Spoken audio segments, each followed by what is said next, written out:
DJ live stream.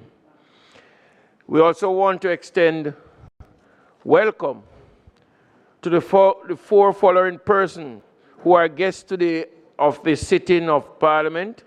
Professor T. Thomas, Yale University, visiting Jamaica to conduct research into the history of Chief Taki and his revolt. Derek Black X Robinson, walking activist calling for Chief Taki to be declared a national hero. Lorraine McPherson, Director, Taki Foundation, and Christine Boyd Brown accompanying Dr. Thomas. We also want to welcome Mrs. Barbara Blake Hanna,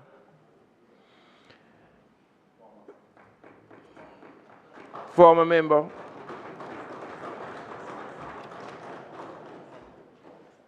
former senator. Thanks. We also want to welcome Ricardo Alikuk, former ambassador to Japan, student from the Mile Gully High School, student from the Mile Gully Primary School, student from the Orakobesa High School and Taki High School, along with the Goshen Primary School. There are some counselors who are here or should be here. They are not here as yet. Let me also welcome Miss Sharon Hay Webster. Good afternoon, ma'am. Former member of Parliament in this house. And at about 4 p.m., we will be seeing the Cuban ambassador and his team. So we extend the welcome from now.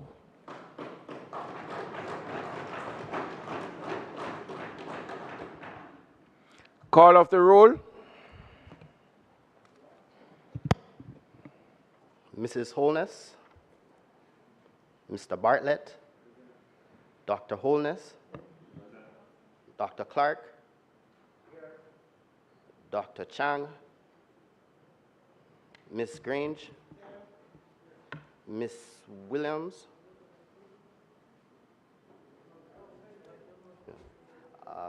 Mrs. Malahoo Fort, Dr. Tufton, Mr. Mackenzie, Mr. Chuck, Mr. Vaz, Mr. Charles Jr., Mr. Green, Mr. Morgan, Mr. Hutchinson, Mr. Terrelong, Dr. Dunn, Mrs. Cuthbert Flynn, Mr. Main, Mr. Davis, Mr. Witter, Mr. Brown, Dr. Brown Burke, Dr. Charles, Mr. Chin, Mr. Cousins, Ms. Crawford, Miss Daly, Miss Davis, Mr. Golding, Mr. Graham, Dr. Guy, Miss Hamilton, Miss Hannah, Mr. Enriquez, Mr. Henry, Mr. Hilton, Mr. Jackson, Mr. Lawrence, Ms. Lee, Mr. Miller, Mr. Montague, Ms. Morrison, Mrs. Nita Garvey, Mr. Paulwell, Mr. Phillips, Dr. Phillips, Mr. Robertson, Mr. Robinson, Mr. Samuda,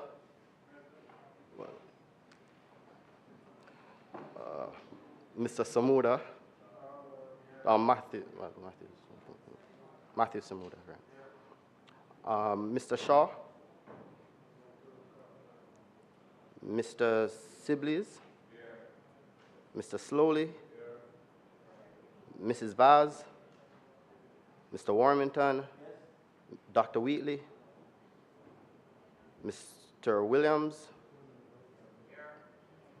Mr. Wilson, and Mr. Wright.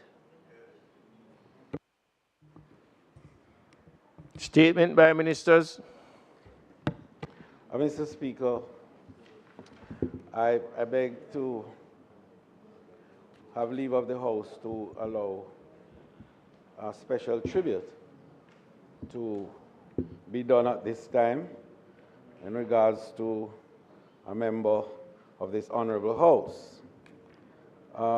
Mr. Speaker, on the 8th day of March, 2018, this House swore in a member from St. Andrew Northwestern. And although, Mr. Speaker, we don't refer to names in this House unless there is a particular requirement which you only can determine, I beg leave also for you to allow for the member's name to be mentioned in particular throughout the tributes that may flow herefrom. So on the 8th of March, then, this House swore in a Member of Parliament for the constituency of St. Andrew Northwest in the personage of Dr. Nigel Clark.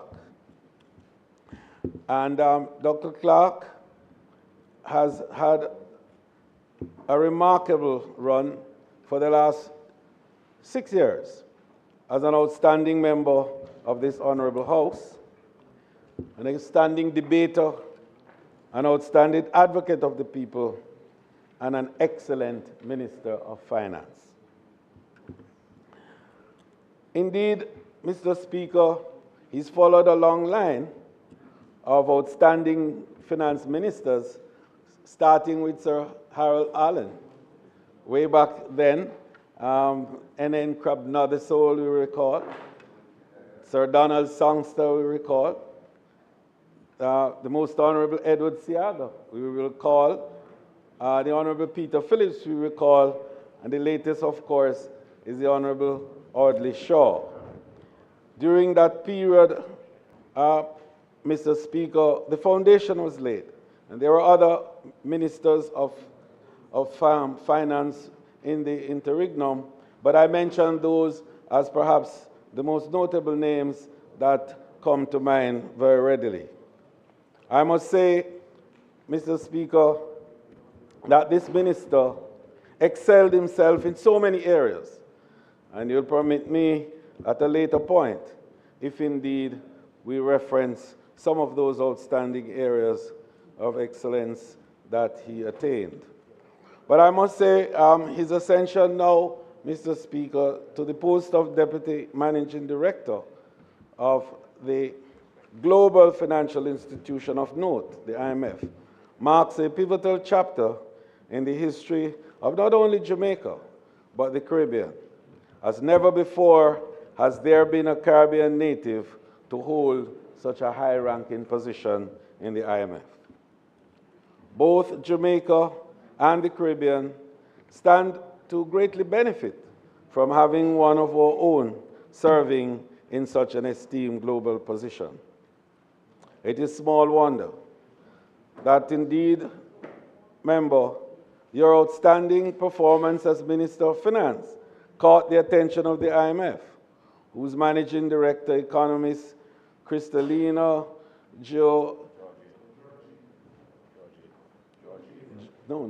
Kristalina, yeah, we call it that.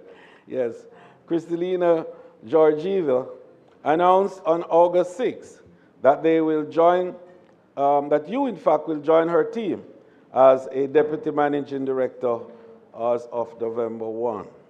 It is instructive that the internationally renowned economist, in her distinct native Bulgarian accent, stated that our own Nigel Clark brings a unique perspective.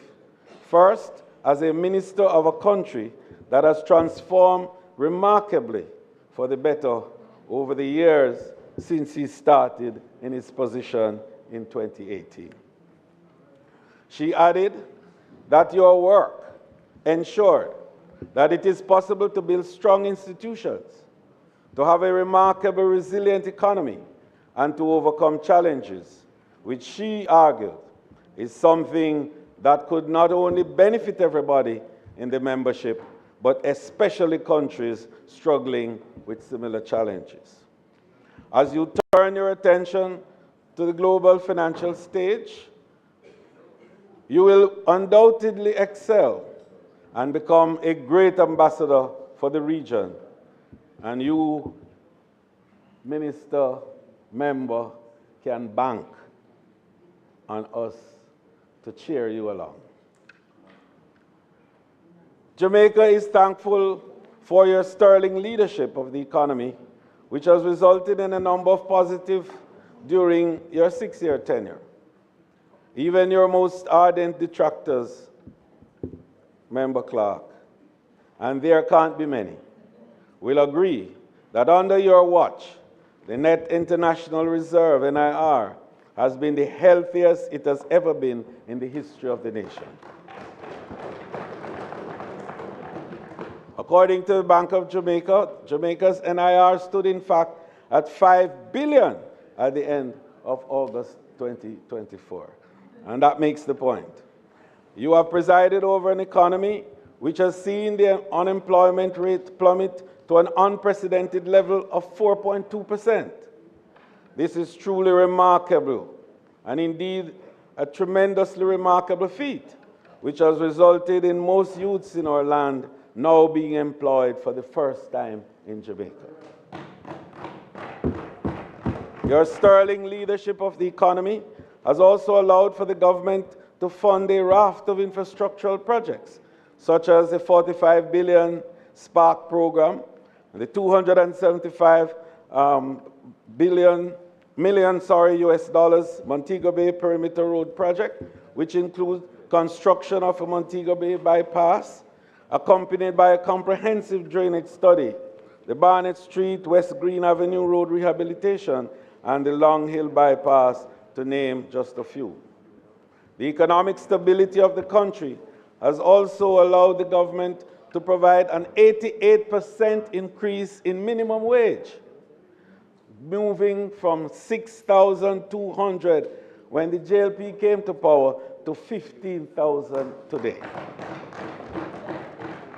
One of your much heralded achievements, which will be etched in the taxpayers' memory, is how your fiscal policies have resulted in the nation benefiting from no imposition of taxes for several years. This is truly a historic feat.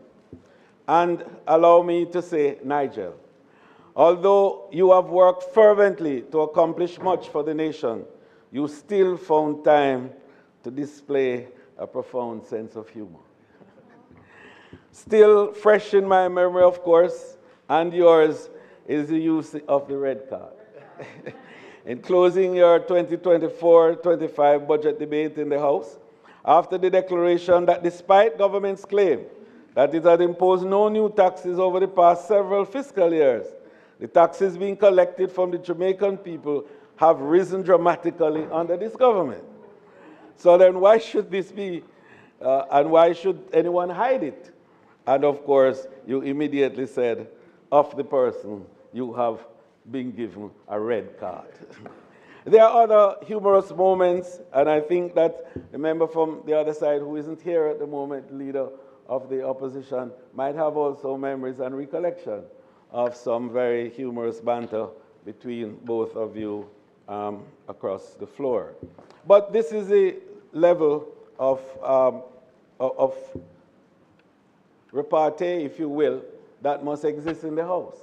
And this is the kind of response that we must find as we debate very vigorously and energetically and with great rigor various critical matters of importance to the nation, but to do it with civility and with respect and a sense of humor. and you brought that to the House in your deliberations. Mr. Speaker, we close, in fact, by just reminding this Honorable House of the important role that our Prime Minister has played, and he will speak, in enabling this young minister to excel in the way that he did, to give him the freedom and the latitude to express his creativity and to show his financial wizardry in enabling some very innovative measures to be taken. And I want to make note particularly of his stewardship during the period when the world experienced, in fact, the most existential threat in Anthropocene Earth, COVID-19. And when all economies were tumbling and capsizing, rapsizing, and downsizing, Jamaica stood solid, firm, on the steady hand of the Minister of Finance. And so we pay tribute to that level of dexterity and nimbleness that enabled us to navigate through that process, through iterations, various types of iterations. But in the end, we were able to have growth, and not just growth, but 11 consecutive quarters of economic growth, a record for any country in this area. So this graduate of Monroe College, who has excelled academically, earned a DPhil in numerical analysis from Oxford University, where he was a Rhodes Scholar, an MSc in applied science statistics, also from Oxford University, and a BSc in mathematics and computer science from the University of the West Indies. Yes, you, Nigel, you have displayed musical acumen as well. And I could not forget that. The youth orchestra that you founded, and this chairman of the National Youth Orchestra of Jamaica, a non-profit organization that empowers youth in the country through classical music education. And of course, as a member of the board of directors of the Youth Orchestra of the Americas. These are qualities and part of you, which is not very well known to the public, but of course is a critical foundation element that has shaped your character and enabled you to be the man that you are today. So yes, indeed, this most distinguished individual, one of the finest to have walked the halls of this chamber, today we pay tribute to you. We say bon voyage, but we also say, in the words of one of our former Governor General, as you go through the next phase of your life, happy hunting.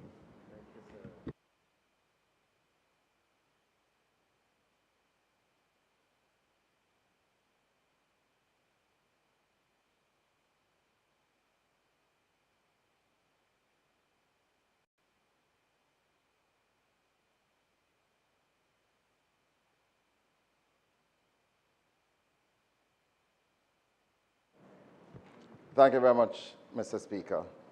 I rise as the leader of government business has done to speak in tribute to the member from Northwest St. Andrew.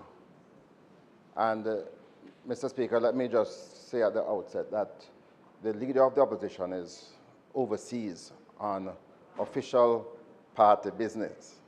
And that's his reason for not being here today. And though I speak as leader of opposition business, the more fulsome tribute will come from the counterpart of the member from Northwest St. Andrew. Mr. Speaker, you know, as we pay tribute to the outgoing Minister of Finance and member from Northwest St. Andrew, people who observe us inside here, some will think that this is the height of hypocrisy on our part by paying tribute, But I want to assure them that is far from the truth. We are paying genuine tribute. We are paying genuine tribute today for the member, for the member, for the member who has decided to resign from this chamber. And we pay genuine tribute in a number of respects. Firstly, the member has served our country. And all of us, when we come here to serve. We come here as representatives of the people. And it is not easy to serve. So that has to be recognized at the outset.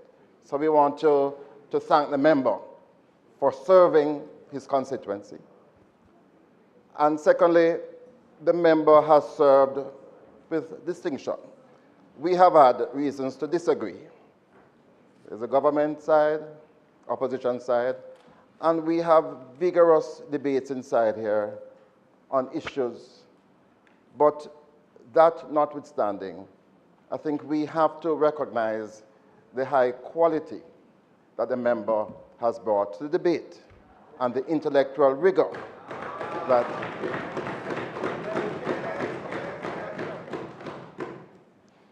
and you know, people believe that the other chamber has all the quality when it comes on to debate. But I think we have seen, especially in recent times, from that side and this side, the level of debate has risen, and the member can take credit for much of that. The member, despite one or two aberrations, has displayed tremendous civility and cordiality with his colleagues across the aisle. And we want to recognize that. You know, when the member was coming into these chambers, a former member from West Rural St. Andrew and a former Minister of Commerce called many of us on this side to say, despite the member's choice, we need to be kind to the member. And sometimes the member doesn't understand why we are so kind to him, you know, from this side. Because he is from distinguished, high pedigree PNP stock. And we should... and no, it's a credit to the member. And it is still the hope. It is still the hope that after his sojourn, and when he comes back, he might very well come back home. But seriously, we want to pay tribute as well, pay tribute to his family, because it is not easy being in these parts and your family out there. So we want to commend and to pay tribute to your wife, to your children, and to wish them well, because I know whither thou goest, they too. And I think sometimes we fail to recognize that element of the life that we live inside here. Mr. Speaker, in closing, as I mentioned, the member from Southeast St. Andrew will be given a more fulsome presentation, but I want to speak in personally, because we've had very good interpersonal issues, and the members have always been very kind. On our side, we have to relate to each other. So despite sometimes the furor inside here, we do take up the phone and we speak in very cordial terms with each other. And there's always been respect, and there's always been a recognition that we are all here to serve the people of our country. So we wish you well, bon voyage. We know that you're going to represent us well. And of course, on your return, we are going to be at the airport to give you a membership application form. Thank you very much, Mr. Speaker. All the best.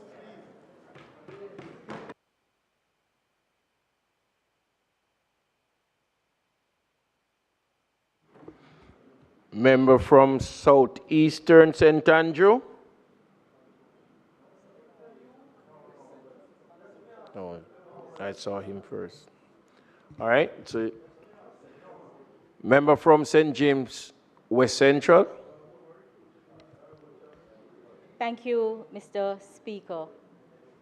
As I rise to put on record my own words of tribute to my colleague, I couldn't help but reflect on what the member from East Kingston and Port Royal just said.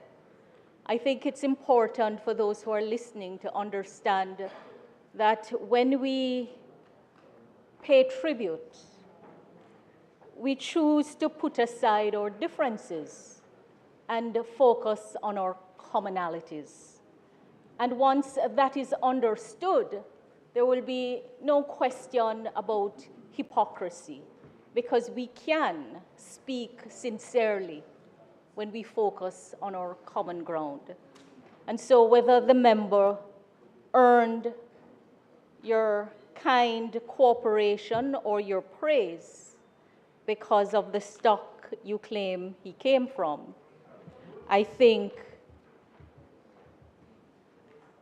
it's more important to focus on the fact that we are in common service of the greater good, the people of Jamaica.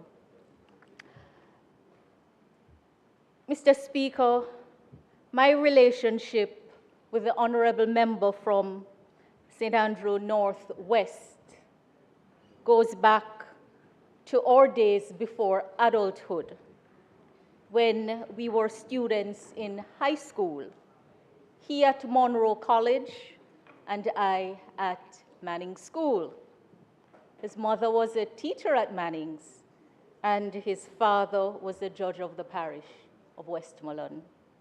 And in fact, the member was called Judge because everyone knew that he was the son of the sternest judge on that side of the island.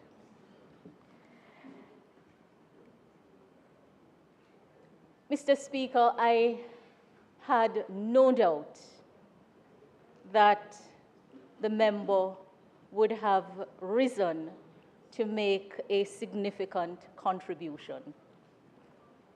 In fact, my mind takes me back to those young years when we would meet either around quiz or debate. And of course, we were all trying to outdo our peers by making sure it was understood in a competitive environment that we knew what we stood for and what we were aiming to contribute. So my friend Nigel, if I may, it has been a pleasure to share an allyship with you in the cabinet and here in the parliament on this side of the aisles. It has been a pleasure to work together to ensure that the government led by Prime Minister Holness delivers at a higher standard with real, impactful, and measurable results. Each of us has been assigned our own task, and some of us have to work alongside others in order for them to achieve their goals. And I've had the privilege of working across all of government and with you on many of the very difficult matters that you have delivered successfully as Minister of Finance. And I heard the member from East Kingston and Port Royal spoke about disagreements. You and I know that we have disagreed, but respectfully so, never on the what or the why, perhaps on the how and the when matters had to be delivered in a short time frame. And where I sit, limited time was given for the output. But always we have worked well together, and we can be very proud of what has been accomplished. Some may not know, but I believe you do know that I have been working with the IMF and the World Bank for some years now to bring greater accountability and transparency in their work with member states and in particular on the impact of their policies, programs, and projects. I am looking forward to a new allyship with you in that role. Kristalina spoke of the unique perspective which you bring to your prospective role. And it is my hope that that perspective will demonstrate an understanding, a real understanding of how the policies and programs of the IMF impact the people who elect us to serve them. I have no doubt that in the 80th year of Bretton Woods, as the institutions look at their impact and the challenges ahead, that you will make your own contribution. And so, as you move on to your next role, I know that the world is waiting for the unique contribution that only you can make and which we have gotten a taste of. So, my friend, I wish you well, and I will see you in Washington, D.C. Member from Southeast St. Andrew. Mr. Speaker, about 3 weeks ago, when we were closing the debate on a particular matter, I thought it was the member's final day in the House, so I began my tribute to him. Mr. Speaker, it should be no surprise that the member has chosen public service. Both his parents are nationalists who have served this country with distinction. His father in the judiciary, his mother in education, and in later becoming the first children's advocate of Jamaica. So there is no surprise that the member has chosen to devote a significant part of his life to public service. I've known him, maybe a surprise to members over here, for, 25, 30 years, and got to know him well when we were both in the UK, and this will surprise members. He lived in a house that was called Black House, shared with 4 other colleagues, and his house was the party center house in Oxford. I have a picture, which I've chosen not to share because I told him it would probably give him more ratings if I shared it, right? Of him doing some dance moves. But his wife has said, all is cool and it can be shared. But back in the late 90s, early 2000s, we formed a friendship back in the UK, and we have maintained that friendship. As I said 3 weeks ago, there's no question that the member has made a positive contribution to Jamaica's development, not just in the House, but prior to that in the Senate and the other boards on which he served. And I want to thank him for that, thank him for all of us come here. We come here to serve, we make sacrifices, and we have to acknowledge those sacrifices as we serve. I'm not here to provide a critique of the economic thing. No, that's not why we're here. But just to say thank you for what you have done. We wish you well as you move forward. Most importantly, I hope that your experience as a practitioner, because you are unique as someone who has dealt with the challenges of a small island developing state, that perspective can be brought to bear at the IMF, and that understanding of the challenges that we face. But best wishes as you move forward, maintain the integrity which has never been questioned in your entire public life, and the friendship. Again, maybe a surprise, when he was entering representational politics, he picked up the phone and called me and asked me, just for some pointers on it and how to manage the constituency. But in spite of the sharp debates that we have had, the differences that we may have, there's always been that cordiality and that friendship which has maintained. And as I said, it's a distinction in terms of where you're moving towards, and we wish you well in your continued service beyond the shores of Jamaica, but for the betterment of the world and those who live in it. Thank you very much.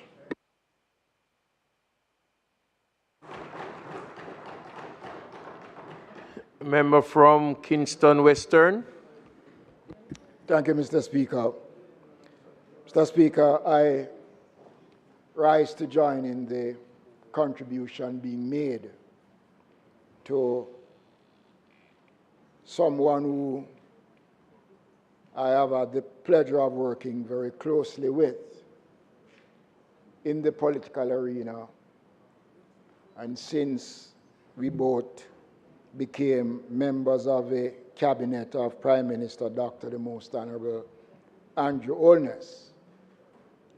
My contribution is based on the work and the results of those efforts. The Ministry of Local Government is a challenging ministry when it comes on to the question of funding and the kind of resources that is required to drive the performance of the ministry, especially the National Solid Waste Management Authority. In 2018, when we became government, the debt to the Jamaica Public Service Company at the time stood at about $6.7 billion. The government was not in a position to fulfill its obligation to the Jamaica Public Service Company. And despite the best efforts, we could not significantly reduce the outstanding amount. I approached the Most Honorable Prime Minister at the time, and I shared the concerns, and I said to him, this is what I would recommend once it's possible. And he said to me, you can proceed and engage the Minister of Finance. After one discussion with the Minister on the issue of the outstanding arrears for the Jamaica Public Service Company, which was a strain on the country, the Minister said, give him some time. And I'm pleased that the time was not long. We came back and we were able to wipe the debt of $8 billion that was owed to the Jamaica Public Service Company. And because of that, we have seen improvement in our streetlight delivery.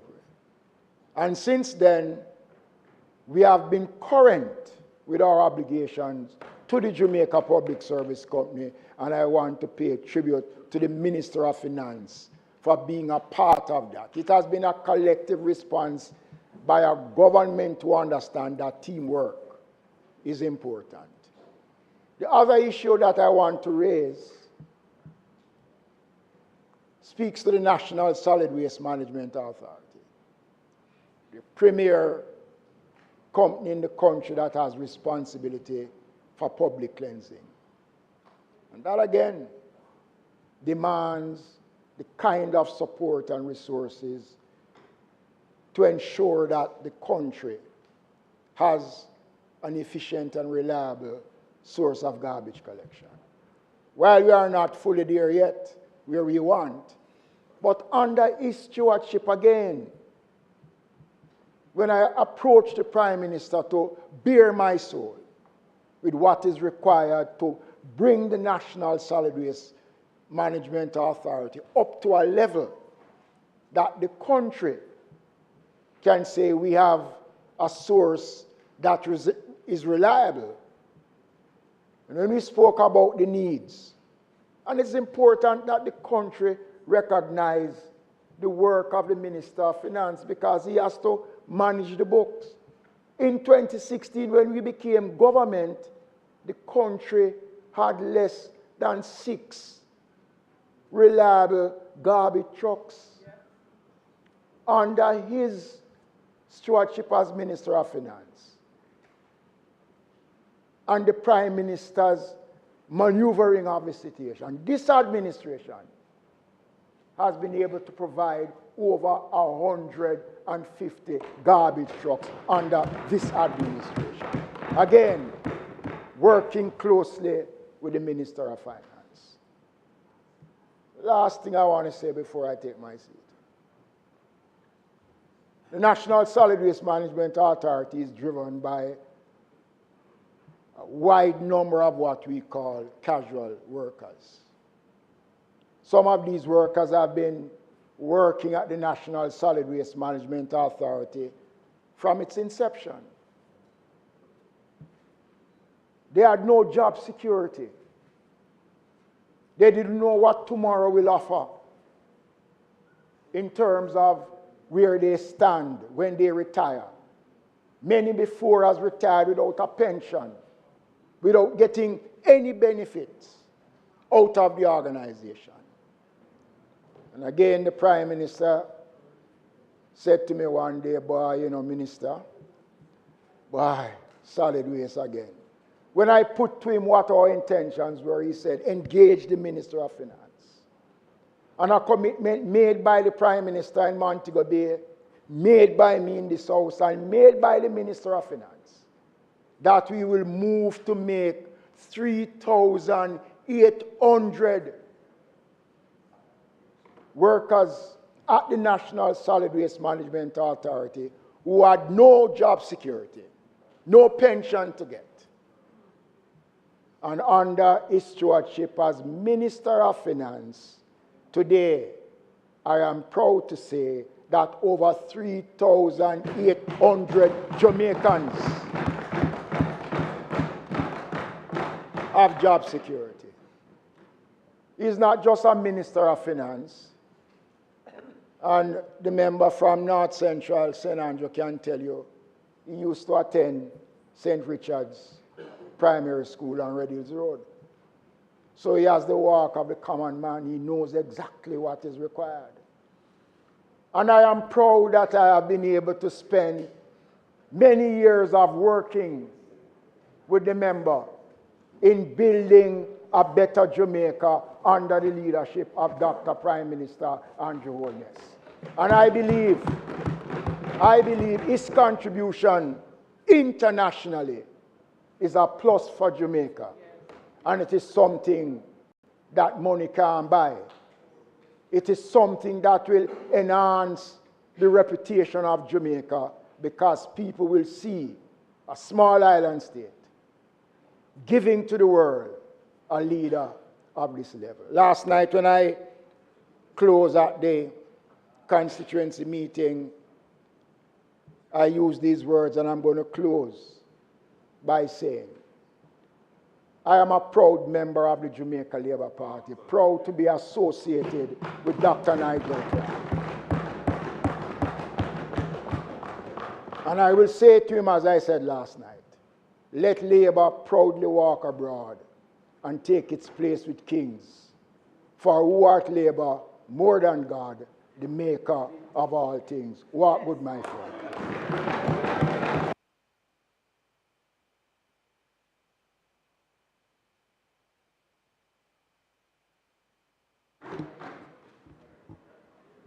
Member Northwest St. James.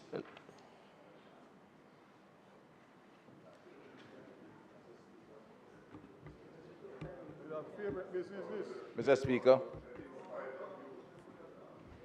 Thank you, Mr. Speaker.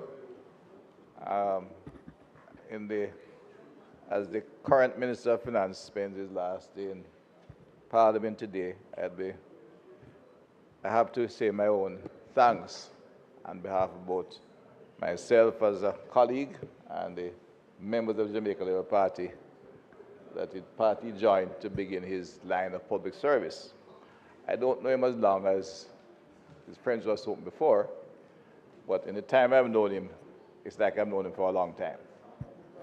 I met him, I was aware of Nigel Clark when himself and a number of other young technocrats appeared on the scene, and himself and David Panto were seen as the outstanding professionals who would begin to bring another generation of quality public service.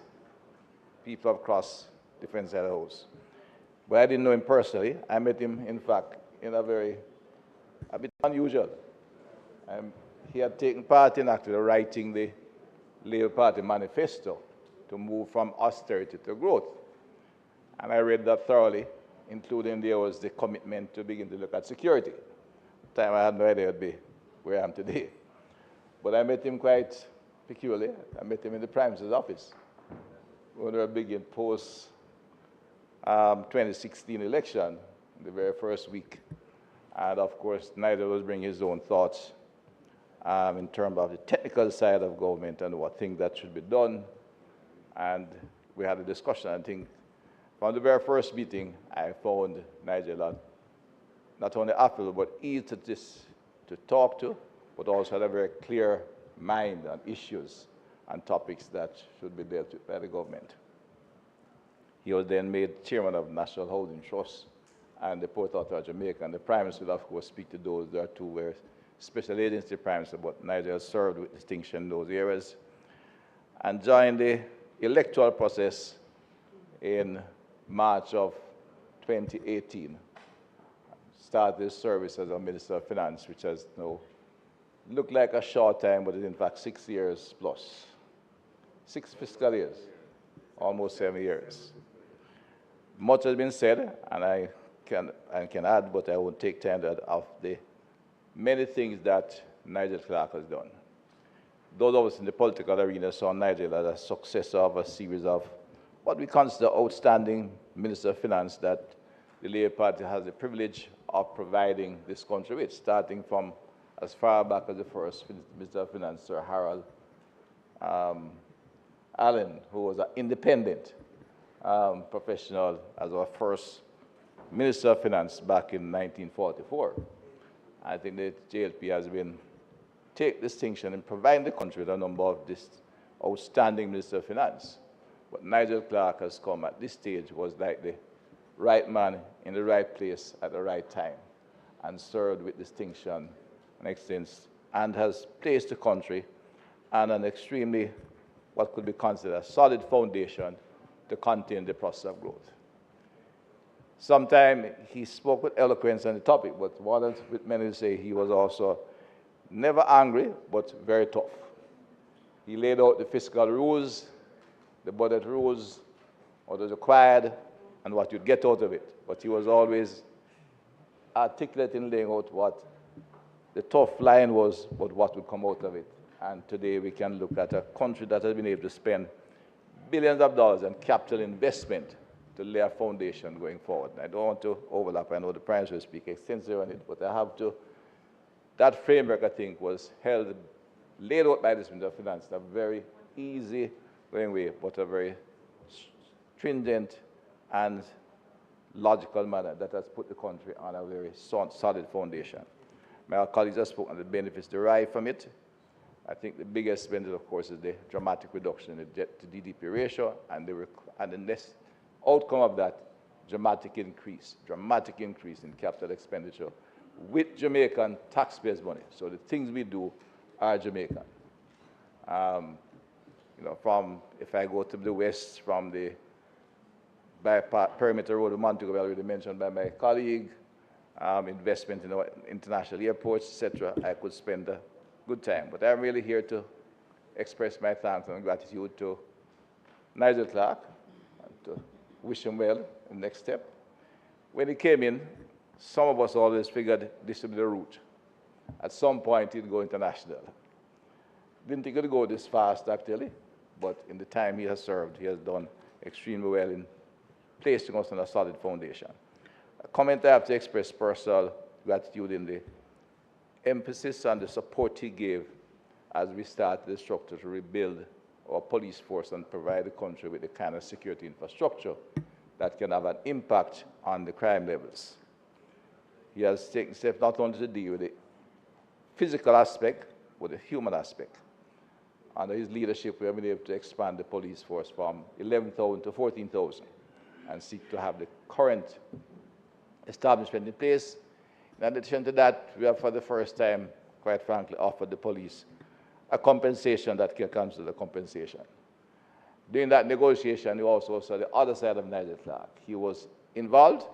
I got involved, and I was able to do the legwork of tediously going through a compensation review, which was not a salary increase, but it resulted in significant salary increase They had to get the thinking differently, and Nigel took time to outline the philosophy, the principle involved, what he was doing, and I was able to sit to the Police Federation and effectively got the change in thinking, and today we have a much more comfortable relationship, and I think officers feel much better about, at this point, the future of the Jamaica Constituency Force. In addition to that, provided funding, we have retrofitted over 160 police stations, built nearly 20 new stations, have committed another 16 billion for new divisional headquarters across the country, and that expenditure continues that we'll expect to go through.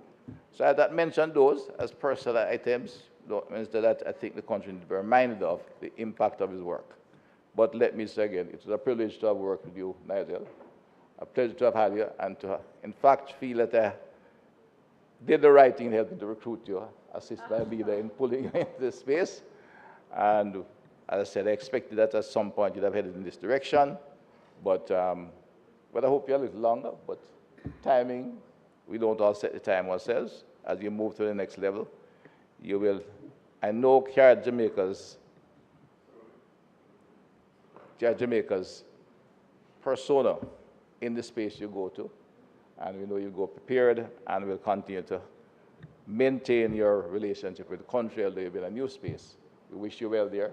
Know you'll do well, and help not only to fix Jamaica's problems, but make a significant contribution to how international financial agencies approach the underdeveloped countries that are seeking to struggle in development.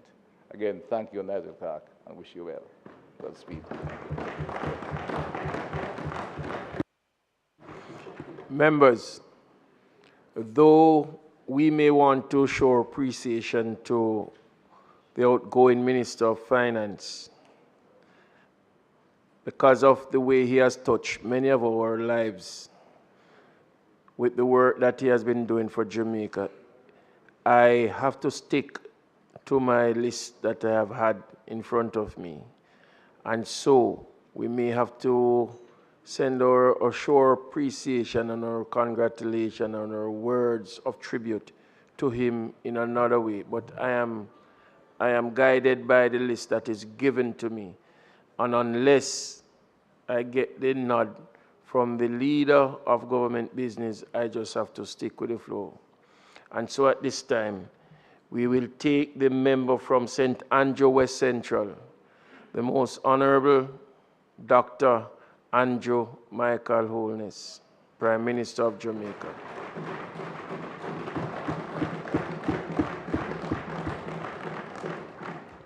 Thank you, Mr. Speaker. Thank you, colleagues. My friendship with, and Mr. Speaker, may I ask for the privilege of addressing the member by name? You do have the privilege, member. With the concurrence of the members. My friendship with Nigel is over 20 years old. And the friendship is based on clearly mutual respect, mutual interest, but also a similar outlook and a shared philosophy. We have a mind share on many issues. In fact, as younger men looking on at the challenges of the country at the time, we developed, Mr. Speaker, a kind of roadmap of solutions to the country's problems. The question was, how do we get these set of policies implemented? Mr. Speaker, the opportunities came when I became Prime Minister the first time around. It was too short-lived then to have put any of those plans into action. Nevertheless, I had the opportunity having taken on the position of Prime Minister, to visit the IMF. And I took along with me as my special advisor at the time, Nigel Clark. It was a profound meeting. It was about to assume the role of Prime Minister. And I went with former Prime Minister Bruce Golding as well. And I'll never forget, in that meeting with the IMF, something that was said, and I won't repeat it here, but the impact of what was said made me realize the depths of the problems that Jamaica was in. And I came back from those meetings with a very sober outlook on Jamaica's prospects. In 2013, the new Minister of Finance also went to the IMF, Dr. Peter Phillips, and he came back and made a similar statement, which was to the effect that the meeting with the IMF was very sobering. Well, though he didn't, he implemented it. The reason why I start my tribute to Nigel at this point, it's because up until then, Jamaica had a need-hate relationship with the IMF. Not a love-hate, a need-hate. We needed the IMF, but we hated the IMF. Some of you would remember a former Minister of Finance standing up in this room and saying, bye-bye, IMF. Tata, good, thank you for reminding me. Tata, IMF. And for many decades before, Jamaica's problems were sometimes blamed on the IMF. We took a different perspective, Nigel and myself. We started from the point of view that our problems are our responsibility. We have agency, and we must do what is necessary to put our country on the right track. In 2009, 2010, former Prime Minister Golding also took that view and started the first debt exchange, the first real attempt by Jamaica to address our debt crisis. By 2013, the then Finance Minister, Dr. Peter Phillips, came to that understanding as well, that we need to embrace the challenges that we have. We need to put in place the programs, but more than that, we need to own the IMF program.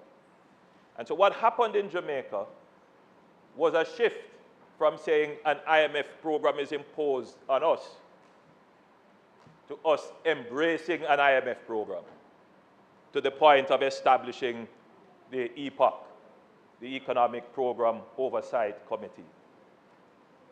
And I want to give a very fair view of how we have reached where we are, because it is no single administration that has done it.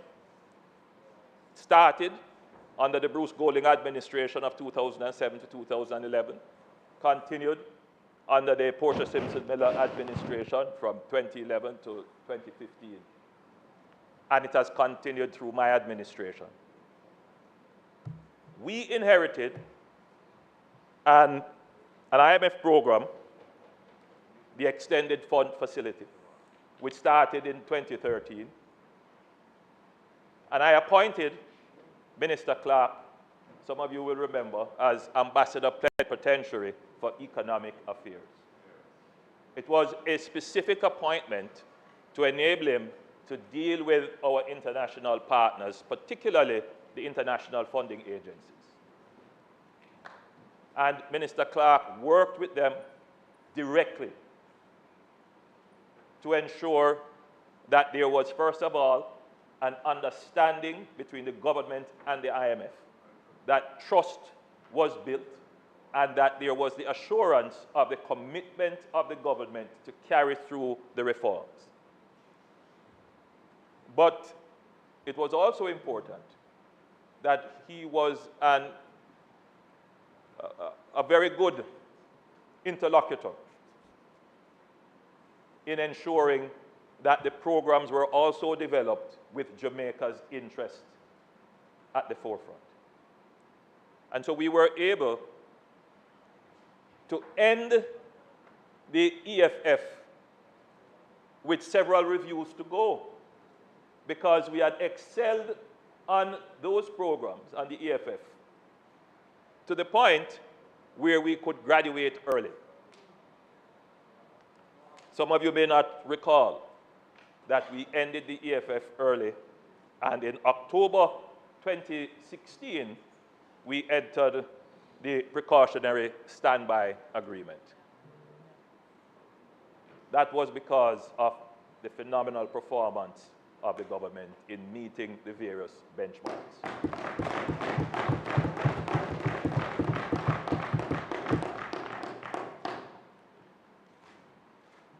So when the opportunity came for Nigel to be appointed the Minister of Finance,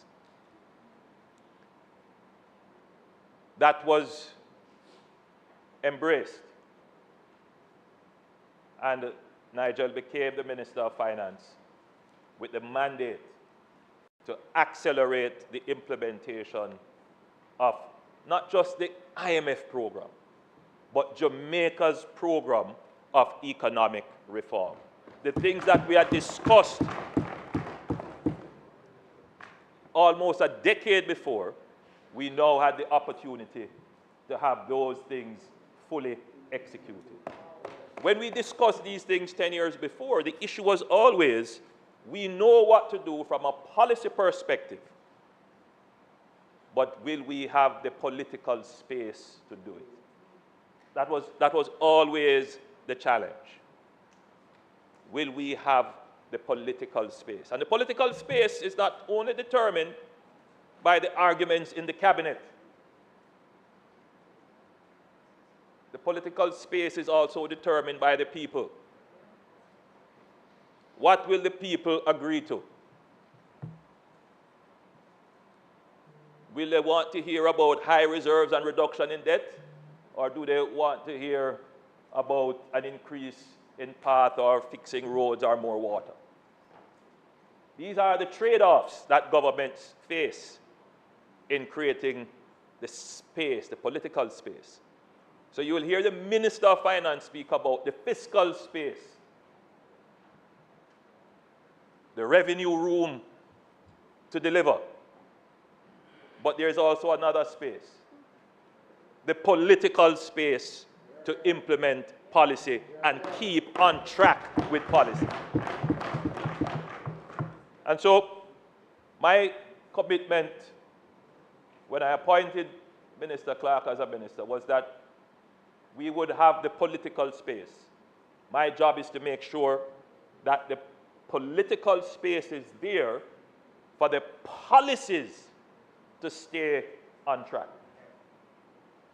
And what you're seeing happening now in the transformation of the Jamaican economy is the political space giving the wherewithal for policy to be implemented. And now we are seeing the dividends.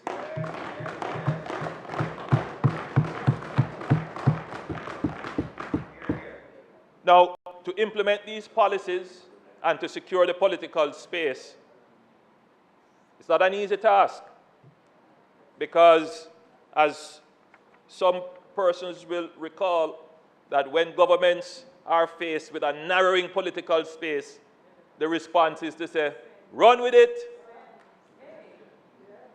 It's better to be here figuring out how to solve the problem we create than to be on the outside. So run with it. That is a challenge of a tightening political space. This administration has sacrificed great political capital to ensure that the policies that will yield the long-term and medium-term benefits are implemented.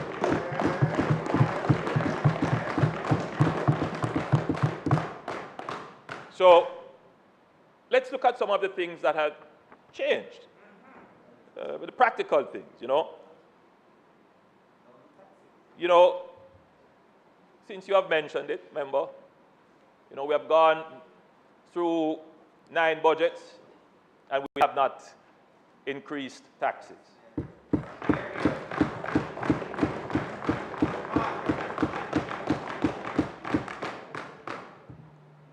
Our reserves are at the highest levels they have been in decades.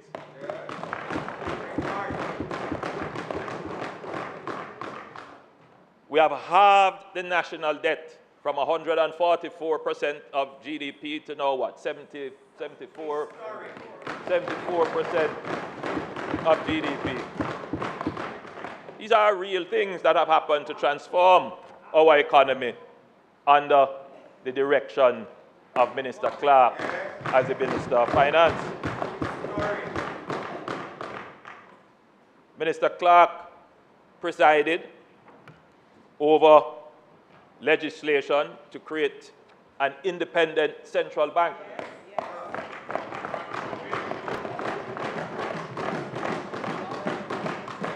It is that independence of the central bank that has made Jamaica probably the only country in the region with a free floating exchange rate.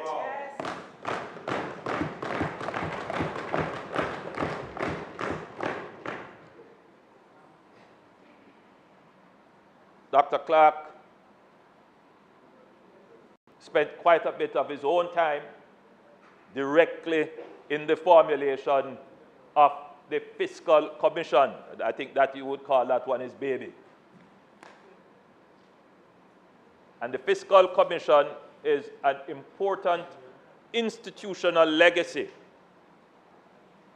that Dr. Clark will leave behind, because it is the Fiscal Commission that will ensure that even if the political space has narrowed, that the policies to ensure the fiscal sustainability of Jamaica will remain. It is that institution that will take our fiscal affairs substantially out of the political domain. Dr. Clark, Nigel, will be credited for, this is something that we should have been doing a long time ago, Nigel, but you did it. You issued the first international financial instrument denominated in Jamaican dollars. This man put Jamaican dollar that some of us disparage. He put the Jamaican dollar instrument on the international market for people to buy that instrument in Jamaican dollar. Yes, that's a legacy, historic.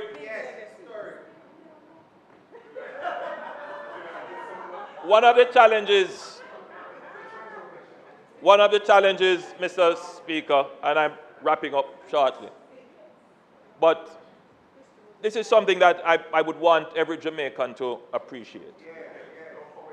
Whilst the narrowing political space has led to many policy missteps and bad policies implemented, and you can go through them from FinSAC to allowing government entities to run up debt, to all kinds of bad policies. What we cannot deny as well, that has contributed to the stagnation of the Jamaican economy over the last 50 years, is that we have been hit by natural disasters. Jamaica is vulnerable to natural disasters. And in fact, a part of the accumulation of debt is as a result of government borrowing to recover from disasters. I speak about this all the time, but I'm not certain it has filtered into the consciousness of the population. But what this administration has done is to create a new way of managing shocks, whether it is a natural disaster shock, a health shock, or any other economic shock. And that is the creation of fiscal buffers. For the first time, Jamaica is able to set aside, put aside resources. But we have also created what is commonly termed as a multi-layered risk mitigation, risk financing system, where you would have seen it in operation. Jamaica hit by beryl, and we didn't have to turn to the international community for borrowing or request for extensive aid.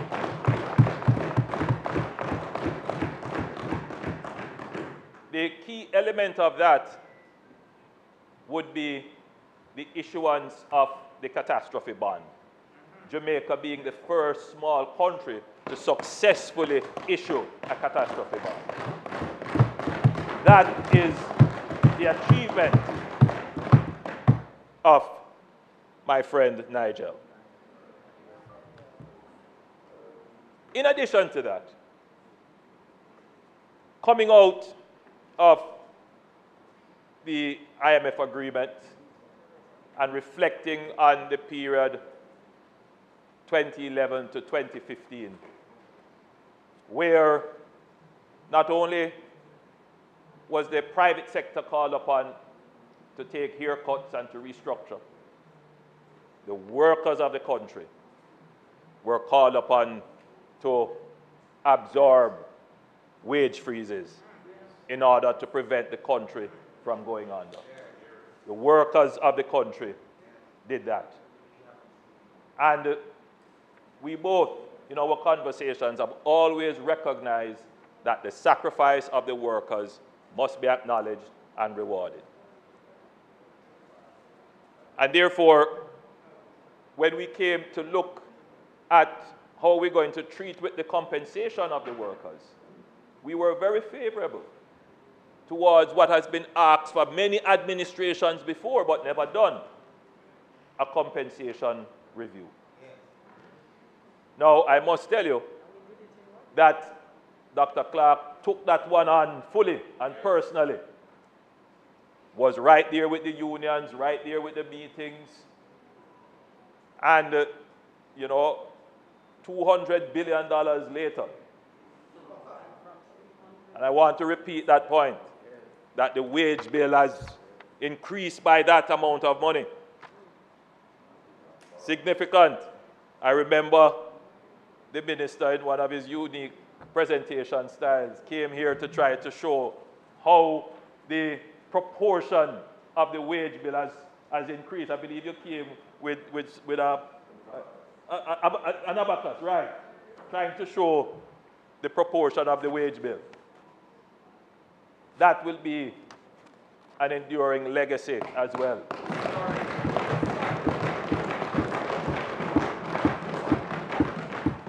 I am not saying that it is yet perfect.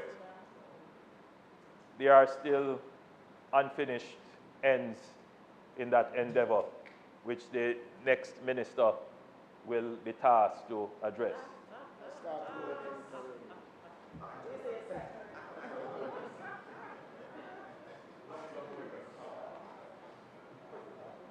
However, Mr. Speaker, Nigel also did some very practical things. Minister Vaz has asked me to convey to you, Nigel, his eternal gratitude for the support you gave in us acquiring, in short order, 275 new buses, which we will get. We have already gotten 100. Well, we have got 175, and the rest is going through the system. So, Minister Mackenzie already thanked you for the garbage trucks. But there are some other important legacies as well, which we must acknowledge. You know, the National Stadium.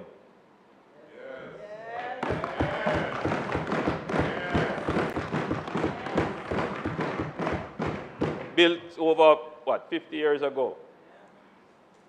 It's the office needs some repair. And within that budget space, Minister Clark has managed to find a solution to both the financing and the actual improvement and repair work. You will hear more about that. Minister Grange, I'm sure, will tell you more about that. But the development of the Kingston waterfront, the linear park, that will be done.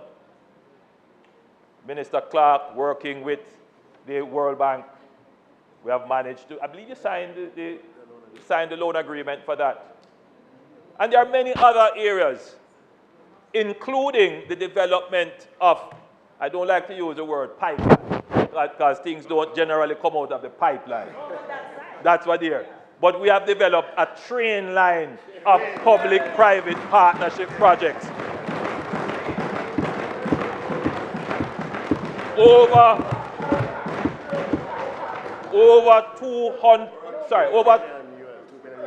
$2 billion US of public-private partnership projects to come, including the expansion of the North-South Highway, the North Coast Highway, and some other major infrastructure projects.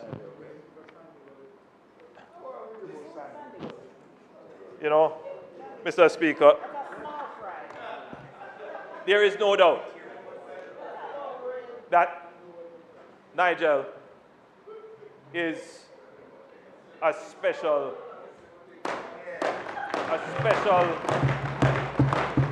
resource for Jamaica,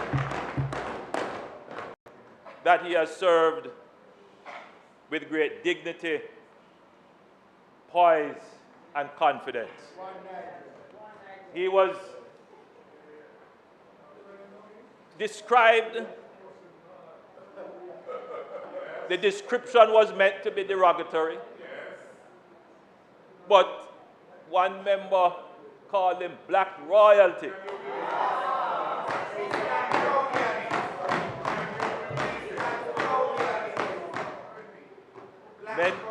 Meant to be,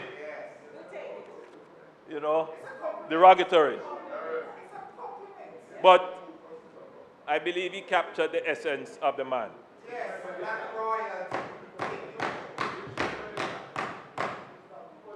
And I'm very pleased to have been associated with you, Nigel. I'm very happy to have had the opportunity to work with you to get all of what we have accomplished done. I don't believe 90% of the people understand what we have done. It is going to take decades to truly understand it. There are many books that we have to write to explain how we sat and talked about what we need to change in Jamaica, what we need to do, and to plan it so that it has happened seamlessly, without disruption.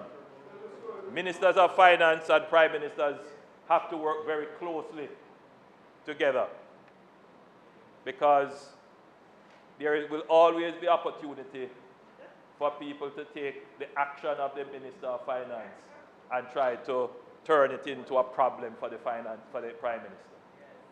But that could never happen between us, because we have a very close friendship, but more importantly, a passion for the vision of improving Jamaica.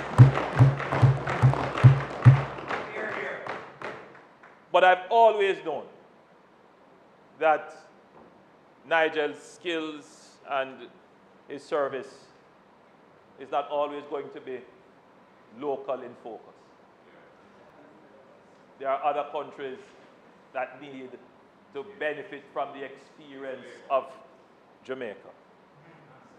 And it is indeed a distinct honor that that skill resided with us, and we now give that skill to the world.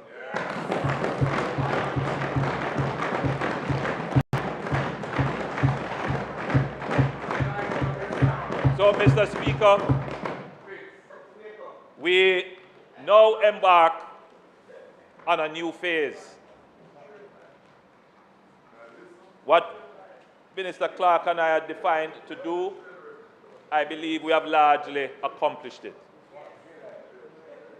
Now, we have discussed this other phase as well, and we have a plan, and you will see that plan being rolled out in the next term.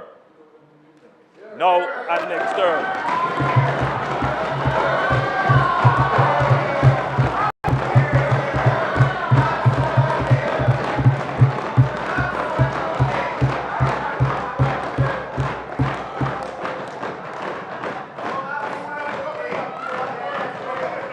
In the same way, we have transformed the fiscal arrangements. Now, Mr. Speaker, we are going to take the dividends and benefits of that and transform the human resources, the productivity, and the peace and security of the country to finally complete the mission of prosperity for the Jamaican people. I wish my friend Nigel all the best in his endeavors, and I'm certain that his particular skill sets will always be available to the people of Jamaica. God bless you, and good speed on your journey.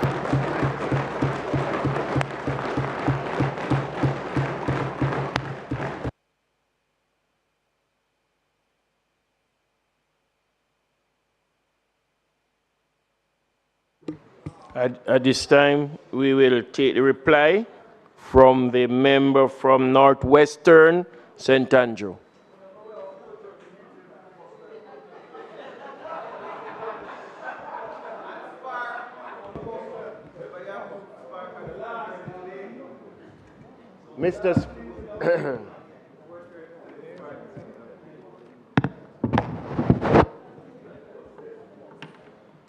Mr. Speaker, my heart is full.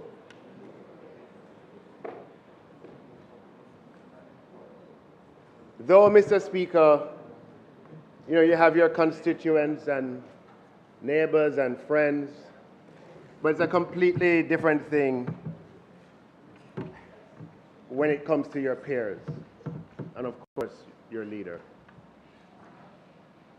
I first want to just express my sincere gratitude and thanks to you first as the leader of this chamber, and to your substantive speaker, to the House leader and the leader of opposition business, and above all, Mr. Speaker, I want to express thanks to the Prime Minister, my cabinet colleagues, and my parliamentary colleagues.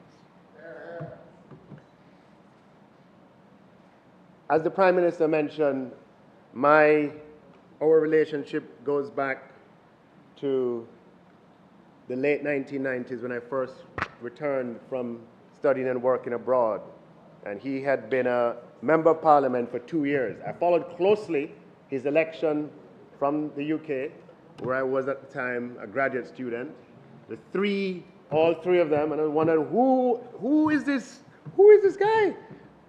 Anyway, I was fortunate when I came back in 1999 to meet Andrew.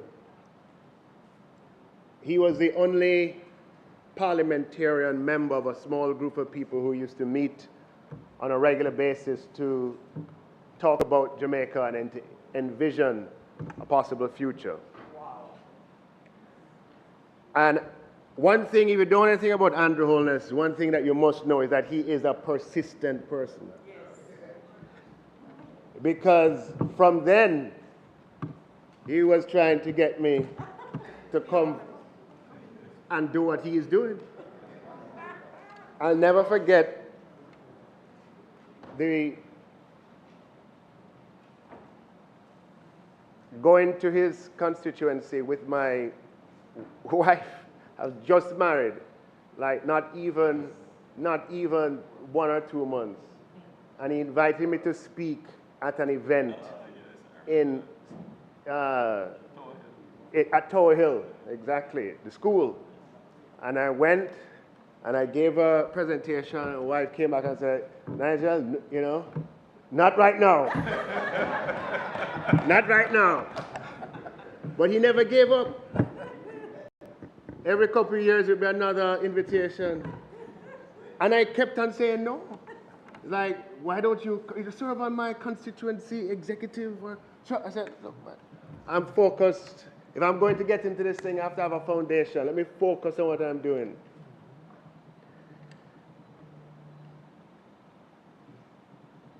And I must tell you, there were many no's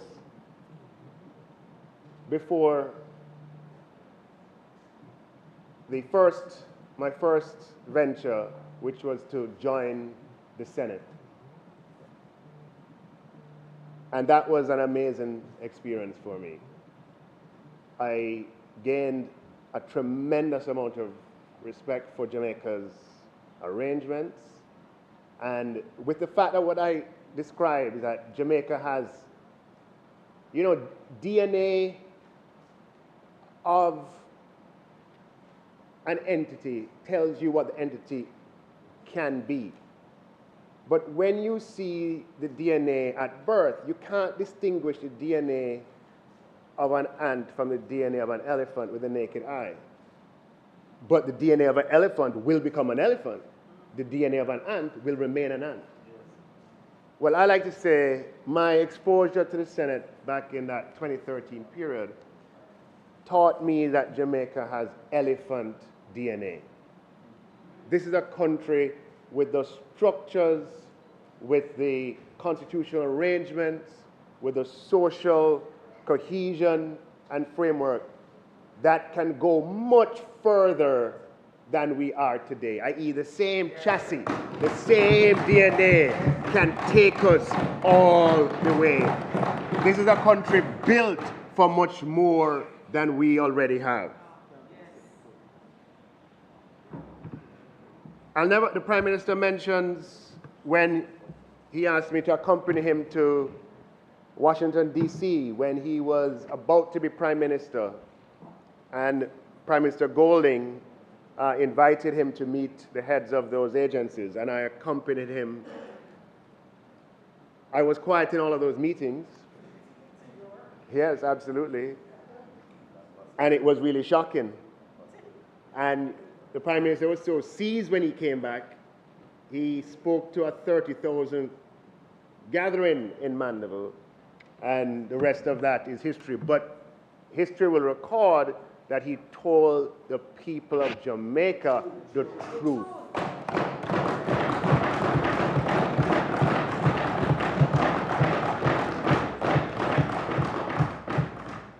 So even though it might be hard to believe today, I much preferred working and supporting in the background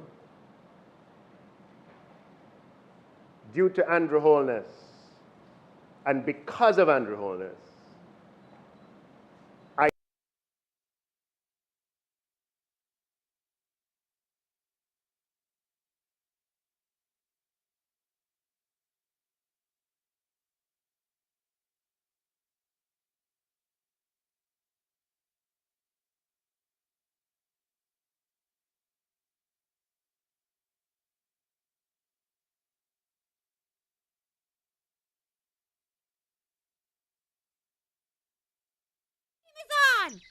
Welcome to the first ever basketball game held at the famous Treehouse Basketball Court. And now, get ready for the ball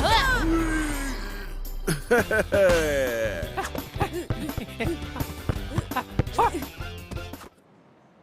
Tend to be your most productive years in your early 50s, and to devote that to Project Jamaica has been the privilege of my life.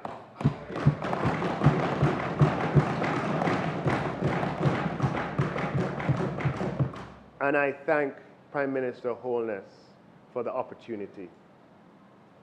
It has been a wonderful journey, and we have accomplished a lot with the parliamentary and the cabinet team together.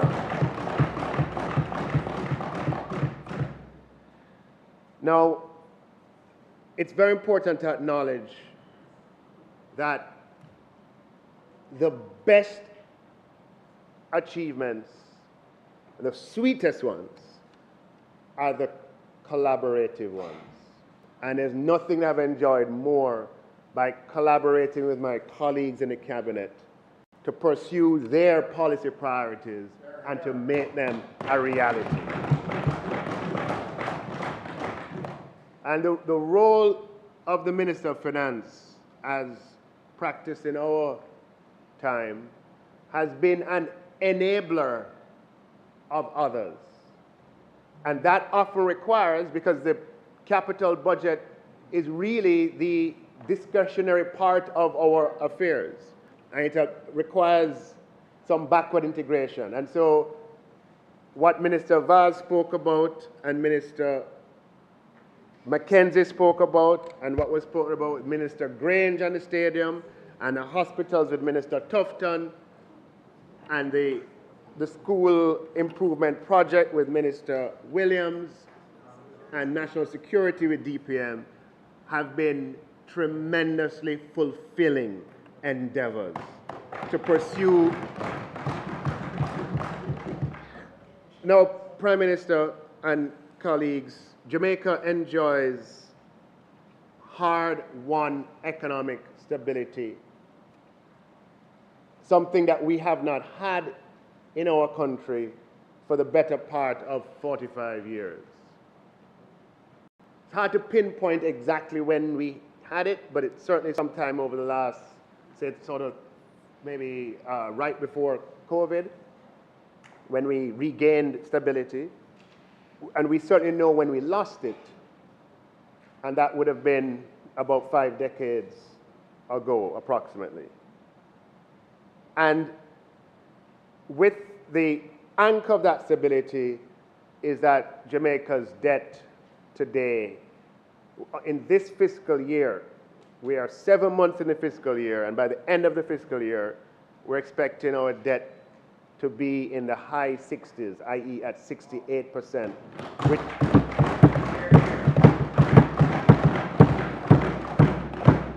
and that will be the lowest since the mid-1970s.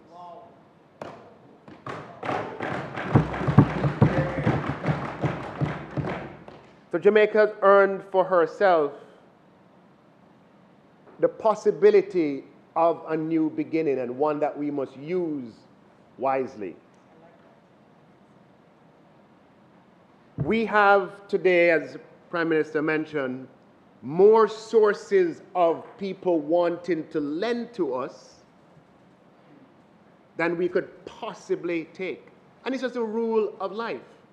People want to lend to people who don't need money because their chances of being repaid are better.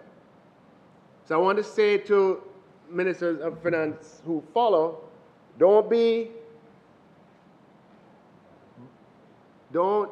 impressed by the many offers that you're going to get to lend you money. I have had that too. But what we have to work on for the next phase is to ensure that, having gotten our debt down, we want to change the composition of that debt from a majority US dollar debt to make it into more Jamaican dollar debt. So though we might be at 68% at the end of the year, we still have 60% of that amount denominated in US dollars, which is a source of risk. Now, because we're in a position where we can demand what we want, my posture has been, everybody want to lend me money. I said, look, you come to me with Jamaican dollars, I'll borrow from you. You can't possibly get all the Jamaican dollars you need in the local market. And so for 4 years in a row, or 5 years in a row, I would say to, when I go to DC or New York, say to all the bankers who want to do business with us, come to me with a J dollar deal and you will have a deal. And because of that, as the Prime Minister mentioned, last year we had the first issue of a local currency bond internationally. And I hope and I know that Prime Minister Holness and the team will build on that and we'll have more issues of Jamaican dollar instruments. Now, the important thing, Mr. Speaker, about economic stability, I want to say there's three important things about it. One is that it's not a panacea. It doesn't solve all of our problems. It can't. But you cannot solve our problems sustainably without it. Economic stability is not anyone's enemy. It is the friend of every noble social and economic objective that you want to sustain over time. But keeping it, Mr. Speaker, is not an inevitability. As much success as we have had, the path ahead does not allow for policy error because Jamaica's finances are so rigid and tight. And so, Mr. Speaker, it can be maintained by the choices that we make, and choices that consider today as well as tomorrow, and importantly, choices that leave enough space for public investment. It's only through public investment that we can improve quality of life. This administration, more than any other administration in the recent past, has addressed the income question. If you think about it, first of all, macro income per capita GDP in US dollar terms has gone up from around 5,000 plus US dollars to 7,000 US dollars on a macro basis. You go more granular, the minimum wage in nominal Jamaican dollar terms has gone from 6,200 to 15,000, an increase of 260%. In US dollar terms, an increase of 88%. And adjusted for inflation, an increase in real terms of 56%. So we have addressed and are addressing the income question. When you look at NIS, NIS has increased from between 26 and 70, I believe it's in the mid-70s, 75% or thereabouts. We have introduced a social pension and increased it by over 40%. The public sector compensation has increased salaries to public sector workers. We have employed 1.5 and 1.7 thresholds that have increased disposable income. So more than any other administration in the recent past, this administration has addressed the income question. But what we have learned is that income, though necessary, is not sufficient, particularly for a country where many are on low incomes. The only way to sustainably, if we focus on income alone, we will not improve quality of life. Because when you are at an income level of $12,000 a week, moving it to $14,000 a week, though a big movement, does not transform a life. What transforms lives are public investments that improve the quality of public services. And which is why I've been such a fervent believer and I've worked so assiduously on the buses, on the garbage trucks, on the stadium, on the hospitals, on the parks, on the parks, right? On the fire station, fire trucks. You're giving too much of a strategy. Okay, right, yeah, all right, all right. So, Mr. Speaker, let me talk about the past. I just want to say, Mr. Speaker, that, and I hope you'll permit me on this occasion, not to be followed by any other occasion, certainly from me, to say that I'm proud to have been a part of an administration and to have led a ministry with a strong record of performance.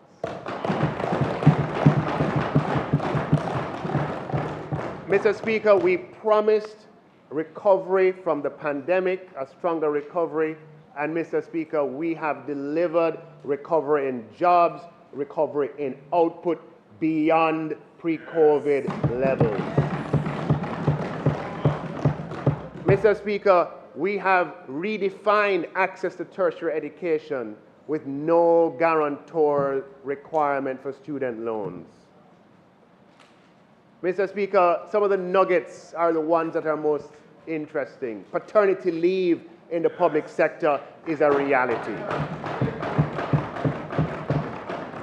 We have introduced a social pension, and we have had consecutive years of no new taxes. The Prime Minister mentioned the disaster risk insurance, the public sector compensation, the PPP train line of projects, the Kingston Waterfront Park, the governance reforms, the independence of the central bank and the Fiscal Commission and the Fiscal Research Center, the public investment management process, and importantly, all procurement today is electronically done. So, Mr. Speaker, I thank you, I thank the Prime Minister, and I thank this Honourable House for the opportunity to have served. I thank the members on the other side for being worthy opponents and for working on behalf of the Jamaican people in holding the government to account. We thank you for doing so, for the most part, in a spirit of collegiality and with, the people don't understand on the outside the underlying friendships that either pre-exist or develop in this chamber. In closing, Mr. Speaker, in making my departure from not just the playing field, but from the stadium, mixing my metaphors a little bit, I have run through the tape. Some people, you see the finish, your particular finish line, and you ease up. And it's all right, the finish line, we must ease up. People thought that when they heard August 26th, when the announcement come, oh, Nigel going to ease up, oh. or that you're going to go off on some big holiday for 3 weeks. That is not how the government of Andrew Holness works.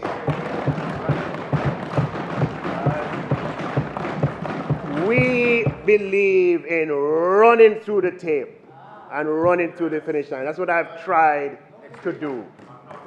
So, Mr. Speaker, in the spirit of running through the tape, I just have the 3 updates that I'd like that are relevant. The first is that the Independent Fiscal Commission comes into effect on January 1st, 2025. That was always a timetable. It's a timetable that doesn't change because the minister changes. The commissioner, as the Prime Minister mentioned, was appointed in May of 2023, and it's taken this time for his office to get up to speed. The Fiscal Commission becomes the independent arbiter of Jamaica's fiscal rules, takes over from the Auditor General, and will be, what we have done is to institutionalize our experience of having domestic oversight. They'll have a fiscal advisory committee, which similar to what we had in EPOC, and that's going to be chaired by Mr. Keith Duncan. It will have Mrs. Helene Davis-White representing union, from the union movement, Ms. Nancy Pinchas from civil society, Dr. Patrice Whiteley from academia, who's head of economics department at UWI, and Mr. Kareem Tomlinson from the private sector. He happens to be an executive at Grace Kennedy. The Governor General made these appointments in accordance with the legislative requirements, where there was consultation between myself and the opposition spokesperson on finance. The second update, Mr. Speaker, is to say that the request for applications for an approved integrated resort development order for the parish of St. James is going to be in the newspapers tomorrow. Information will be available on the website, and the process for that integrated resort development will reopen tomorrow, and I expect that you will have some competitive bids. And then the third, Mr. Speaker, update is that the reverse income tax credit, as at Monday, we had 260,976 successful applications. And this week, Mr. Speaker, we're expecting 77,000 Jamaicans to be in receipt of an SMS or an email indicating that their reverse income tax credit will be at their financial institution or remittance agency. And that is not from oil revenue. No. Mr. Speaker, it's important that everyone doesn't rush to their remittance entity. You have to wait. Only persons who receive the SMS and or the email, and there'll be 77,000 of those this week. The remaining amounts of the reverse income tax credit will be paid in November and December. If you go to a remittance company to collect, you have to have a valid government ID, a passport, driver's license, or a voter ID. If you're a person with disability, you can authorize someone to collect with a letter signed by a JP, which has your application reference number, your TRN, the beneficiary ID, and other information. Mr. Speaker, running through the tape,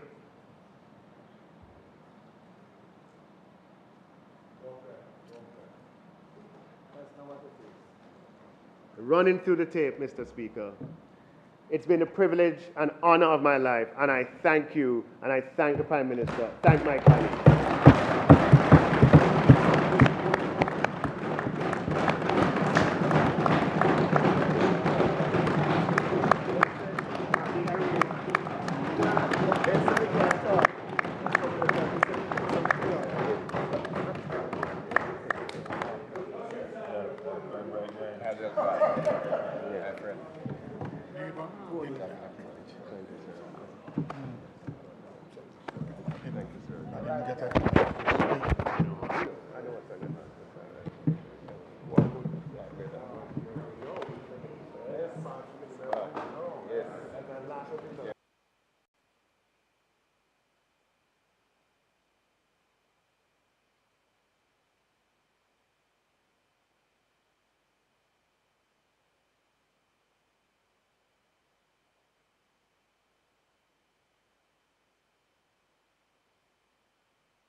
Members,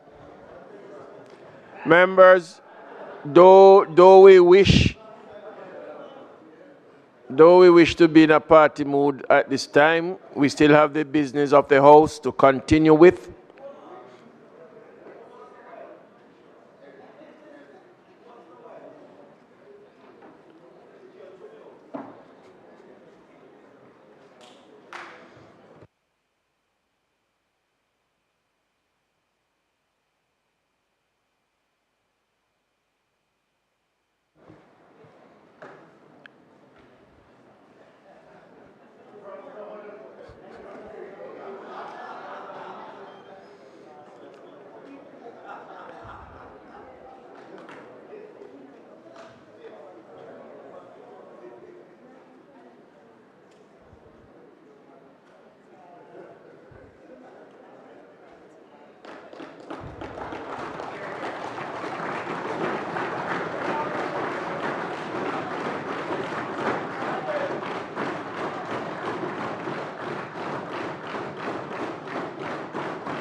And for the last time, the member from St. Andrew Northwest have taken his final bow in the House of Parliament. Statement by Minister. Mr. Speaker, I beg to move that we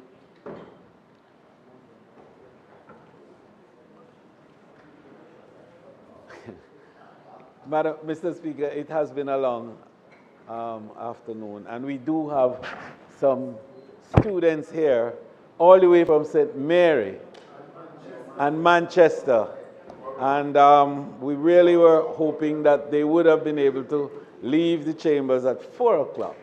And so I'm going to move that we suspend the items on the order paper up to the state of the constituency debate, and to move that the state of the constituency debate be resumed, and that the first speaker would be the member from St. Mary Western, and it will be followed by the member from Manchester Northwest, and then we will revert to the standing orders. May it please you, just in order to facilitate the students who are here from those respective constituencies. May it please you, Mr. Speaker. Members, the request is on the floor for the suspension of the standing order to take the continuation of the state of constituency debates. Those in favor? Those against, the ayes have it.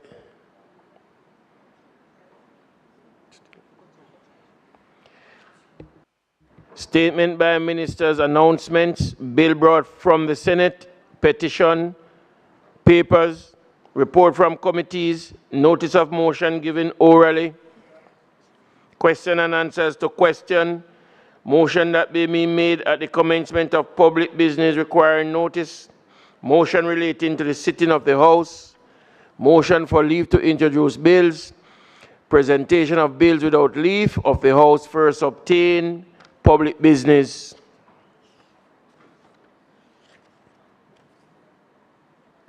Member? St. Mary, Western.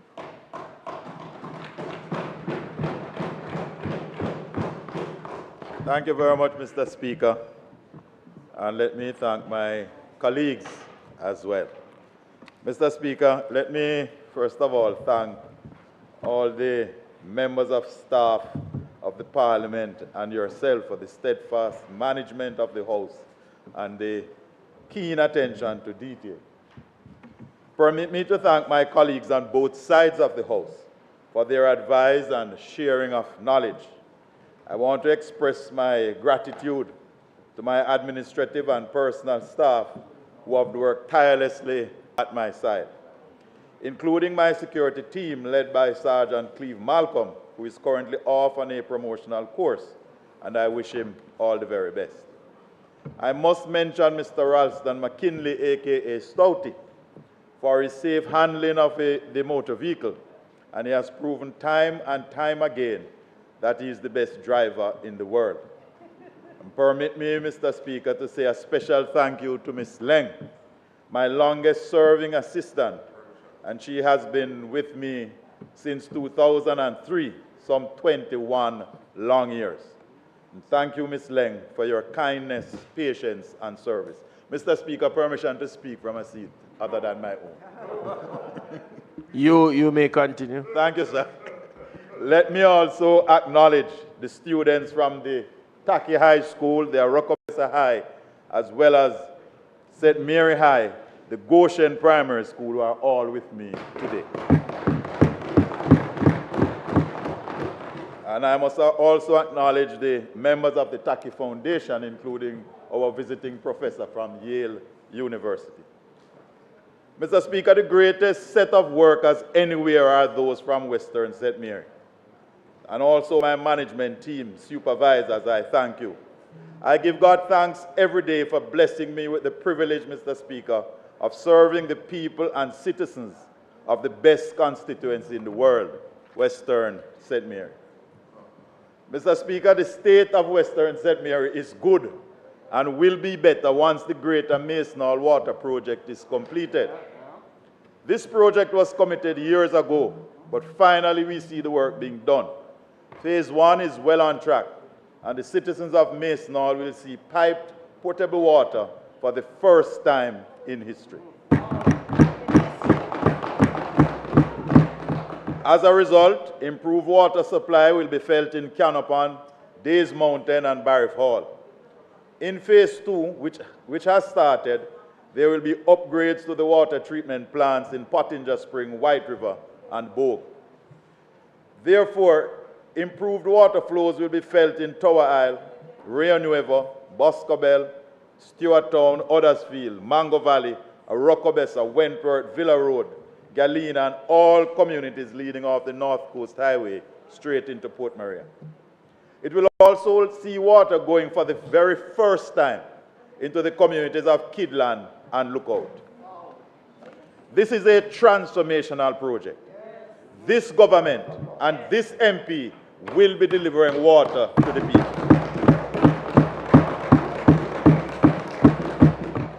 But it's not only there, Mr. Speaker. The then Minister, the Honorable Senator Matthew Samuda, approved the project of laying a 6-inch pipeline from the White River treatment plant through Labyrinth straight into the town of Gale, so that the people of Hyathill, Richards Bend, Gale, Coombstown, Saltram, and all adjoining communities will no longer have any shortage of water for many, many years to come. A solar-powered 15-horsepower pump is being installed in Mile Gully as we speak. And I want to thank the Stanford family from Mile Gully for making the lands available. A solar pump is also slated for Brockway.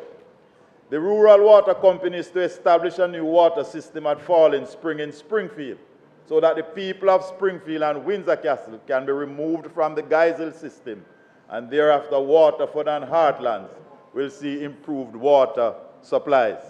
These communities, Mr. Speaker, have suffered long enough, and a solution is at hand. And yes, Mr. Speaker, this is what we refer to as shared prosperity. Mr. Speaker, a 350,000-gallon tank will be bought and placed in Geisel. And along with the 100,000-gallon tank that is currently in Morris Hill, we will have the ability to store the water that will be coming up as a result of an agreement with the National Irrigation Commission, NIC, and the NWC. Minister Green has already given permission for 1 million gallons of water per day to be sent from the Rio Magna up to the Geisel treatment plant. Yes. And thereafter, sections of Northeast St. Catherine, Southeast St. Anne, and the communities of Decoy, Maidenhall, Top Road, Jeffreytown, Waterford, Kubi Corner, Old Road, Cox Peace, and Heartlands will see a massive improvement in their water supplies. The Petersfield system will be upgraded as new pipes will be laid, and a new solar pump is slated for the Commerce Spring. The Champagne Spring in Jackson is slated for another solar pump, and the Fellowship Hall and Ramble Springs will be upgraded. A new pipeline is planned from Sandhill to Port Maria to replace the old encrusted one that is there. So Sandhill, Crescent, Geddestown, Oxford, Carpeace Road, Baileysville, and Freehill will see better and more consistent water supplies. Mr. Speaker, this is what we call shared prosperity. The Industry Pen project by the National Housing Trust will see the Emancipation Lands project finally being completed. Mr. Speaker, when this project was started, certain infrastructural improvements were promised to the people when they were investing, and it never happened. But Dr. Andrew Holness, Prime Minister, committed to the people of Industry Pen, and the NHT will be spending the funds for a new sewage system, improved water supplies, roads, electricity, and land titles. A development by others with over 900 homes were never completed, but this government will be completing it for the benefit of the people. This project will not only benefit Industry Pen, but the wider Three Hills community, Petersfield, Roscommon, Charlestown. Mr. Speaker, the Most Honorable Prime Minister is continuing to share the prosperity because he has instructed the National Land Agency to transfer 31 acres of land being held by the Airports Authority of Jamaica into the name of the Factories Corporation of Jamaica for the establishment of a special economic zone and urban center for St. Mary. This is situated south of the Ian Fleming International Airport. This project, which has seen lands being cleared so that the architect can finalize the designs and the necessary geotechnical tests can be fast-tracked, the plan draws on the unique opportunities that having an international airport next door gives. So a business processing facility to do data entry for legal, medical, and technological back office works, a commercial center to house restaurants, banks, stores, government offices, etc., warehouses, factories, aircraft hangars, factory outlets, and a new terminal building, as well as a medical facility, will be accommodated. So far, Mr. Speaker, it is estimated that this area will be employing some 2,500 Jamaicans. Yes, Mr. Speaker, 2,500 jobs. And if it is left to me alone, Mr. Speaker, the vast majority of them will come from St. Mary. And that is why we have a partnership with Hard Trust to train and certify our people into data entry, construction skills, office management, IT, and other hospitality skills. We have started with over 200 trainees in Gale, and we'll be opening another center in Mount Angus soon, then Windsor Castle, Boscobel, Galena, and Valley Bush. Hart is currently doing a series of on-the-job certifications in the area so that those who will be employed in the construction will be certified by Hart. So far, they have certified over 100 persons in various construction skills. Mr. Speaker, this project is good for everybody. More places will be available for rent. More people will be traveling, so more income for the bus and taxi operators. More people will be working, so the bars, nightclubs, barbers, hairdressers, cook shops, restaurants, vendors will benefit. More economic activities mean the whole region will be uplifted. The hardware store will sell more. More people with new incomes will build houses or will add to what they have. Property values will increase. Mr. Speaker, some of our schools were damaged by Hurricane Beryl. And after a quick appeal to our hard-working Minister of Education, she responded, and she responded in a meaningful way. So that the Carrinal High School, the Carrinal Primary School, the Carrinal Infant School, Free Hill Primary School, Taki High, Campus 1 and 2, Ramble, Retreat, Derry Primary School could be opened in time for the new school year.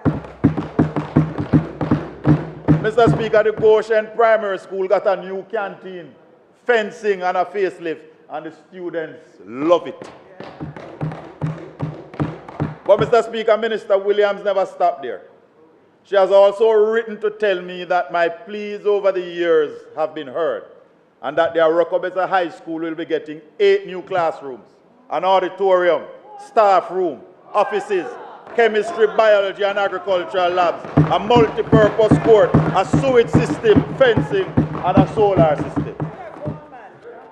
Some $49 million is currently being spent on designs and tests and pre-approvals. Mr. Speaker, she never stopped there.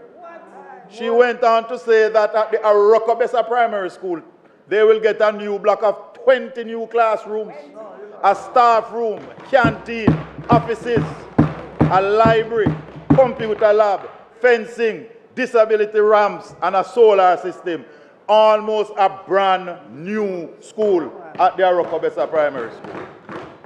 The 20 old NAC buildings that Brother Paul is well aware of will be knocked down. And Mr. Speaker, some $60 million is being spent on designs, surveys, tests, and approvals. But we're not finished. because the Iona High School will be seeing a massive expansion. 4 new classrooms, an auditorium, staff rooms, 4 new labs, sewage system, disability ramps, fencing, and a solar system, because they're spending some $45 million on pre-investment works. But if you think we've stopped there, we don't stop there. Because the Taki High School will be expanded when we complete the purchase of additional lands next door to move the school from 2 campuses to 1 campus. Build more classrooms, a staff room, labs, and offices. And the Sports Development Foundation has committed to building a gym and improving the playing field at Taki. But Mr. Speaker, the best gift in my political career for education has been given to me by Minister Williams. And however, this gift is the construction of a new school to replace one that was destroyed by fire many years ago and was converted to a container school. And today, some $30 million is being spent on pre-investment activities to build a new primary school for Jeffreytown in St. Mary. It has been a long wait for the people of Jeffreytown, and we want to thank Minister Williams. The funding for all these school projects have gone through the public investment system and will be included in the next budget for work to start in 2025. Test, pre-investment activities and consultations are currently ongoing. We want to thank you, Minister Favour Williams, for sharing the prosperity. Mr. Speaker, St. Mary is a tourism parish as well as an agricultural parish, but Western St. Mary is a tourism constituency. And I am pleased to inform you that Minister Bartlett has heard our cry, and the Tourism Enhancement Fund will be building 2 new public beaches, one in Renuevo and one in Arokobesa, with world-class facilities to include changing rooms, lifeguard stations, picnic areas, shops, and a performing stage. All the designs are done. The consultations are done. The permits are on track for approval, and we want to start building out these in the next financial year. Access by our people to quality beaches is important. Mr. Speaker, we have some of the worst roads in Jamaica, if not the worst set of roads. And we are anxiously awaiting the start of the REACH and SPARK programs. The people of Western St. Mary cannot wait for these programs to start. Other people have a little bad road here and a little bad road there. We have so bad road.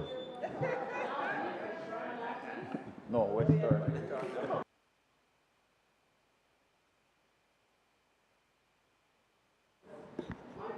Mr. Speaker, the member's time having been expired, I beg to move that it be extended by 10 minutes to allow him to complete his presentation. May it please you, Mr. Speaker. The request is on the floor for the extension of the time. Those in favor? Those against, the ayes of it. Member, you may continue.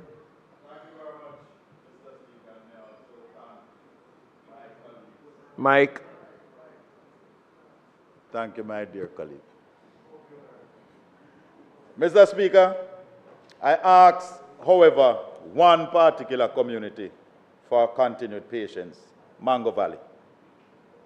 And I apologize to them for the long drawn-out procurement process. But we are making sure no questions are asked. And Minister Nestor Morgan has publicly stated that some work will start soon on the Mango Valley Fellowship Hall Road. And we humbly ask for the community's continued patience. The Mango Valley Road is not being funded under SPARK. It is a separate program. It has its separate funding. But we have to just proceed with the procurement process. Mr. Speaker, the provision of houses and housing solutions will be done with a new 300 solution housing scheme in Galena, upgrading of the Huddersfield views, extending water pipes and Gully Road up into Boscobel views, and completing the provision of water for the Eden Park housing scheme in Jacks River that was built years ago without any pipe in the scheme. And this government is going to put in the pipes. the upgrading of the Lighthouse Road housing project and the issuing of titles, upgrading the hills of Spicy Grove by putting in proper water supplies, a retaining wall and a roadway. And we are currently in negotiations with the family to purchase the Gardner lands in Arokobesa so the people who live there can get a title and security of tenure. We are currently looking at lands in Decoy, Salisbury, Jacks River, and Labyrinth for establishing new housing schemes, and these plans are far advanced. Housing and titles for our people is a priority of the Andrew Holness administration, and we intend to fulfill those. With regards to health care, we have seen the National Health Fund and Dr. Christopher Tufton responding to us in St. Mary with improvements at the Carrin Hall, Mason Hall, Gale, Wood Park, and Arokobesa clinics. The Oxford Clinic in Freehill, like the Retreat Clinic, is being expanded and upgraded. Improvement work is set for Jeffreytown, Bonnygate, and the Fellowship Hall clinics. And there's a special program for upgrading the Wood Park Clinic, which is the old Claude Stewart Maternity Center. The Hunstown Clinic will be relocated to a new clinic, which is to be built in top pen on lands being donated by the Allen family. The legal transfers are being worked out. I wish to thank Minister Green and Minister Charles for the very robust response in sharing the prosperity after the passage of Hurricane Beryl. Let me thank all the shelter managers, neighbors, and friends, the JPS, the NWC, the Municipal Corporation, the Ministry of Labor and Social Security, and all other agencies and teams for their service. Minister Green, the Carrin Hall and Arokobesa High Schools have been consistently the top performers in CXC agriculture. And I want to invite you, Minister Green, to visit these schools and carry a little gift. Because we hear that you have a hydroponics program going, and Arokobesa will do well with that, and Carrin Hall will do well with a little tractor. I want to thank Minister Mackenzie for the provision of that indigent house for Mr. Reddy in Gale. And Auntie Babsy, thank you for the support in the mini stadium in Arokobesa and the gym for Taki. But you know we're still looking for the $5 million to complete the stadium. I want to thank Dr. Chang for getting the Arokobesa Police Barracks project back on track. And thanks for the promised vehicle dock. And we are looking forward to the promised expansion of Jamaica Eye program into St. Mary.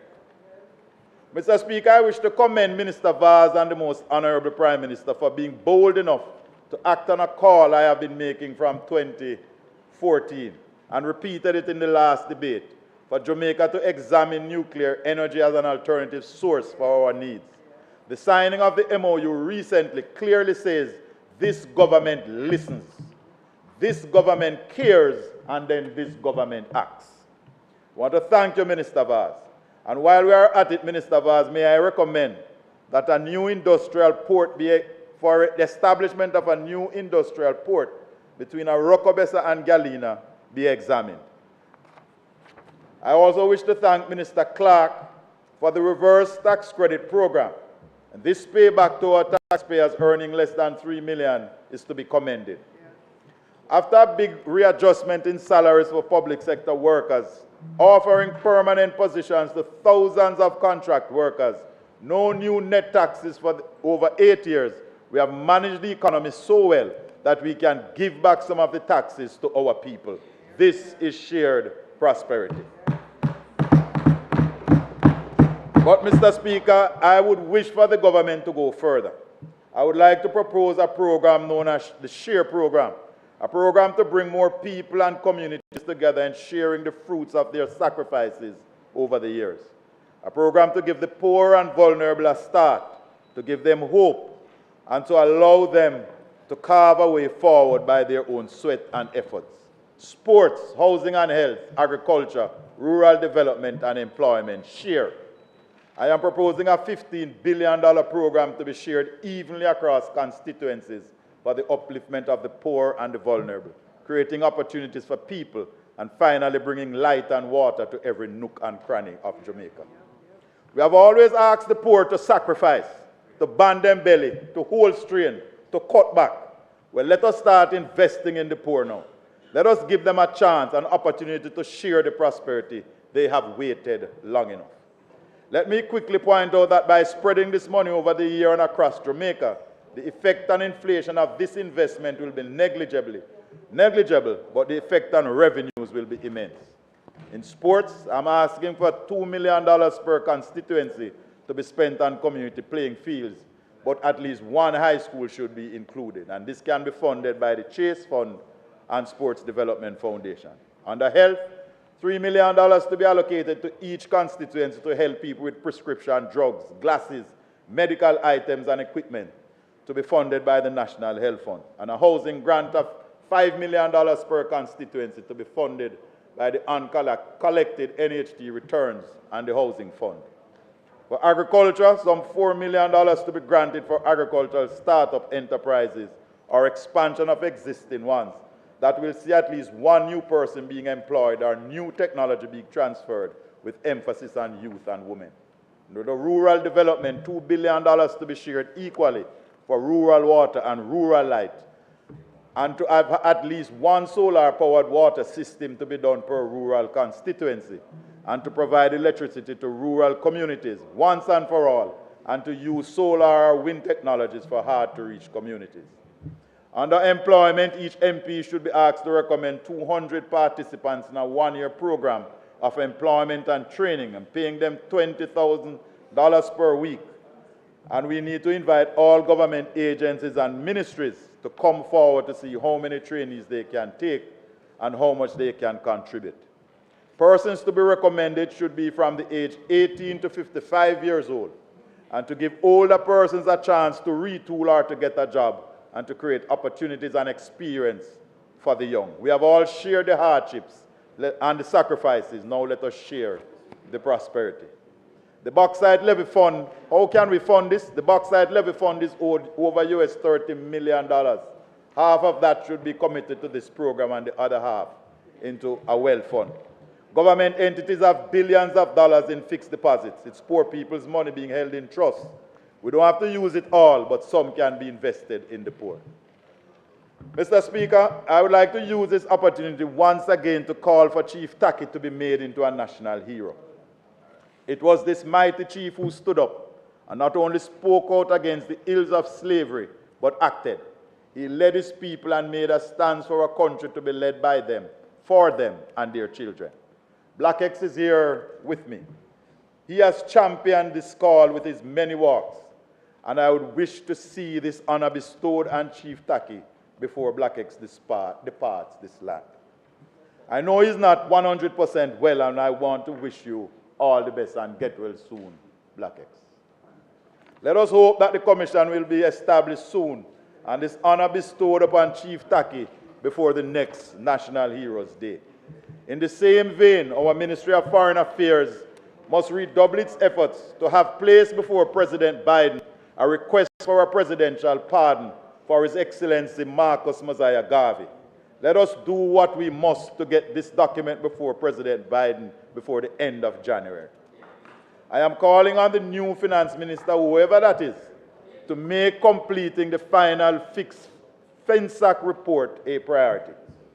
We as a party campaigned on it, we placed it in our manifesto, and as a team and as a party and a government, we must fulfill that commitment.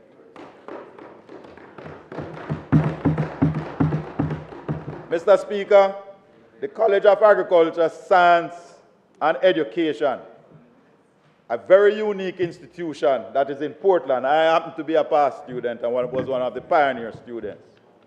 That act needs to be amended so that a permanent space can be made for an alumni representative on the Board of Governors.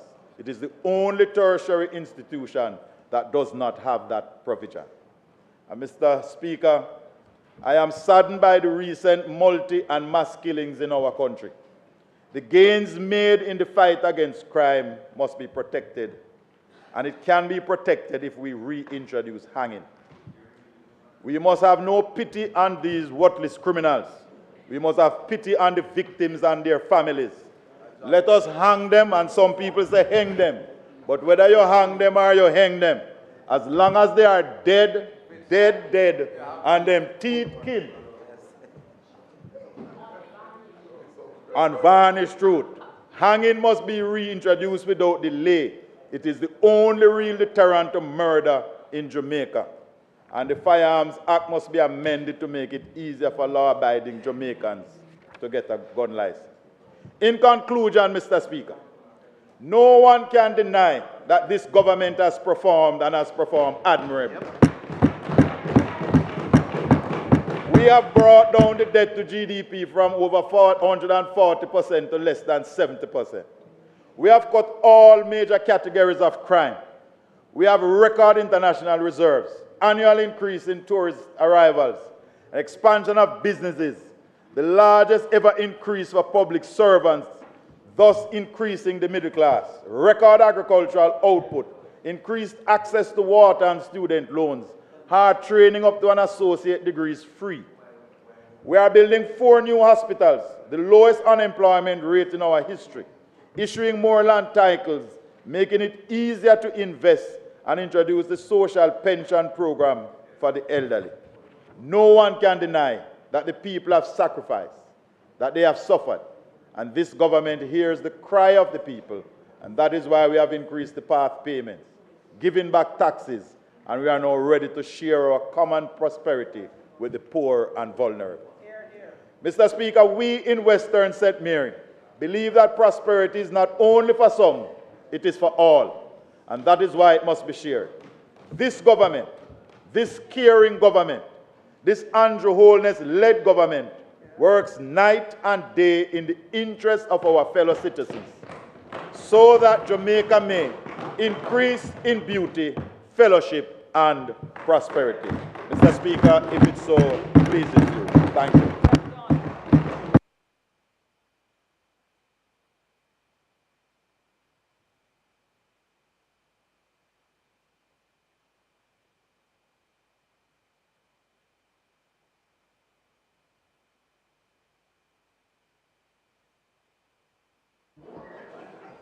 Member from Northwest Manchester.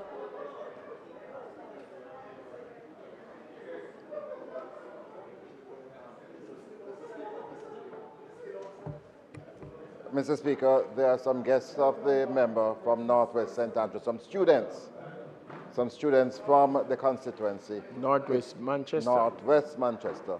So I'll be obliged if you could allow for them to be allowed in as soon as those from St. Mary West exit. Okay? So perhaps you could just give us about 4 to 5 minutes. There's some students who are here.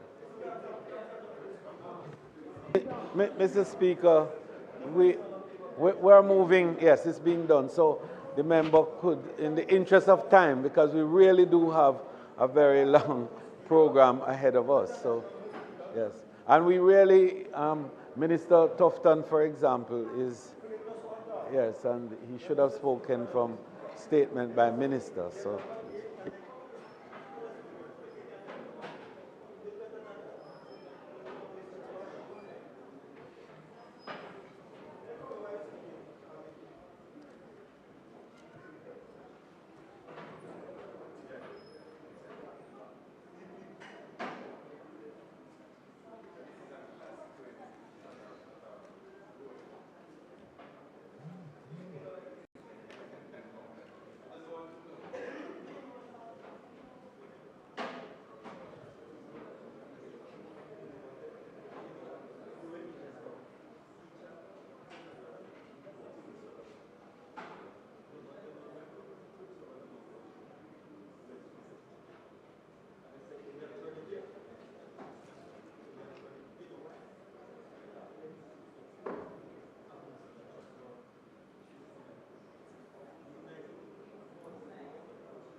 Member?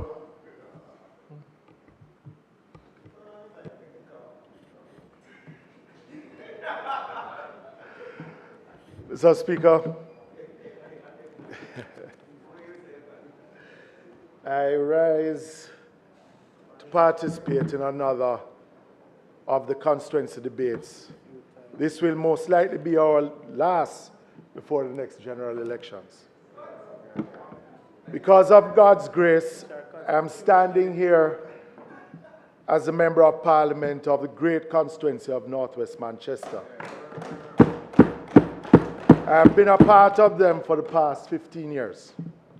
They have seen my daughters grow from little girls to young women and been a part of my highs and lows. And the good part is that we have never been separated. Just want to say to my constituents, I love you, Northwest Manchester. Mr. Speaker, I want to thank my family for believing in me and following me and allowing me to serve. It has not been easy, yet they continue to be my rock. To say a big thank you to my family. Coming out of the local government elections of February 2024, Northwest Manchester made the best choice. They elected 4 councillors. With God's grace, we'll give the best representation. 3 are first-term councillors, namely Andrew Smith, the New Green Division, Devon Wilson, Johns Hall Division, and Ryan Peart, Spur-Tree Division, and Councillor Rowan Kennedy, our Deputy Mayor, returned for a 2nd term. They have their work cut out for them, and I know they all are up to the task. Mr. Speaker, I would like to thank my Assistant Latoya, Constituency Secretary Hopton McCarthy, Constituency Executive, Divisional Executives, my driver Alden, who has been driving for me for the last 15 years, and my campaign team. Your work and support have not gone unnoticed. I am strong because of you. Every year, Mr. Speaker, we are asked to participate in this debate. While most may boast about what REACH and Spark will do, or how many back-to-school benefits they have issued, our constituents elected us to perform on their behalf, and our constituents will score our performance at each election cycle. What you will not hear from many of those who participate in this debate is how the so-called prosperity has eluded their constituents and constituencies. The challenges of getting things done for major projects, even small ones too, and how difficult it has become to perform our roles, to even provide the basic services. Mr. Speaker, I want to pause to welcome the students from Mile Gully Primary School and Mile Gully High School and their teachers. Mr. Speaker, the original purpose of these debates was for us to showcase some of our work done and advocate on our constituents' behalf. We hope that the various ministers and agencies will hear our plea and make our advocacy take our advocacy into consideration when crafting their budget for the next financial year. I will raise a few issues that have affected my constituency. Mr. Speaker, we say that to be a prosperous nation, we need an educated society. One of the most vexing issues is our educational facilities and their infrastructure, mainly the Mile Gully High School and the condition of our primary schools across the constituency. Mr. Speaker, I am sorry that the Minister of Education has left the chamber. But in 2024, I too, in 2014, after making representation to Windalco Bauxite Company, we were able to get access to 40 acres of land near the current school plant. for a new home for the Mile Gully High School. We have had every Minister of Education, from Ronald Thwaites to this current Minister of Education, visit the physical school plant and visit the proposed new site. The Ministry of Education has confirmed that they do have in possession the 40 acres of land that has been given by Windalco.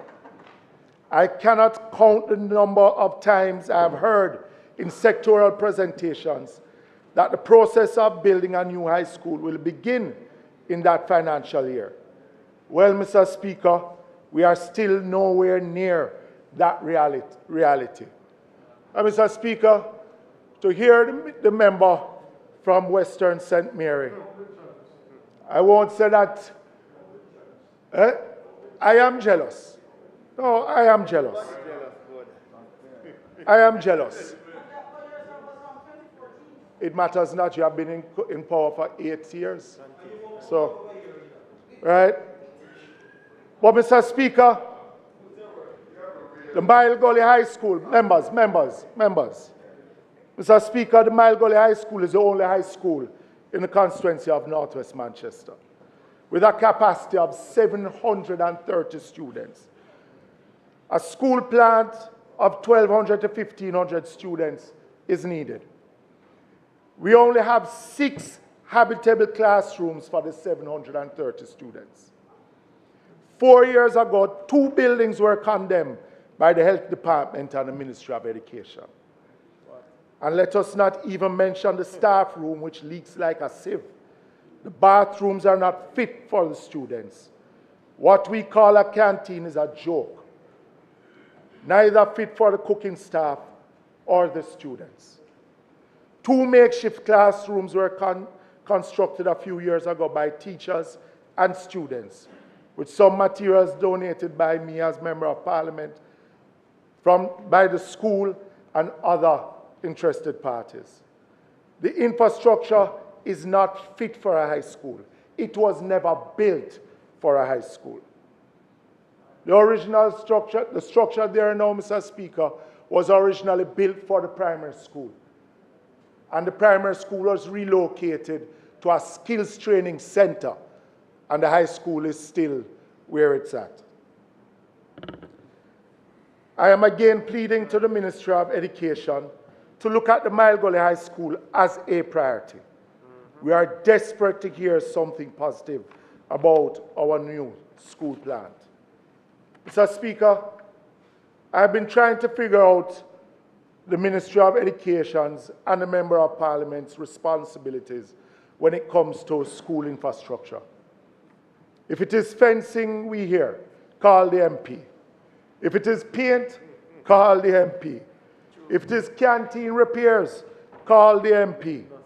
If it is potholes in the schoolyard, call the MP. If the school is out of water, call the MP. If the roof is leaking, call the MP. And if the school needs a staff room, call the MP. Why are schools in rural communities treated as if they are not to be centers of learning for our children?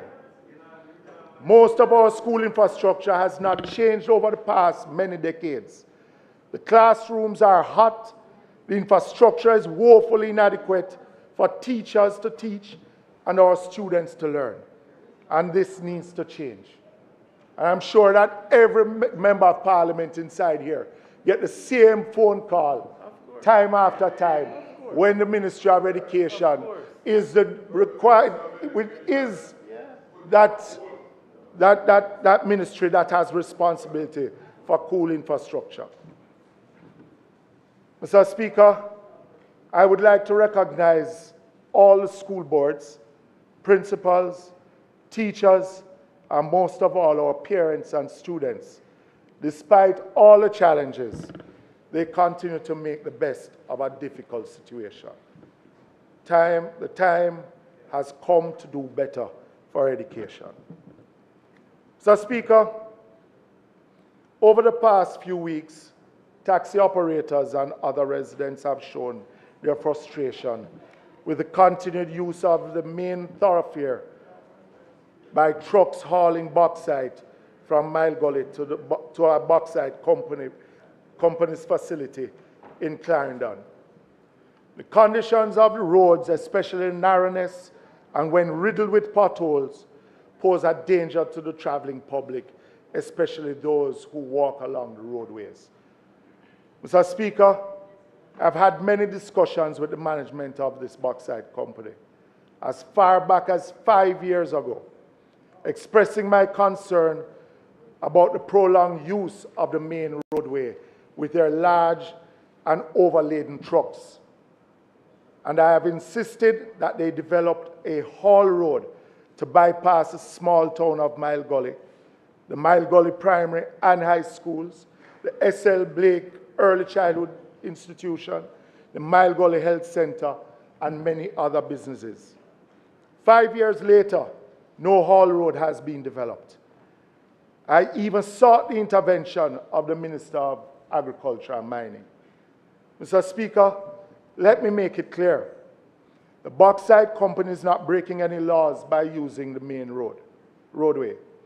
Various government bodies, including NEPA, have given them permission to use the Mile Gully main road all the way to Clarendon. My position, and that of many residents, is that the bauxite company should perform periodic maintenance of the roadway, including periodic debushing, while using the public thoroughfare.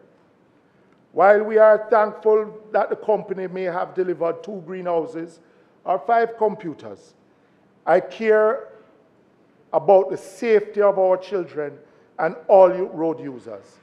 I also care about the condition that the community will be left in once the bauxite company has extracted all the bauxite it needs, as has happened in many communities. The people will be worse off than when they found, how they found them. We are not rich, but we will not be left poorer.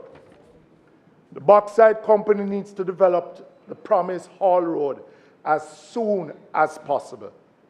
I also urge the company to have dialogue with their haulage contractor about the speed and attitude of their drivers. They too pose a danger to road users. We will not relent until that haul road is developed. Mr. Speaker, rural communities are challenged by access to proper transportation. What do I mean by this? Communities are scattered far and wide, and residents have challenges once they come off a route taxi that must drop them off at their termination point. Then they have the challenge of figuring out, how do I get home, especially if they have loads with them?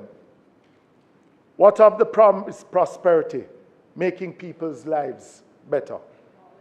I believe in the rule of law, Mr. Speaker. As time passes, things will change, communities will change, and agencies should grow and change with our growing and changing society. Mr. Speaker, it is time that the Transport Authority looks at expanding routes in rural communities. They are quick to prosecute operators who go outside of their prescribed routes. The robots, or what we refer to as the white plates, will transport passengers from termination point to their communities. Yes, at a fee, they too will be held and prosecuted for operating without a license. Yet they are told that once their vehicles are seized, they will have to apply for a road license. Once they apply, that road license is given for a different route. In most cases, and in our case, Mile Gully to Mandeville. Not Mile Gully to Ballignor or Mile Gully to Johns Hall, which is where most of them are operating. Mr. Speaker, and why I'm raising this is because it's a 13-minute drive and an hour and a 40-minute walk from Mile Gully to Ballignor, but there's no prescribed route from Mile Gully to Ballignor. Yet we expect those residents to get home. where is the justice? Where is the prosperity? I've written to the Transport Authority making suggestions on potential expanded routes.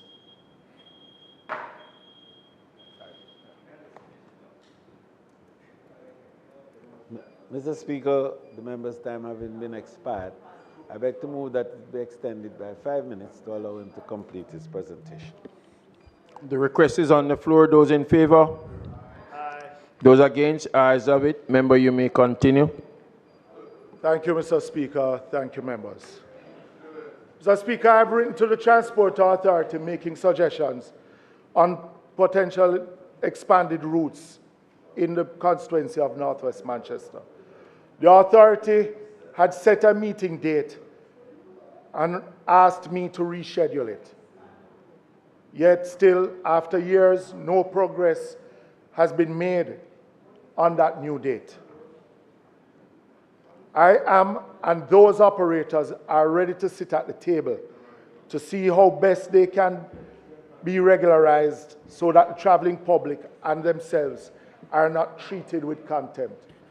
Mr. Speaker, it is a vexing issue because over the last few weeks, we have seen operations by the Transport Authority disguising themselves as passengers, traveling with these robot taxis, seeing the distance that these taxis have to operate, then they come out and then prosecute them, seizing their vehicles and then telling them that they need to. Instead of them trying to carry the recommendation to the Transport Authority, who they are employed to, that there needs to be expanded routes, they find more joy in prosecuting these persons. Majority of these students here that you see up here from Mile Gully Primary and high school don't live in the immediate Mile Gully environment. They live in Ballinure, they live in Greenmount, they live in Johns Hall, they live in far out communities that they can't walk from Mile Gully High School or Mile Gully Square to their home. They have to take those, is to expand the routes. That's all we're asking for. And I've written to the Transport Authority for so long, but a couple of weeks ago, they found pleasure in prosecuting some of these persons who are assisting the students and other residents. Mr. Speaker, as I close, we are only actors on the stage of life. All we want, all I want, is to ensure that I leave this world a better place. That I leave Northwest Manchester a better place. And that I leave my beloved country, Jamaica, a better place. This is my only mission. Mr. Speaker, it is a pleasure to serve the people of Northwest Manchester. But again, as I started out, and I will end now that the Minister of Education is in the House. Madam Minister, I saw the joy on your face when the member from Western St. Mary's spoke about his new schools and the many school infrastructure that will be taking place in Western St. Mary. I too would like to say thank you. You have mentioned the Mile Gully High School on multiple occasions. The time has come for us to get that new high school for Mile Gully and the constituency of Northwest Manchester. Mr. Speaker, it is the people's time. We are here to serve the people. And I want to thank you, Mr. Speaker, and my colleagues for this opportunity. May God continue to bless Jamaica and my constituency of Northwest Manchester.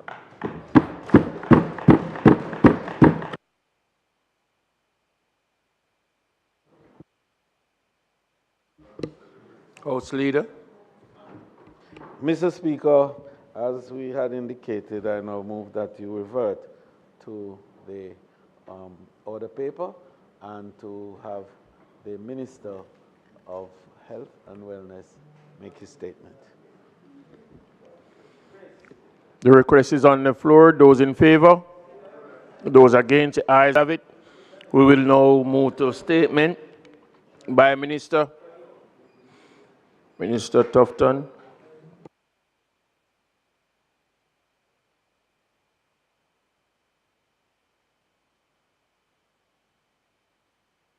Can we have the copies of your presentation?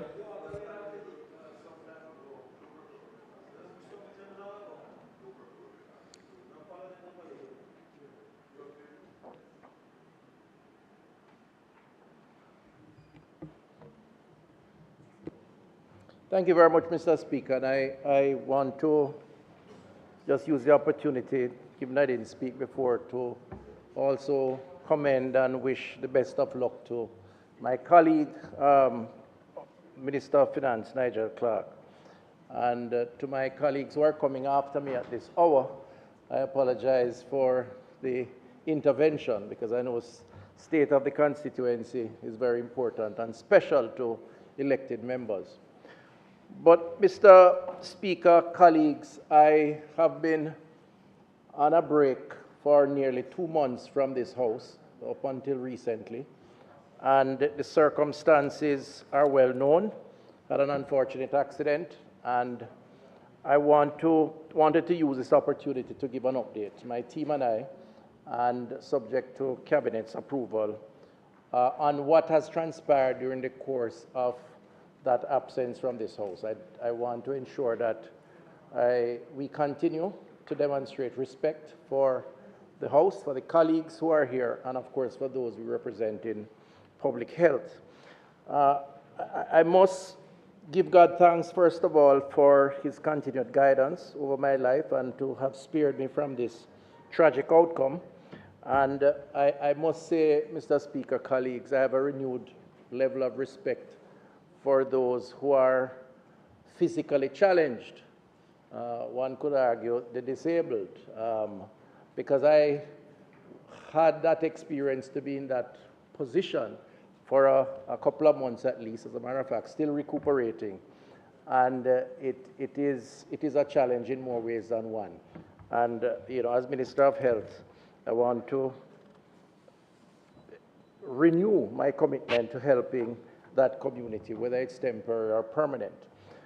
Mr. Speaker, today I want to give an update, as I said, due to that long hiatus. And as noted in my sectoral presentation, Mr. Speaker, there are a number of transformational initiatives that were have been taken on by public health. And these are guided by the 2030 10-year strategic plan that, among other things, seeks to improve primary healthcare delivery, to increase the use of technology to address the crisis of NCDs, improve the infrastructure through innovation, modernization, and new construction and rehabilitation, and to create sustainable strategies to mitigate the human resource for health issues that are affecting Jamaica. Mr. Speaker, we are well on our way to achieving that, and over the last 2 to 3 months, a number of initiatives have been advanced. And it's interesting, it wasn't planned this way, but yesterday, the opposition weighed in on the state of public health through its spokesperson, and a number of things have been said. No, I said it didn't happen for that reason. This was always planned. But it's good timing on their part that they commented, because some of the charges and counter charges that were made against public health and the servants of public health and the cabinet and government of Jamaica are quite unfortunate, not to mention the fact that they are inaccurate. A lot of innuendos, a lot of assumptions, some very extreme positions, and it says a lot about the mindset of that organization if those words represent the mindset of that organization. Mr. Speaker, the reality is that our healthcare system has not been given the level of resources and attention over many, many decades. And in fact, the very member who leads in these conversations on that side himself in 2015 when he was president of the Jamaica Medical Doctors Association, state, and it was carried extensively in the media, so, right, that he, as a surgeon, had to wear garbage bags as personal protective gear in order to conduct surgery within the health system. I can say, Mr. Speaker, in 2015, that's what he said during that day. We took over in 2016, that no surgeon today needs to wear a garbage bag in order to get personal protective equipment to conduct a surgery in the public health system. And even if there is a periodic shortage, it's probably around logistics, not because it is not available. And so if you were to use that reference as a starting point, 2015 or 2016, Mr. Speaker, we have come a very long way, and the Jamaican people are a lot better off today. So when I hear the hyperbolic type of description around crisis and tipping point, Mr. Speaker, it really, to my mind, suggests a lot of delusional comments by someone or some persons who are desperate and are exploiting desperation for political advantage, which is very unfortunate because health is one of those areas that we shouldn't seek to exploit, as is the case, Mr. Speaker. But, Mr. Speaker, we have inherited a lot of the issues, but we are making progress. In fact, the largest investment in healthcare since 1962 has taken place over the last 8 years under this Andrew Holness administration. $35 billion in active projects being implemented, Mr. Speaker. That's not a crisis. That is looking forward and not looking backward. That is making progress. And I'd be happy to share some of the specifics around that in the context of what has transpired over the last number of months. So Cornwall Regional is a talking point. And I want to give a quick update on that. In phase 1, the water infiltration that affected the building and caused the growth of mold, based on lack of maintenance for probably 2 decades before that, Mr. Speaker, this government decided to address in no uncertain terms. And so we addressed the water infiltration in the first phase. We repaired and placed in a new roof. Phase 2, we have had to address the structural integrity of the building, removing components of the building and repairing the supporting structure that has been compromised by water. In 2024, we launched the final phase, phase 3 of the project, that is to realize the full rehabilitation of the building. This is being done, Mr. Speaker, in sections. The first sections of the building to be rehabilitated is the administrative block, with staff being able to be accommodated by this Christmas. In other words, we will begin to move back into that building before the end of this year, Mr. Speaker, in a phased way, and that's an achievement, that's an accomplishment after a lot of work. By April of 2025, the Medical Records Department, the General Stores, the Dietary Department, and the server rooms will be fully rehabilitated and operational, Mr. Speaker, hence showing the phased approach to rehabilitation. These areas are critical, this is a justification, to the proper functioning of the hospital and are being prioritized to ensure that when the full hospital operations are restarted, they can provide the appropriate support to patients and staff in the facility. So this is a critical starting point. Mr. Speaker, I've also been advised by the contractors that the next section of the building to be rehabilitated is the accident and emergency unit that we hope to be fully equipped with new CT and MRI machines as a brand new amenity to support the work of the staff of the A&E. So we're expecting that by the end of the first quarter of next financial year, mid-year that is, the new A&E will be commissioned at Cornwall Regional Hospital, and it will be an absolutely brand new facility, including new equipment, Mr. Speaker. And I want to just segue a little bit about that equipment issue, because one of the comments that was made yesterday around equipment was that somehow this administration, this government, is involved in purchasing substandard equipment. Now, I am not sure where that statement originated, but I want to remind the opposition that there is a procurement process in law that determines how procurement takes place, including of equipment. And I want to reassure the member, because it may be a case of ignorance as opposed to a case of mischief, and I prefer to give the benefit of the doubt, that that procurement process was held through from start to finish, and we can provide specifics on that if necessary, but I want to advocate that principle, which resulted in the equipment, and indeed, most, if not all of the equipment that currently are procured or secured or purchased for our public health facilities. We don't vary from that. So it's advertised, people bid based on what is required.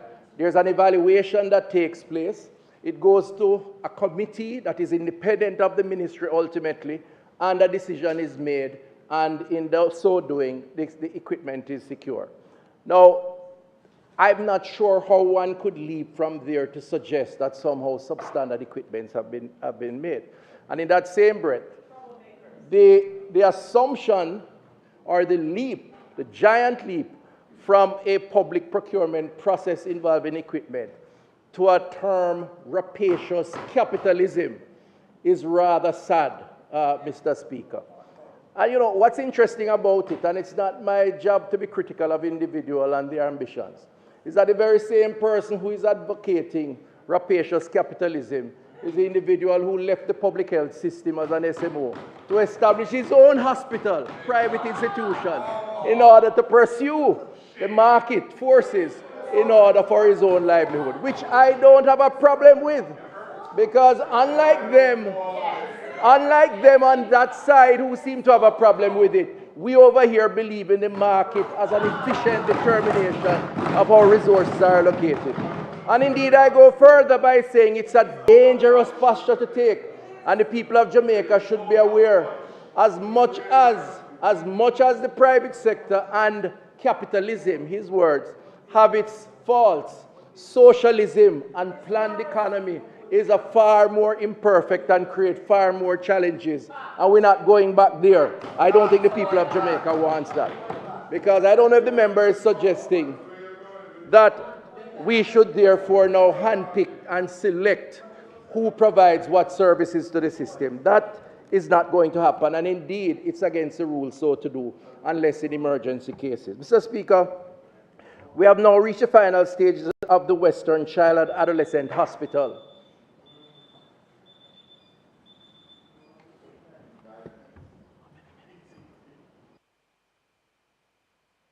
Mr. Speaker, the member's time for speaking having expired, I beg to move that be extended by 10 minutes to allow him to complete. Yes. The request is on the floor. Those in favor? Those against? Ayes have it. Member. Under normal circumstances, I'd read directly from the script, but I've had to be distracted by some of the comments that were made. No, yesterday. No, that's not why. But let me just continue in the interest of time, Mr. Speaker. Mr. Speaker, the Western Child and Adolescent Hospital is on track to be opened officially by the Western Regional Authority by mid-next year, between May and June. That's an additional 250 beds, fully equipped. We expect to hire in the first phase over 300 new healthcare workers, and that will become the only children and adolescent hospital in the Caribbean. That's not a health system in crisis. That's a health system that's moving forward, Mr. Speaker. And I'm pleased with the team and the work that they have been doing, including all the new equipment that will populate that facility. Mr. Speaker, when that is finished, just to respond to the negativity and the pessimism, it will mean that at that location there will be 800 beds in 2 towers, 1 8th floor, 1 10th, and every single piece of equipment will be new in that facility, making it the highest concentration of hospital beds anywhere in the Caribbean, Mr. Speaker. That is progress. That's not a crisis. And I think the people of Jamaica will benefit significantly from this, Mr. Speaker. Mr. Speaker, in 2023, I tabled a primary healthcare reform paper that outlines strategic actions around modernizing our primary healthcare system. I'm pleased to announce that over the last number of months, we have seen significant improvement and modernization, in some cases brand new facilities being commissioned. The Buff Bay Health Center, the Adelphi Health Center, the Port Morant Health Center, and Arcadia Health Center. These facilities now meet the new primary healthcare services standard that includes more services, more patients being dealt with, more doctors and nurses, Mr. Speaker. Another very important part of progress that has been made over the last few months. The University Hospital of the West Indies, we made a commitment that we were going to expand and reroute the Ring Road in order to facilitate a new building. Pleased to announce that over the last number of months, the contract was awarded through a competitive tendering process. And if you go to that location now, you will see the new car park being constructed and the reroute Ring Road under construction of a total of $278 million. Now, next year, the intention is to continue to market in order to begin the process of constructing a new 6th-floor building to modernize the University Hospital of the West Indies. We also announced a program called Operation Refresh, where we committed through the National Health Fund and the Ministry of Health and Wellness some $1 billion to upgrade and to refresh our primary healthcare facilities. We took the position that we need to enhance customer service. A number of those health facilities are already being impacted. Just to name, Mr. Speaker, a few, well, at least the resources, some $45 million has been spent, and it includes new waiting area, air conditioning waiting areas, more doctor's office, clean bathrooms, a kitchen, and in some instances even a conference room. The Catherine Hall Health Center in West Central St. James was the last one I commissioned, and if you go to that location now, the people are happy. Not just the people being served, but the people working there. That process is going to continue, Mr. Speaker. Under the European Union IDB health system strengthening, a few weeks ago, I signed one of the largest contracts, a process that went through a procurement process, I have to emphasize based on this loose talk about corruption, that involved the IDB as well as our local process with a value of some $930 million in member Warmington's constituency in Old Harbour, where we are totally modernizing the primary healthcare system for the people of Old Harbour and its surroundings. That's not a crisis. That's progress in the making, coming from where we were some years ago. In another few weeks, Mr. Speaker, we are going to see a similar groundbreaking at St. Diego Health Center beside the Spanish Town Hospital, as well as in Portmore, Mr. Speaker. All told, $1.7 billion or 10 million euros being spent on those healthcare facilities, Mr. Speaker. Mr. Speaker, information technology. A lot has happened over the last 2 to 3 months because we have embraced this idea of technology being the critical part of service delivery, modernizing our infrastructure with technology. And just to remind this House that I had announced that Cable and Wireless had been awarded a contract to upgrade the ICT infrastructure of the ministry, affecting 104 health facilities across the island at a cost of some $8.4 million US. I'm happy to announce that by September, as of September 30th, 88% or 91 health facilities are now equipped with internet access, Wi-Fi, and computers, Mr. Speaker. We have also established health data center that is housed at eGov Jamaica with a redundant relocation in the southern region of the island. This data center, with its current capacity, can support the technology needs of the next stage of health transformation. In other words, 91 health centers to date, based on the award of that contract, have been given all the technological platform necessary for internet access and for data to be transmitted from one place to the next. That's progress. We are modernizing our health infrastructure, and I believe, of course, that the people of Jamaica will benefit significantly from this.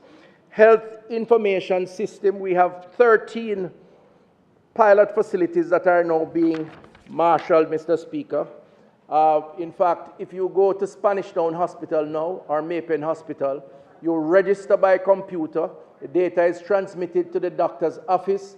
The doctor brings it up. If you are an inpatient, the data is transmitted to the wards. No need anymore for files to be taken from one location to the next. Increasing the time, lowering the time for serving a patient, and of course, diagnosing and treating in a much more efficient way. Mr. Speaker, that's not going back, that's going forward. That is modernizing our health system, which clearly those who are detractors don't appreciate, understand, or refuse to accept, Mr. Speaker. Mr. Speaker, I could go on, but I'm watching the time. But we announced programs over the last few months that have been doing well. Our Second Chance Smiles. We have seen over 50,000 Jamaicans, after announcing that program, going to an oral health clinic somewhere in Jamaica, getting measured up because they lost a tooth or teeth, and the public health system have replaced that missing tooth or teeth with dentures, which allows persons to have a second chance of smiling, which affects their economic impact in life. That program is working, and there are a lot of happy persons who enjoy that program. The New Limb, New Life program, we have seen 71 Jamaicans at a cost of 32 million benefiting from that. And I want to really, and I believe members on that side are going to be happy because they tend to take claim for this relationship. But the Cuba-Jamaica Eye program, I went there today. I went to St. Joseph's Hospital, and I looked at the data, and I really had to bring it here and comment on it. September last year, not this past one, last year, we resumed the Cuba Eye Care program with a renewed focus and a restructuring. We have 17 optometrists or ophthalmologists who are here with their support team. And we have 5 local players, so 22 in all. Between September last year and September this year, that team at St. Joseph's and at the Kingston Public Hospital have done 21,822 case consultations, which includes retina consultation, general consultation, post-operation reviews. They have scheduled 2,936 cases for operation or surgeries. A total of 1,847 were completed, 1,192 cataract, some 773 cases had to be rescheduled due to particular issues with the patient, hypertension or so on, so they have to be treated, and over 1,240 diabetic retinopathy laser treatment were completed, 852 at KPH and some 394 at St. Joseph Hospital. Mr. Speaker, this program, and I'll close shortly, this program, with your permission, do I need to sit again? You may continue to. Okay, thank you. Mr. Speaker, this Cuba IK program has come back new and improved and has resulted in thousands of Jamaicans benefited. The ambassador is here. I can't see him, unfortunately, but I want to just salute the ambassador, and I want the House to join me in thanking the people of Cuba for the efforts under this program. And I have not yet mentioned the fact that we have well over 400 other healthcare providers who are here in our hospital system. Well, maybe those who speak doom and gloom should recognize the success of the program, because they talk as if nothing is happening. Anyway, let me continue.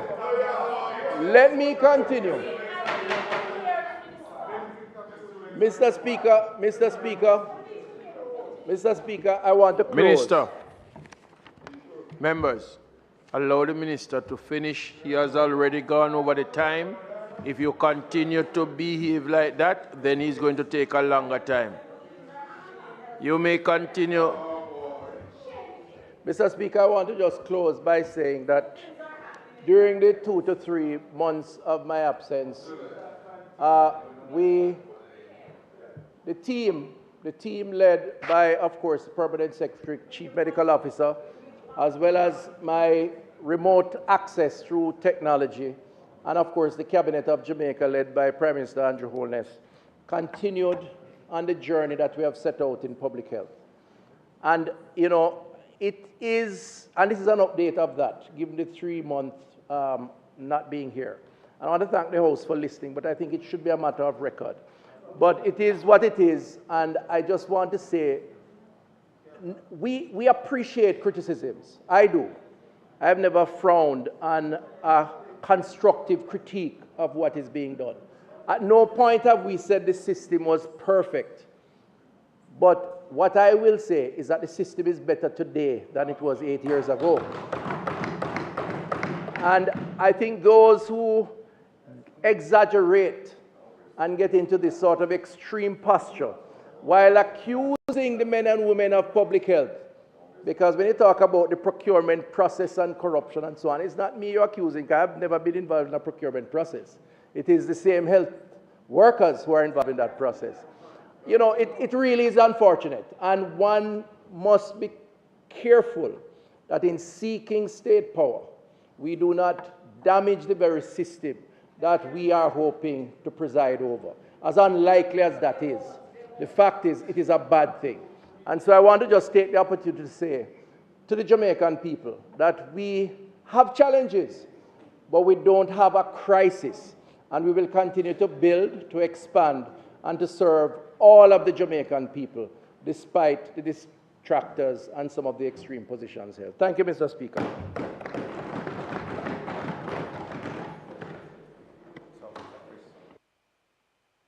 Member from Southeastern St. Andrew. Thank you, Mr. Speaker.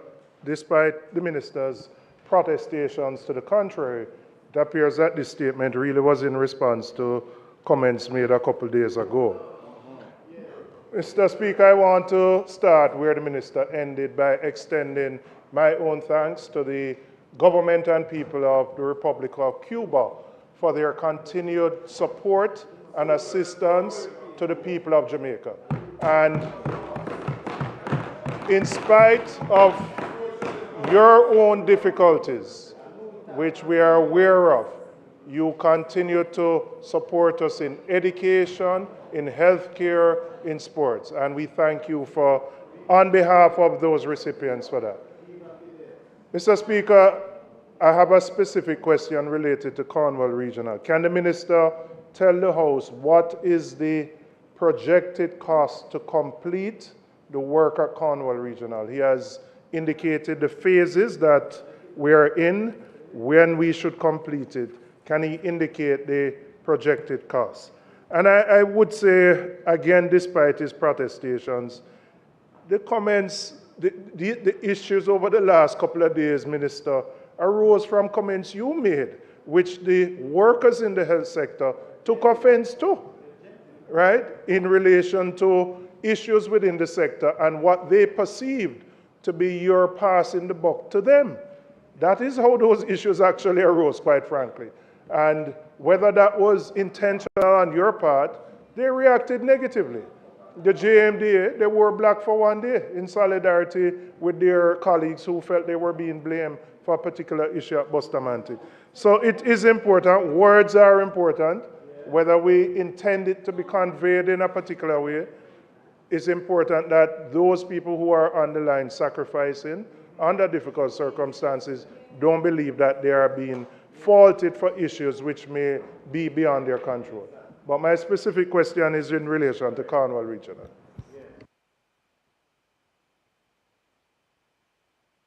Thanks to the member for his questions. I'll be quick. As of now, I know of no variation from what has been discussed in the budget presentation in terms of projected spend. We have spent about 5 billion to date. We have not spent the 20+ billion that has been bandied about as a final spend. There is a conversation taking place now around taxes, which is not complete, which has to be dealt with at the level of cabinet, and whether or not some of these things coming in will attract a certain level of tax. But the cost, as of now, is still at the number where it was as a projection over the next year and a half or so. I don't have the specifics of exactly, but it was 20+ billion overall, projected with 5 billion already spent. I just want to say that my comments, just to clarify, at no point blamed any doctor or any nurse for the challenges. And I can see why it would have been jumped on and political advantage taken of it, given the season. But that's exactly what happened. My comments were a frank assessment that we have gone so far as a government where we have moved a budget from 60 billion to 140 billion, where people don't have to wear garbage bags to the surgery anymore, as some have admitted that they had to in the past. Okay? And however, we need now to fix the people coordination of the system. In fact, I quote what I said. I said there are systemic challenges that are either linked to management or leadership, and we need to identify them and fix them. I tell you one other thing as it relates to that particular hospital, and that is this situation, re the air conditioning unit. The management, in fairness to them, had for 5 to 6 months, had a contract with a private provider to fix the air conditioning system. It wasn't a money issue, which is why I said it's not a money issue. The entity failed to fix the system. They had to terminate the contract at the end of 6 months and hire a new firm in order to fix it. So this is a case where management was willing and the resources were available and a contract was issued, but the private provider of that service was not able to deliver. And I can give you the details of that because I have the details. In fact, it's almost incredulous that what was being asked for by that provider, given the cost of that job. So we're going to have to find a way to coordinate to achieve the transformation that is really required. Having spent so much money in order to improve buildings, to get new equipment, we're going to have to change the way we do things. And I don't resile from that. And that involves management and leadership. And yes, there are people in the clinical area that have providing management, the SMOs in a hospital, and there are civilians who provide administrative management. They have to be part of the solution. But I never broad brushed the entire fraternity or accused any doctors of such. So it was a misinterpretation or indeed an attempt at mischief for political gain.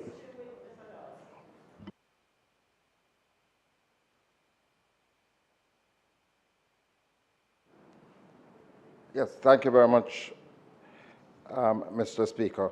The Minister has said that we don't have a money issue, and it is in that regard I wish to ask. First, the Minister, are there any suppliers owed across the 4 regions? If you could just give us an update on whether or not all bills are up to date. If you could also indicate, in terms of your maintenance budget, what has been approved for this year that was, you would have tendered a budget, and we would like to know whether or not that has been settled, satisfied. In relation to the University Hospital of the West Indies, if you could state how many of the operating theaters are in fact in operation, and why some might not be.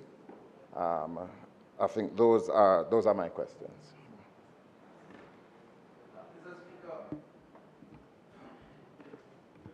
Mr. Speaker, the issue of Mike.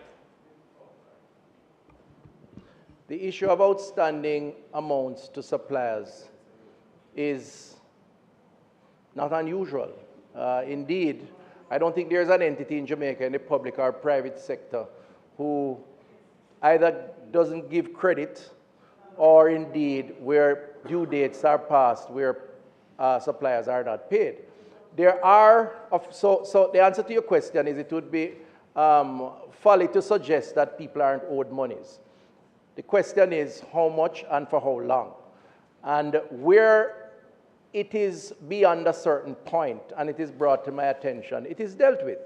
I mean, I don't preside over this process in specific terms, but from time to time, it is brought to my attention. And that includes some of the very suppliers that we are critical of in terms of the refrigeration and air conditioning system. What I know is that the ministry manages some of those relationships and the regional authority manages some of those relationships. And the resources that are available for expenditure on these projects are far more today than they were 8 years ago. And that is a fact, as reflected in the budget, from 60 billion to 140 billion. As it relates to UHWI, I can't say how many operating theaters are non-functional as opposed to functional. As I have not gotten any complaints, and UE, I think, has operated credibly. What I'll say as a general statement is that operating theaters go down from time to time. Part of my frustration with the Bustamante Hospital for Children issue was that you have an operating theater that has a particular problem and a willingness of management to fix that problem, and that problem has not been fixed because the supplier failed to repair. And that is not the only hospital that has that problem. Victoria Jubilee has a similar thing at the ICU maternal unit, as well as Sub Hospital in the A&E. So we have to find a way to get some of these private suppliers to improve their capacity and to be able to adjust their approach to ensure that when they enter into contractual arrangements, they deliver. Otherwise, the upgrades that are taking place may add to naught, and that is what I'm guarding against as the Minister of Health and Wellness.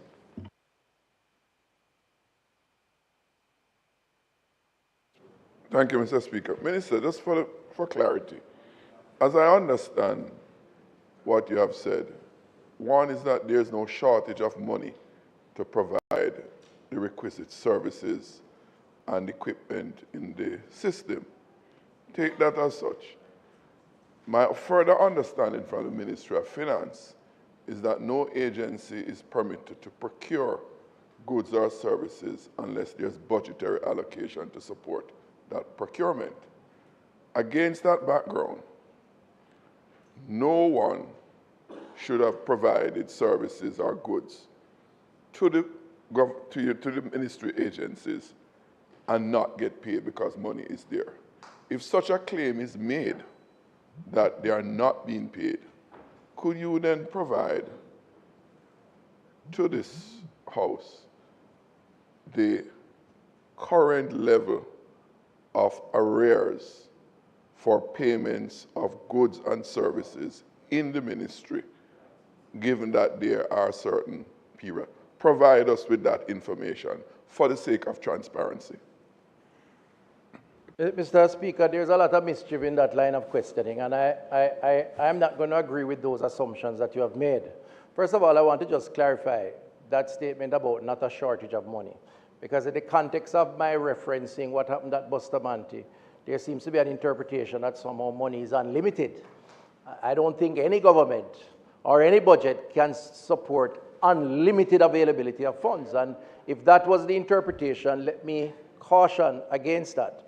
What I will say is that these challenges around air conditioning and refrigeration in particular, as well as some of the others dealing with equipment, funds are available once the problem is dealt with, is managed.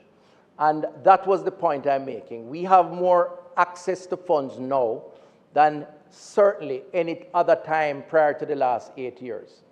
Now, funds have to be directed based on priority. During COVID, a lot of those funds were directed to COVID, and I think that's reasonable and understandable.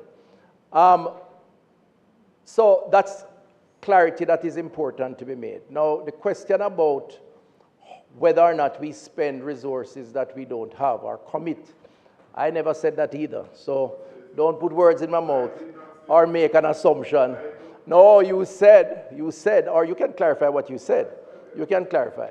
What I will say is that, as you know, the budgetary process is scheduled in terms of how resources are allocated. So I can't tell you that X dollars was spent through a regional authority or the ministry, which is allowed based on the budgetary allocation at the beginning of a financial year. But because of how funds are released as you know, periodically, which includes also supplementary estimates, that those funds are not going to be available. It's a matter of timing and how they are made available.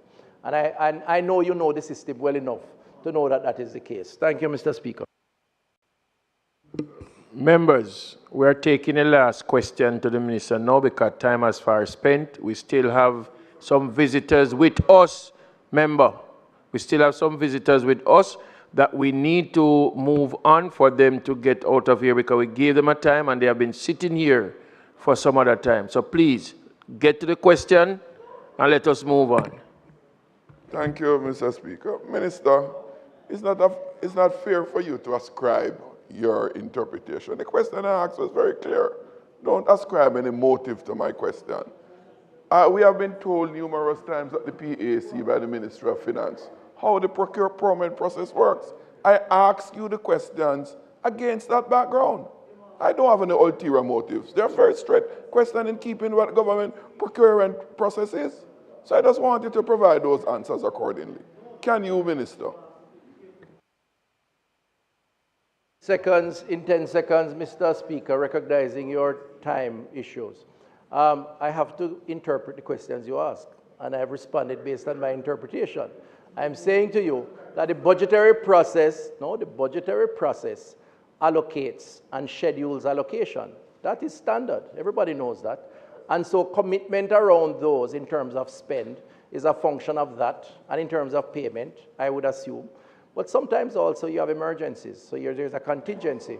You have emergencies, there's a contingency. But what I'm prepared to say more often than not, now, today, based on my assessment as a chief policymaker who asked for reports, a lot of the fix in our healthcare institutions, equipment, air conditioning unit, and so on, is less a function of funds and availability of funds, and more a function of how the process is managed. And indeed, that management includes the supplier's capacity to provide the service. And that is something we need to fix. And that's why I spoke to the systemic failures, which we now have to correct in order to advance the benefits that the expenditure is providing for public health under this government. Thank you, Mr. Speaker. Announcement. Laid on the table of the House are the following: an annual report and audited financial statements of the Company's Office of Jamaica for the financial years 2016-2017 and 2017-2018, annual report and audited financial statements of the Registrar General's Department for the financial year 2021-2022, annual report and audited financial statements of the Broadcasting Commission for the financial year 2023-2024, annual report and audited financial statements of the Fair Trading Commission for the financial years 2016-2017 and 2017-2018, annual reports of the Office of Utilities Regulation for the financial year 2023-2024 and its related ministry paper numbered 77 of 2024, annual report of the Management Institute for National Development for the financial year 2023-2024 and its related ministry paper numbered 78 of 2024, Auditor General's Department examination of the components of the fiscal policy paper for the financial year 2024-2025 interim report, Indicom quarterly reports for quarter 4 of 2023, October to December 2023, quarter 1 of 2024, January to March 2024, and quarter 2 of 2024, April to June 2024. The Auditor General's Department certified appropriation accounts, head 19,000 recurrent, read the Ministry of Economic Growth and Job Creation for the year 2021-2022. The Jamaica Gazette Supplement Proclamations, Rules and Regulations 2571, volume 147, dated Friday, October 25, 2024, number 408, enclosing, the Constitution of Jamaica. The Jamaica Gazette Supplement Proclamations, Rules and Regulations 2575, volume 147, dated Friday, October 25, 2024, number 409, enclosing the emergency powers specified areas in the parishes of Kingston and St. Andrew, Regulations 2024, under the Emergency Powers Act.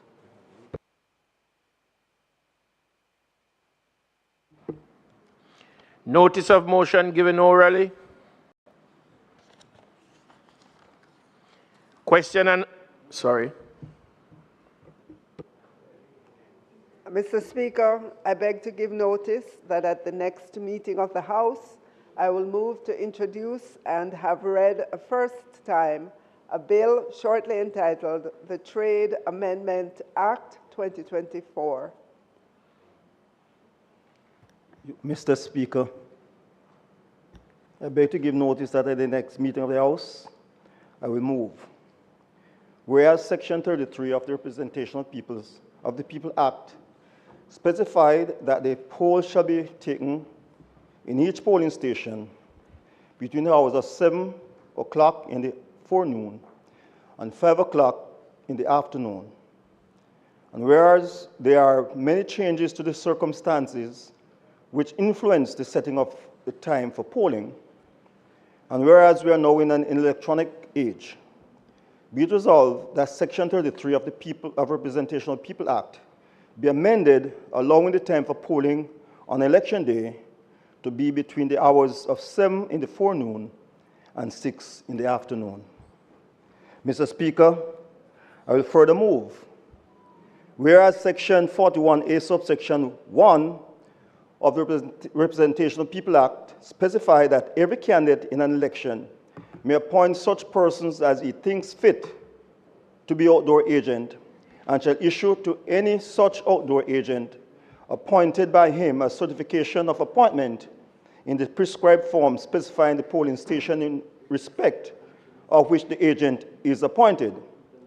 And whereas in many cases returning officers, election day workers, auxiliary or one-day police, and members of security forces have prevented these said agents from effectively carrying out the function for which they were appointed. And whereas the reason given is that these agents cannot be on the compound where the polling is being conducted, and in other cases that these agents must be hundreds of meters away from the polling station. And whereas Section 77, subsection 1 of Representation of People Act does not apply to outdoor agents, and whereas Section 41A, subsection 3 of the Representation of People Act specify the distance of the outdoor agent to be not less than 20 yards from the polling station, and whereby no agent can carry out the function for which he or she was appointed, being such distance from the polling is where the polling being conducted. Be it resolved that Section 41A, subsection 1 of the Representation of People Act be amended to allow the persons appointed by the candidate as his agent to be within the precincts and closer than 20 yards to the polling station as now specified, so that the agent will be able to carry out the duties for which the agent was appointed. Mr. Speaker, I will further move.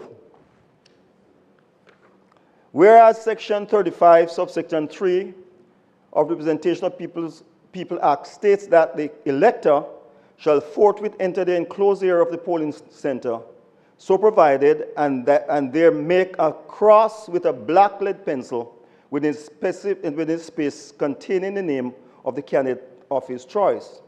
And whereas there are other implements other than a black lead pencil that can also effect such mark for the candidate of one's choice. And whereas there are other marks other than a cross that an elector may make in the space containing the name of the candidate of one's choice, be it resolved that its Honorable House take the necessary action to have the appropriate amendment done to Section 35, subsection 3 of the Representation of the People Act to provide that any implement that an elector finds appropriate or convenient to use to mark the required mark shall be lawful. And be it further resolved that further amendments be made to the said Section 35, subsection 3 of the Representation of People Act to make any mark on the ballot by an elector in the space containing the name of the candidate of his choice or the intent of the elector can be discerned shall be valid and not limited to a cross. I will further move, Mr. Speaker, whereas Section 44, subsection 3 of the Representation of People's Act states if, in the course of counting the votes, any ballot paper is found with the counterfoil still attached thereto, the presiding officer shall, carefully concealing the numbers thereon from all persons present, and without examining them himself, remove and destroy such counterfoil. He shall not reject the ballot merely by reason of his former failure to remove the counterfoil. Be it resolved that this section be amended to add, or the counterfoil having been removed above or below the perforated line. Mr. Speaker, we further move. Whereas paragraph 1, subsection 1 of the first schedule of Electoral Commission Interim Act states, the commission shall consist of 9 members, which includes the Director of Election. And whereas paragraph 1, subsection C states, makes the Director of Election eligible to vote at meetings of the commission. And whereas in its report dated October 1, 2008, submitted to Parliament, the Electoral Commission appeared to suggest that the Director of Election should not be eligible to vote. Be it resolved that Parliament takes immediate action to amend paragraph 1, subsection 1 of the first schedule of Electoral Commission Interim Act so that the Director of Election will no longer be a commissioner and eligible to vote. I will further move, Mr. Speaker, whereas section 7, subsection 3 of the first schedule of Electoral Commission Interim Act 2006 provides for members of the Electoral Commission to be paid emolument equal to that of a puisne judge. And whereas Parliament amended this provision, provided an emolument for the chairman of the commission equal to that of a senior puisne judge. And whereas the commissioners have established a most generous pension, gratuity, and retirement benefit scheme for themselves because of section 10, subsection 1 of the Electoral Commission Interim Act 2006, and whereas section 7, subsection 2 of the first schedule of the Electoral Commission Interim Act 2006 was for the commissioners to be employed on a full-time basis. And whereas the commissioners meet only on a part-time basis, averaging 4 hours per month, and when there are no election or enumeration, they do not meet for up to 3 months. And whereas the tasks being performed by the commissioners can in no way compare to that being performed by puisne judges or senior puisne judges, who have to work long hours doing extensive researches, trials, among other duties. And whereas those persons who serve on other government commissions, example, the Police Service Commission, the Civil Service Commission, among others, do not receive a generous package as those serving on the Electoral Commission. And whereas there are many unfortunate Jamaicans who have to work up to 70 hours a week at minimum wage just to meet the basic needs of their families, and others are living in abject poverty. Be it resolved that His Honorable House amend the Electoral Commission Act, Interim Act 2006 by deleting section 10, subsection 1, and section 7, subsection 2, section 7, subsection 3, and section 7, subsection 4 of the first schedule of the said Act 2006. And be it further resolved that the emolument to be paid to commissioners be commensurate with the part-time job they now perform, and in light with that paid to members of other government commissions and members serving on government boards. Amen. And be it further resolved that the wig and robe allowances now being paid to commissioners be discontinued. Yes. Mr. Speaker, I will further move. Yes.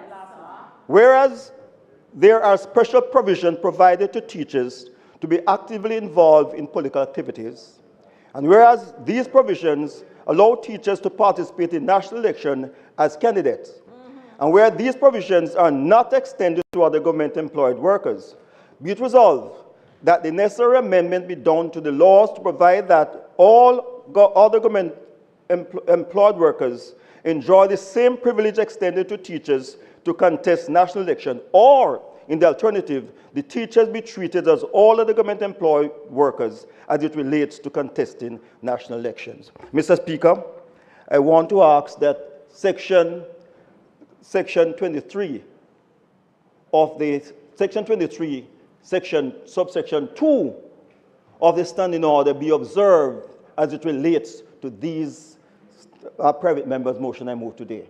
I will insist, going on, that section 23, subsection 2 be applied.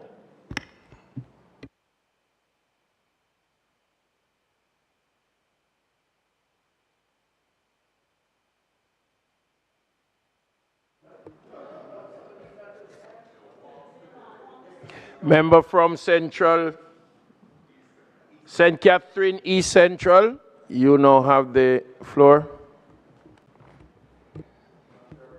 Mr. Speaker. Mike.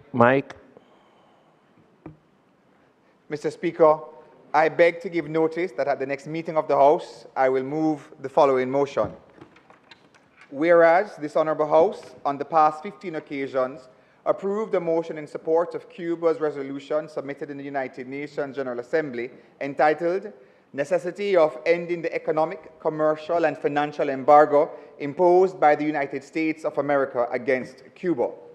And whereas the 62-year-old policy of economic blockade remains in place despite the fact that 187 members of the United Nations, including Jamaica, representing the vast majority of the international community, voted last year in favor of the resolution, and whereas there are no formal and normal banking relations between Cuba and the United States, with implications for relations with the international banking system, and whereas the restrictions on Cuba's international financial transactions, including those with multinational organizations for cooperation with the island, have intensified with the implementation of the blockade policy. And whereas, despite the re-establishment of diplomatic relations in 2015, tourism from the United Nations to Cuba effectively remains illegal, with limited flights to only the capital city, Havana, and hotels also remain off limits under United States restrictions on patronizing companies linked to Cuba's military or security services. And whereas the United States government tightened the blockade against Cuba with amendments to the Cuban Assets Control Regulations to impose increased restrictions on travel, the processing of remittances, and hotel accommodation properties in 2019 and 2020. And whereas the United States on May 15, 2024, removed Cuba from its list of countries not cooperating fully in its fight against terrorism, while simultaneously maintaining the country's designation as a state sponsor of terrorism, which has grave implications on how third states engage with Cuba on developmental aid, trade, international cooperation on transnational organized crime, and technical assistance. And whereas it is welcome that the United States government has announced plans to remove the limit on family remittances to authorize remittances to non-family members sent to Cuba, to increase flights to Havana and extend flights to other cities, to allow American groups to visit on educational trips, and to relaunch the Cuban Family Reunification Parole Program. And whereas the limited ease of restrictions does not change the existing blockade, which, in its essence and its aims, constitutes an act of unilateral aggression and represents a transgression of the right to peace, development, and security of a sovereign state, as well as a permanent threat to the stability of a member state of the United Nations. And whereas the blockade represents a violation of international law and is contrary to the purpose and principles of the United Nations Charter and to the norms governing international trade and the freedom of navigation. And whereas international humanitarian law prohibits any embargo on raw materials for food and medicine, even in wartime, and Cuba continues to be unable to trade even food and medicine with subsidiaries of the United States companies in third-party countries. And whereas the United States has broadened the restricted list of Cuban entities and sub-entities that are the object of additional tax actions due to blockade regulations. And whereas the continuation of the blockade during the pandemic has worsened the impact of the embargo, in particular with efforts to procure vaccines and material for producing its own vaccines, which are the very best way for recovery from the COVID-19 pandemic rather. And whereas the economic, commercial, and financial blockade constitutes the principal obstacle for the development of the Cuban economy and hinders the implementation of the country's national plan for economic and social development, as well as the United Nations Agenda 2030 and its Sustainable Development Goals. And whereas Jamaica's national interests are concerned with the impact of the continuation of the blockade and the extraterritorial application of United States laws regulating transactions between Jamaica and Cuba directly and indirectly.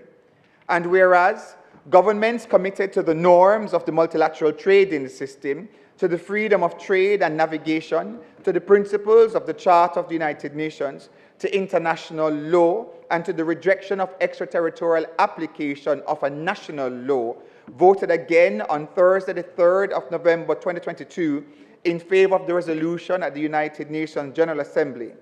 Be it resolved that this Honourable House expresses itself on the morality, legality, and desirability of this decades-old blockade against Cuba and call for the renewed dialogue between the United States and Cuba and for the lifting of the United States embargo against Cuba. Mr. Speaker, I further beg to give notice that at a later stage today, I will move for the suspension of the standing orders to enable me to take this motion.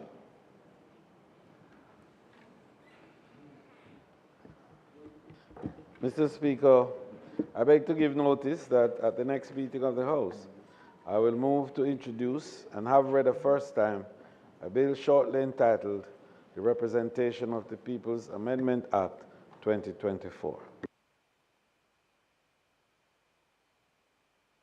Question and answers to questions. Motion that may be made at the commencement of public business requiring notice. Motion relating to the sitting of the House. Motion for the leave to introduce bills. Presentation of the bills without leave of the House first obtained. Minister. Mr. Speaker, I now move for the suspension of the standing orders to enable me to introduce and have read a first time a bill shortly entitled the Trade Amendment Act 2024.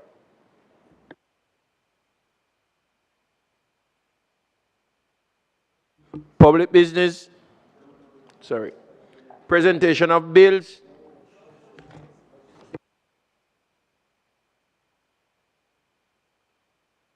Sorry, long day. The question is that the standing order be suspended to allow the minister to take the first reading of the bill, shortly entitled the Trade Amendment Act 2024. Those in favor? Those against, the ayes have it. Minister.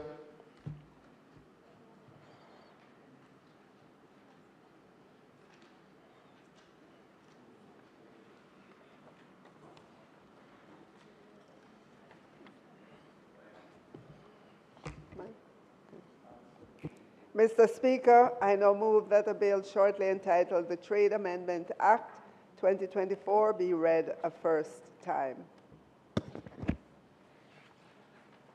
A bill shortly entitled the Trade Amendment Act 2024.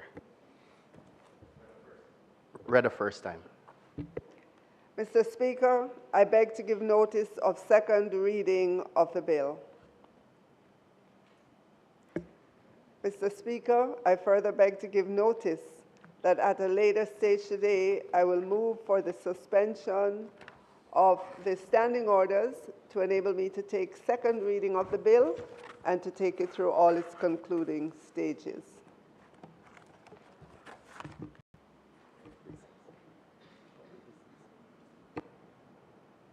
Just say public business. Public business. Mr. Speaker, on public business, the matters that are dealt with earlier with regards to the motions will all be taken, and I would ask in the following order. The matter in relation to the Cuban embargo will be taken first, and then the recommitment of the constituency debate will then pursue, with the speakers being the member from St. Elizabeth South Eastern and the member from Manchester Southern. And then after, the bill with regards to the Trade Act will be taken and debated to its conclusion. May it please you, Mr. Speaker. The request is on the floor. Those in favor? Those against? The ayes have it.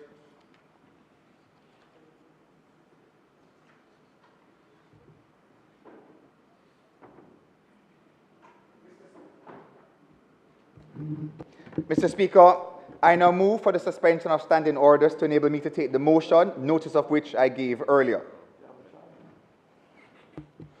The question is for the standing order to be suspended to enable the minister to take the second reading of the bill, notice of which he gave earlier, and also for him to take it through all its concluding stages. Those in favor? Aye. Those against? The ayes have it.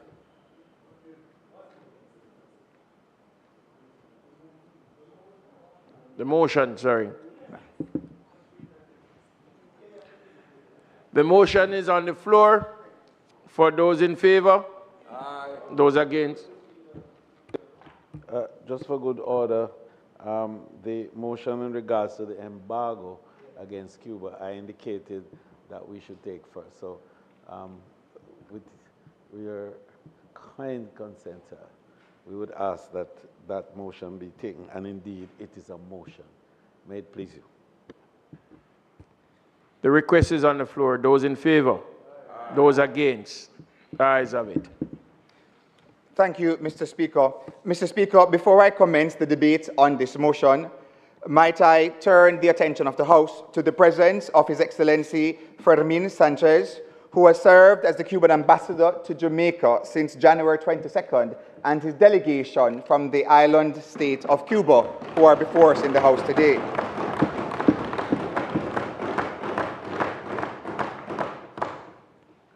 Mr. Speaker, over the last few years, I have had the distinct honor of raising this motion before the House in support of our brothers and sisters who live in Cuba, who suffer the horrors of this illegal trade embargo. Mr. Speaker, Jamaica and Cuba have a long-established and active relationship that has seen us benefiting mutually. Over the years, this relationship has seen us cooperating across several sectors: security, migration, health, education, construction, economics, and science. There's also been cooperation in other areas, including agriculture, culture, sports, and tourism. Mr. Speaker, the Jamaica-Cuban relations are based on mutual respect for sovereignty, the non-intervention and non-interference in the internal affairs of states, and strong people-to-people connection. Jamaica, and by extension, the other CARICOM countries, have consistently advocated and supported the calls in the regional, hemispheric, and international fora for the lifting of the unilateral application of economic sanctions and other punitive measures against Cuba. Jamaica and Cuba, notwithstanding the embargo, continue to work closely in regional and hemispheric fora, such as the Caribbean Community, the Association of American States, and the Community of Latin American and Caribbean States. At the multilateral level, particularly at the United Nations, Jamaica and the rest of CARICOM continue to stand in solidarity with Cuba in the call to end the ongoing economic, commercial, and financial embargo imposed against Cuba. Mr. Speaker, it is important that we take this particular motion today, having regard to the fact that tomorrow, the 30th of October, 2024, the United Nations General Assembly will once again vote on the resolution, and that Jamaica's permanent representative to the United Nations will, as is customary, demonstrate Jamaica's solidarity with Cuba through a statement during the debate.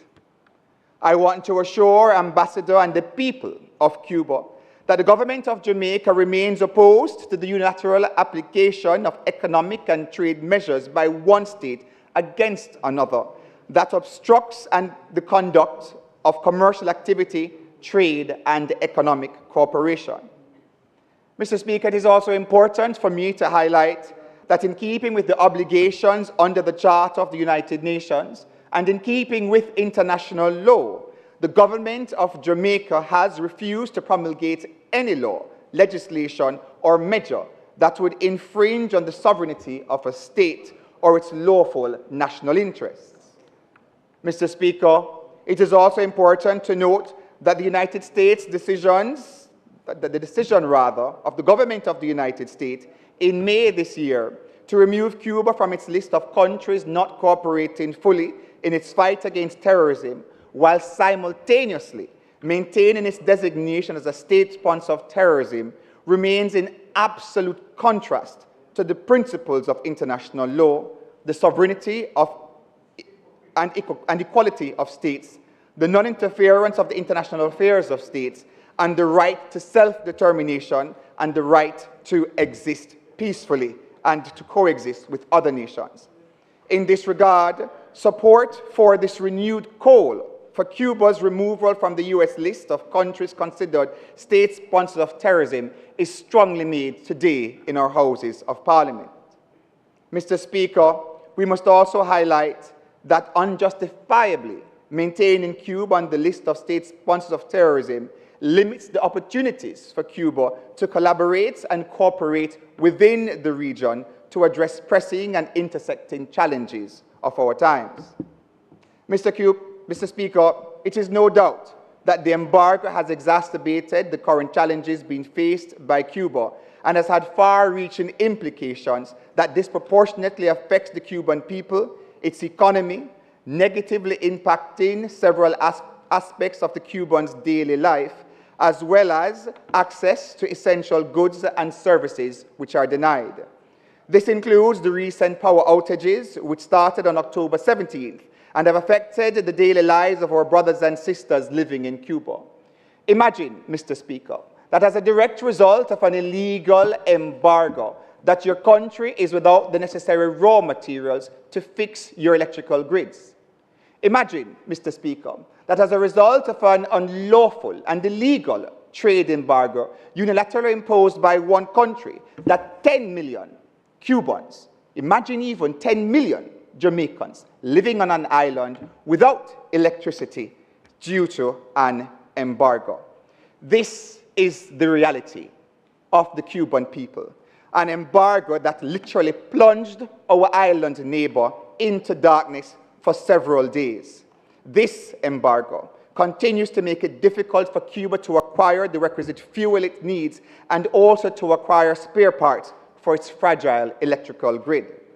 In this connection, it is morally indefensible, Mr. Speaker, to impose such suffering on innocent civilians in an effort to isolate and weaken the government of Cuba. Mr. Speaker, notwithstanding the challenges faced by the people of Cuba, we can all, as a government and people, applaud Cuba's remarkable advancements in healthcare and medical research, despite these challenges, and Cuba's unwavering commitment to deepen South-to-South cooperation amongst developing countries. Mr. Speaker, you would have heard from the Minister of Health, who spoke just now about the cooperation in medical assistance, and no doubt the Minister of Education will also mention the cooperation in educational assistance as well. Since the beginning of 2023, Cuban health professionals have in fact conducted here in Jamaica more than 300,000 medical consultations and have saved more than 5,000 lives. These Cuban professionals, including 85 diabetic retinopathy, diabetic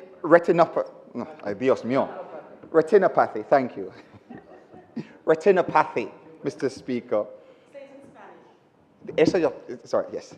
They have conducted more than 85 of these. They have conducted more than 108 laser surgeries. Currently, there are some 368 Cuban health professionals and 68 Cuban teachers in Jamaica. Mr. Speaker, the Jamaica-Cuba Eye Care Program resumed in August 2023 after being discontinued due to the COVID-19 pandemic. Since then, Cuban health professionals have consulted with more than 220 cataract patients, with 149 patients ready for cataract surgery. The Embassy of Cuba recently announced the allocation of 21 scholarships for Jamaican students interested in pursuing studies in Cuba under the bilateral scholarship program for the upcoming school year 2024. These scholarships, Mr. Speaker, will be allocated to students pursuing studies in medicine, stomatology, nursing, health, technology, engineering, and education. Mr. Speaker, it was an honor for me to be there to share in the moment with Ambassador as we wished our 21 nationals all the very best for their studies in Cuba. Mr. Speaker, I am reminded that the Jamaican Parliament has a long tradition of supporting this motion, calling for the lifting of the economic, commercial, and financial embargo imposed by the United States of Cuba. And I open the motion to my colleagues in the House, Mr. Speaker, to share their views on the matter. I thank you.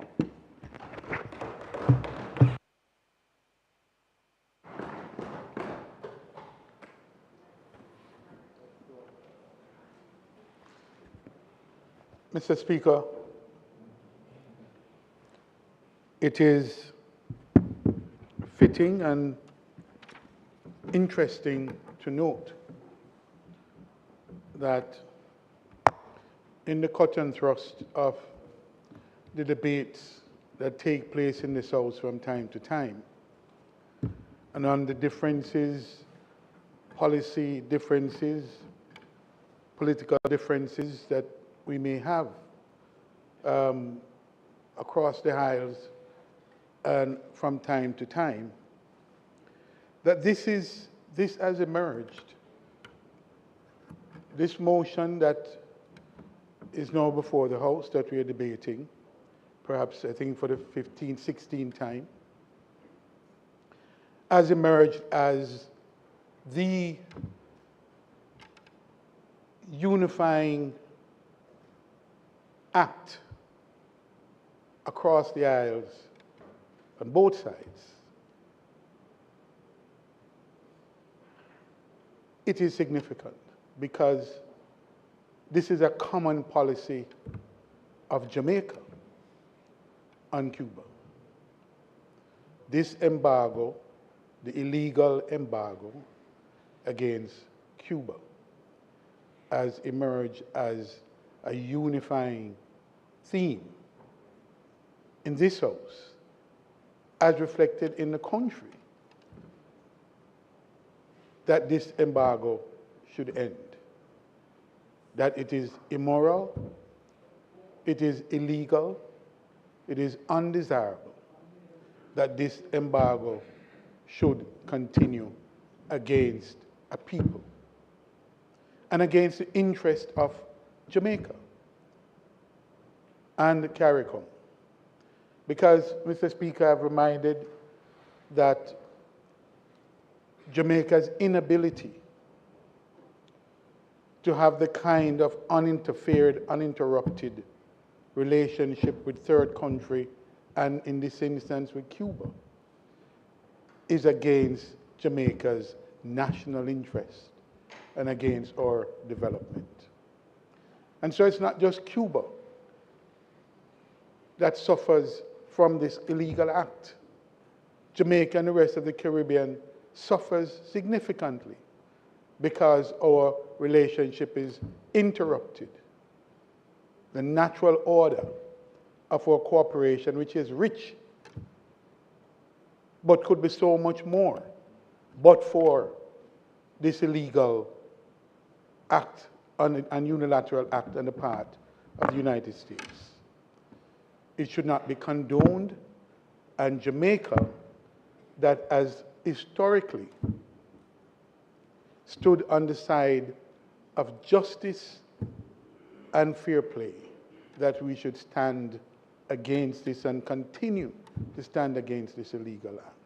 I remind Mr. Speaker that the Helms-Burton Act is still in place. And this is an act which prohibits the natural flow of trade with Cuba, and that persons are sanctioned either in their businesses or personally if they breach the provision of this extraterritorial application of U.S. law. This, Madam Speaker, Mr. Speaker, is an act of aggression, continued aggression against the people of Cuba. Mr. Speaker, we spoke about the relationship, the areas of cooperation, and there are many. It is significant that notwithstanding Cuba's challenges, we see pictures being broadcast on CNN and other US media as if to suggest that what is currently happening in Cuba with the light and water challenges is something to applaud. It is not. It is a direct result of the embargo and the punishment of the Cuban people. The inability, as was said before, my colleague said before, the inability to import technology, raw material, that has been sustained. This has been the longest embargo sustained against any country, anywhere in the world. The Cold War has long passed. Decades in our rearview mirror. And yet, this comprehensive application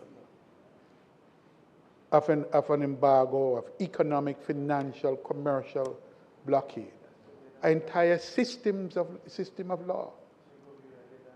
And instead of being unraveled, it is being enhanced. And this notwithstanding that diplomatic relations were re-established in 2015. And we all hoped that that signaled a new period, a new era in the relationship between Cuba and the United States and among the peoples of the region. But what we see is, notwithstanding the rapprochement, we have this intensification of the blockade against the Cuban people. So that the unlawful, the illegal, the immoral declaration of Cuba as a state sponsor of terrorism, which itself brings into play another raft of international regulation against Cuba, further tightening the blockade, continues. With no evidence, no justification. The evidence has been to the contrary. Cuba has been one of the most strict states against terrorism. They've cooperated with the United States on matters of illegal trade in trafficking in human trafficking and drugs. They have cooperation. They meet and they talk about some things. And yet they leave the room and these blockades are further tightened. All of this is about interference and for the United States to dictate the choices of the people of Cuba. It is not right, it is not just, it is unfair, and we have to continue to say that this will not be supported by the Jamaican people. Now, Mr. Speaker, I make one last point. So, in all of this, the Cuban people still continue to demonstrate their compassion for the cooperation of, we just heard about 21 scholarships being offered. This used to be far more. But the Cuban people, even in this period of deep distress, are still reaching out and making their contribution much reduced from what it used to be in previous time. We have more Jamaicans from impoverished background have benefited and would have continued to be benefited, but for this illegal blockade. And so the question must be asked, Mr. Speaker, in this period of Cuban literal darkness, how is the Jamaican government and people, how can we reach out to the Cuban people and to show our empathy or solidarity in ways other than this resolution, which is important. But persons believe that this was unimportant and that this make no difference because they say every year we come and we debate this resolution. Please. Mr. Speaker, you forgive me, I'm wrapping up. No, we cannot give you all evening. I do not intend to take all evening. And I'm saying to your member, you need to wrap up now. My feet. Member, you need to wrap up now, please. I'll conclude by saying this. It is an hour and a time in which the government and people of Jamaica should extend, even symbolically, a hand to the people of Cuba who are, to this period, going through a very dark period. We have a responsibility, we have an obligation, morally not just to stand on this resolution, but also to reach across the aisle and to reach across and hold the hands of the Cuban people in this very difficult period. Thank you.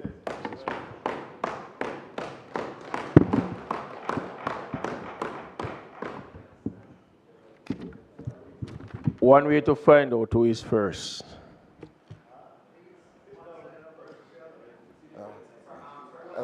Thank you very much, Mr. Speaker. You have employed the technology well in our parliament. Yes. Mr. Speaker, I will be brief.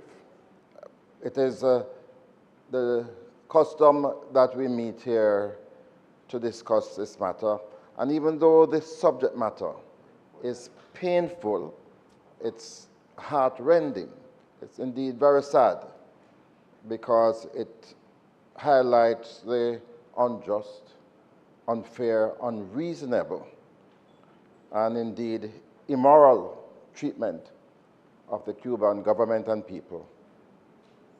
I can deduce out of this some pleasure, because perhaps it's the only thing and time when there's a debate in this parliament where every word that is said is shared by both sides. And I want to commend the member from St. Catherine East Central and my colleague from Western St. Andrew for their presentations. And I will not add anything more to those presentations, but to say that as the Biden administration term comes to an end, perhaps this would be the most defining legacy of that administration if they right this wrong and allow the Cuban people to breathe and to get rid of this unlawful act of embargo on the Cuban people. And so I support wholeheartedly this motion and resolution, and I invite, as the member has done, our Parliament to, as usual, in one voice, unanimously approve this resolution. Thank you.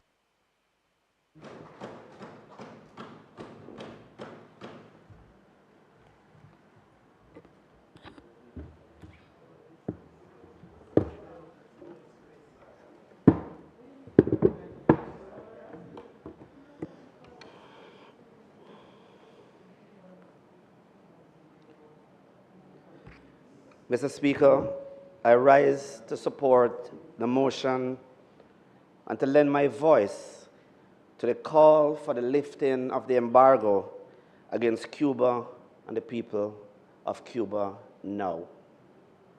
Mr. Speaker, in February 1962, President John F. Kennedy proclaimed the embargo on trade between the United States and Cuba. Mr. Speaker, that is 62 years ago. On December the 17th, President Obama broke the mold in the U.S. approach to Cuba policy. But Mr. Speaker, so much has happened in every decade since then, and Cuba has been prevented from benefiting from each of these decades in an unrestricted manner. The United States cannot be oblivious to the damage caused by its own action. The administration has an obligation to address the many ways in which U.S. policy contributes to the worsening humanitarian situation in Cuba. We saw the massive power outage recently, and some would argue that this was a direct result of the embargo. This embargo is against all things we aspire to be as humans: decency, mutual respect, the respect for life, and the right to live in dignity. Cuba has given the world so much, and Jamaica and Jamaicans have benefited tremendously. But yet still, Cuba keeps giving even with the little they have. This shows the remarkable nature of the Cuban people. We thank you, Ambassador, and the people of Cuba. We stand with you as our brothers and sisters. We join the world in saying that it's time for the embargo to be lifted, so that the people of Cuba can live in dignity. Sin embargo ahora. Thank you.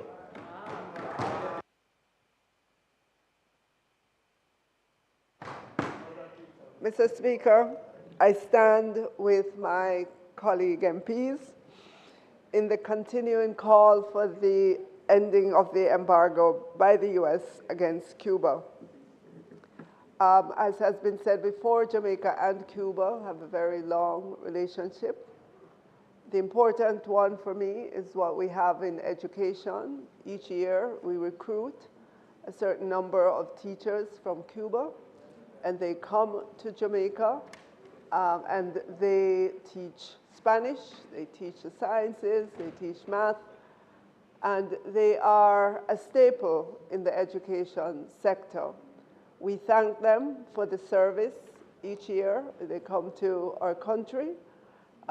We ensure that while they're here, they're taken good care of, and they bring the culture of Cuba with them as well to help our Jamaican students understand the culture in another country. And I know, Mr. Speaker, a lot has been said, and I simply want to register my stance with my colleagues in continuing to call for the ending of the embargo by the U.S. against the Cuban people.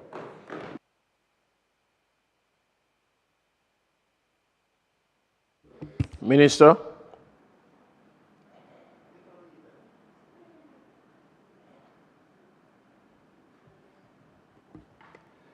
Thank you, Mr. Speaker. Mr. Speaker, allow me just to indicate that Minister Tufton would have wished to participate, and also for the benefit of the ambassador's hearing, Minister Tufton would have wished to participate in the debate. However, Mr. Speaker, he had another matter that was pressing. He is on the outside, but it does not look as if he'll be able to make it just now. Mr. Speaker, allow me to thank my colleagues for joining their support to this very important motion. Mr. Speaker, as has been stated, Cuba continues to give so much with so little to the rest of the world. I recall during the COVID pandemic, Cuban doctors were not just in Jamaica, they were all over Asia, they were all over Africa as well, in support of the South-to-South cooperation that they continue to provide. Mr. Speaker, time stands to reason that the hour is in fact here for this unlawful, illegal, immoral blockade to be lifted. Whilst much has been said, Mr. Speaker, as a student of international relations, history, and modern languages, I have learned that when we speak to people in a language of their own, that we speak to them with our hearts. And that, in fact, builds long bridges that last a lifetime and that go beyond natural borders.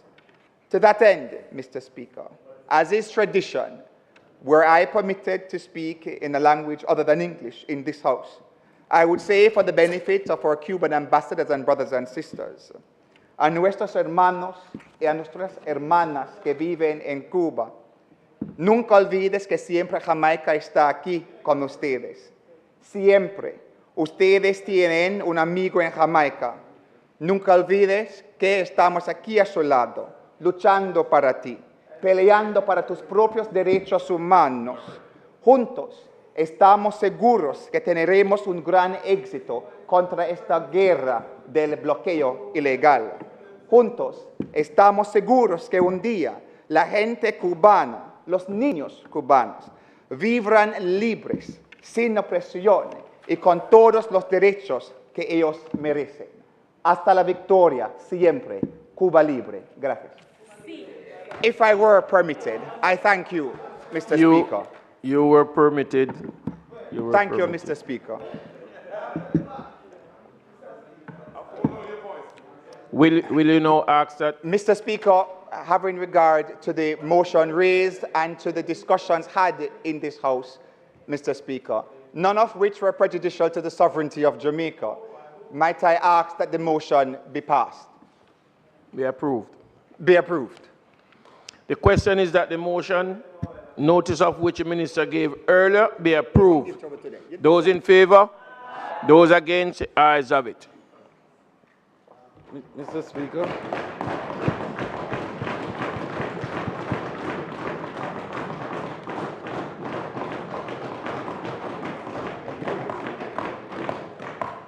Mr. Speaker, I'd like to join us in this resolution and to indicate that the appropriate reference be made by this Honorable House in due course. Mr. Speaker, the continuation of public business will now invite the member from St. Elizabeth Southeast to make his presentation.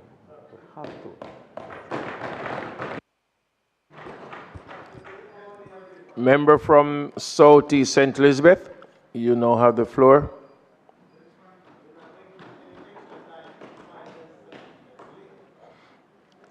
And as it is, you will be getting just 15 minutes extra time if needs be.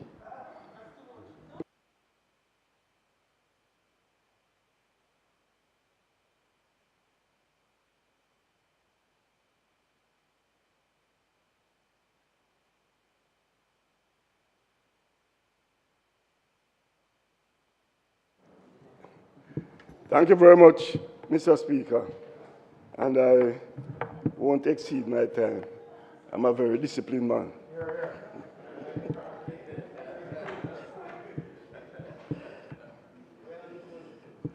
Thank you very much, Madam Speaker. I want to thank my colleagues. Mr. Speaker, I want to thank my colleagues on both sides. Mr. Speaker, I am indeed happy to be standing in this honorable House today in my third term as Member of Parliament.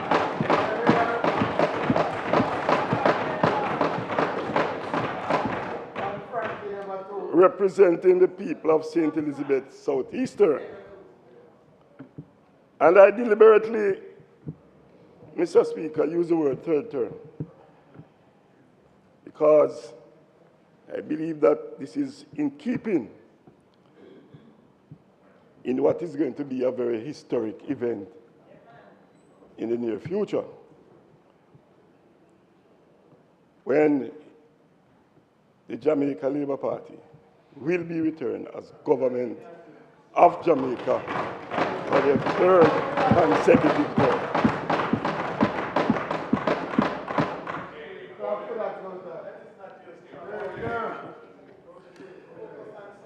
Mr. Speaker, with that said, I want to take this opportunity to thank our Prime Minister, Dr. the Most Honorable Andrew Michael Holness,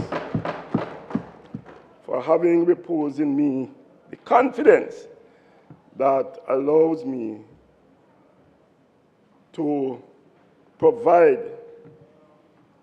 transformational, and I take the word from my colleague from Southeast St. Catherine, transformational leadership in the constituency of Southeastern St. Elizabeth.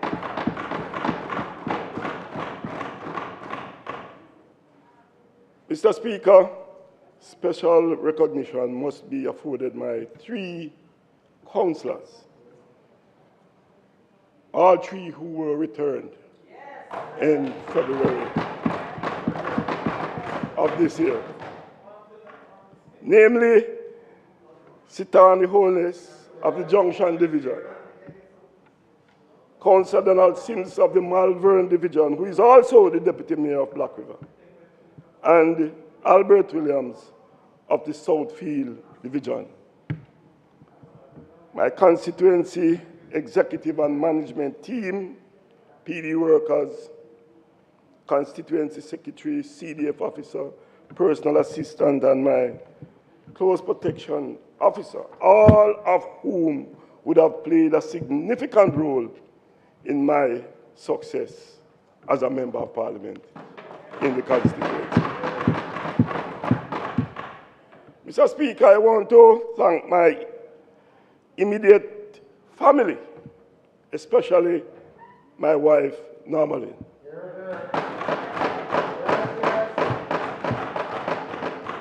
who remains the backbone of the constituency in terms of the political organization and the commitment and sacrifice that she would have made in ensuring that I am here today.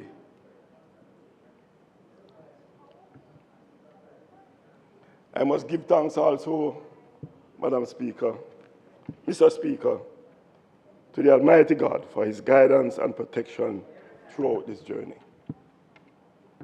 Mr. Speaker, this journey, which began in 2007, when I first entered this honorable House, after having served as councillor and mayor of Black River between 2003 and 2007, saw numerous achievements, and I want to highlight just a few of them today, and the most recent one.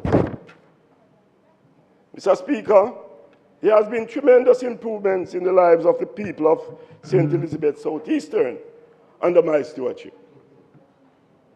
So much that the area is now regarded as one of the fastest growing communities in Jamaica if not in the English-speaking Caribbean. Mr. Speaker, we have seen advancement in every era in respect of economic development and prosperity. And Mr. Speaker, I will now begin with the issue of our road network in the constituency. Mr. Speaker, we continue to do roads repair in every community that requires same. So much, Mr. Speaker, that over these 13 years that I have been representing the people of St. Elizabeth Southeastern, there has never been one protest or demonstration in the constituency with regards to roads. Never. Because of the kind of representation that they get.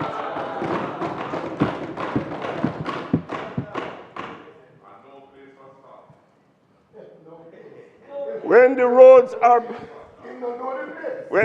are broken, we mend them. Mr. Speaker, notwithstanding the negative impact on our roads by the recent hurricane and the heavy rains, we have responded by starting the rehabilitation of several roadways. These include, Mr. Speaker, the Littles to Southfield, Retirement to Mount Olivet, Powelltown to Queensbury, Banton Town to Trial, Trial to Broomfield Town, Woodside to Ballazally, Old Bottom to Trial, Shaddock Hill to Toddtown, Fairfield to Barnstown, All Valley, and Myersville. And the list goes on, Mr. Speaker. We are making sure that we give the people the kind of representation that they deserve. And Mr. Speaker, as we anticipate the full rollout of the REACH program and the SPARK program in coming weeks, the prosperity will even get more pronounced. Madam Speaker, Mr. Speaker, I will now focus on agriculture. Mr. Speaker, St. Elizabeth is highly regarded as the breadbasket of Jamaica. And rightly so, Mr. Speaker, as our farmers have always shown that by their hard work and resilience, that even in the greatest of adversities, like what we have just experienced during the passage of Hurricane Beryl and the subsequent heavy rains, they were able to bounce back. And with the support of their Member of Parliament, the Ministry of Agriculture, Fisheries and Mining, and some other suppliers, and my minister, the member from Southwest St. Elizabeth, who will lead the team at the ministry, we are now witnessing very sharp reduction in food prices in the market as we ramp up production in all areas. Mr. Speaker, the state of agriculture in the constituency is by far the best it has ever been. Thanks again to my minister and the team at the Ministry of Agriculture, Fisheries and Mining. But most of all, I want to commend our dedicated and resourceful and hard-working farmers. Mr. Speaker, I will now turn to the issue of water. Mr. Speaker, we generally use the term in Jamaica, water is life. And indeed, it is. And that is why we place such great emphasis on improving the water infrastructure in the constituency of Southeastern St. Elizabeth. I want to thank Dr. the Most Honorable Andrew Honis for making available over $5 billion with support from the Caribbean Development Bank to provide irrigation water to several communities in the Essex Valley area of my constituency. This project, Mr. Speaker, will provide water to almost 200 acres of farmland, benefiting approximately 800 farmers. This project, Mr. Speaker, is in its final stage of completion, and production and transmission of water to the farmers should begin sometime next year. Mr. Speaker, we are also continuing the expansion and extension of the Essex Valley domestic water supply system, which was commissioned in 2018. Mr. Speaker, we have completed the extension in Gazeland Meadows, All Valley, Myersville, Nain School Road, and Kingdom Hall Street. Mr. Speaker, we will also be doing further extension in Dunderhill, Ballas Valley, Top Hill, Brinkley, and Shaddock Hill. Mr. Speaker, we also continue to provide trucking of water and expansion of water catchment system in areas that we have not reached as yet with the supply of pipe water. Mr. Speaker, as we continue on this road to prosperity, I will now share some thoughts on the matter of education. Mr. Speaker, we continue to provide support to our educational facilities and our students. A total of approximately $10 million was spent to support back-to-school activities. This includes assistance with books, uniforms, tuition, and transportation. Mr. Speaker, all of us are aware of the devastation of our schools' infrastructure by the passage of Hurricane Beryl. But, Mr. Speaker, this government, this caring government, never hesitated. And I want to big up my Minister of Education, as she was on the ball in providing prudent leadership in ensuring that all my schools were up and running for the Christmas term. All my schools. Mr. Speaker, almost $600 million was allocated for the repairs of several schools in the constituency. Mr. Speaker, the LIFT program and the CARE program have already begun, and we have seen fruits as many of our young people are now enrolled in these very, very good programs. Mr. Speaker, it is also worthy of note that I support the facts that was mentioned earlier by our Minister of Health, the member from St. Catherine West Central. And this is in relation to the kind of work that is being done by the Ministry of Health under his leadership. In my constituency, 4 out of 6 health centers were transformed.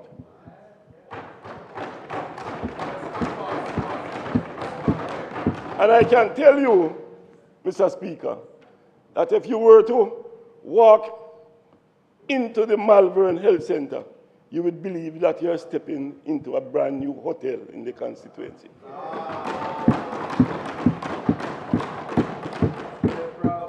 This is the work of a caring government and a minister who has the people's interests at heart. Mr. Speaker, as we continue to improve on our school facilities, I want to thank Minister Vaz for the provision of internet services through the installation of public Wi-Fi in several communities. This has helped so many of our students in rural communities who were not able to access online services after having received their electronic devices from this very committed and caring government. Mr. Speaker, we believe in youth development, and that is why through education and sports, we will endeavor to engage our young people. Mr. Speaker, we provide sponsorship for almost 15 different competitions in the constituency in terms of football and cricket. And I want to thank the Honorable Minister of Sports also for the support that we got in upgrading some of our play fields in the constituency. No wonder, Mr. Speaker, that in the last 15 years, there has never been a West Indies or Jamaica cricket team without a player from my constituency.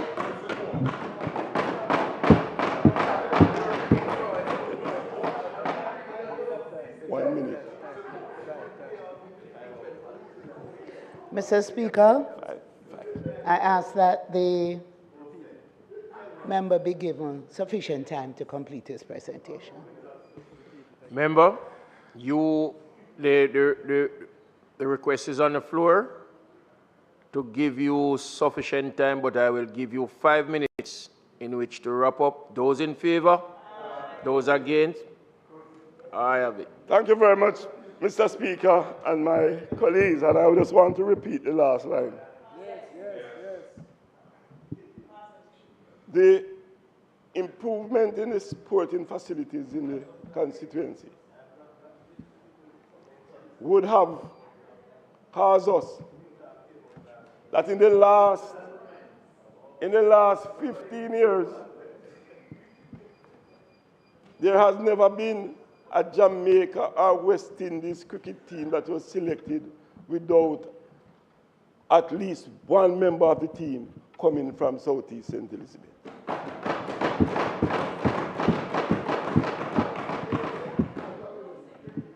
As I close, Mr. Speaker, I want to remind this Honorable House and for the new Minister of Finance, who will be taking the seat, that St. Elizabeth Southeastern is growing so fast that building a tax office in Junction will be one of the greatest investments that the tax administration could make. So I'm looking forward to that development over the coming years. As the prosperity created by this government,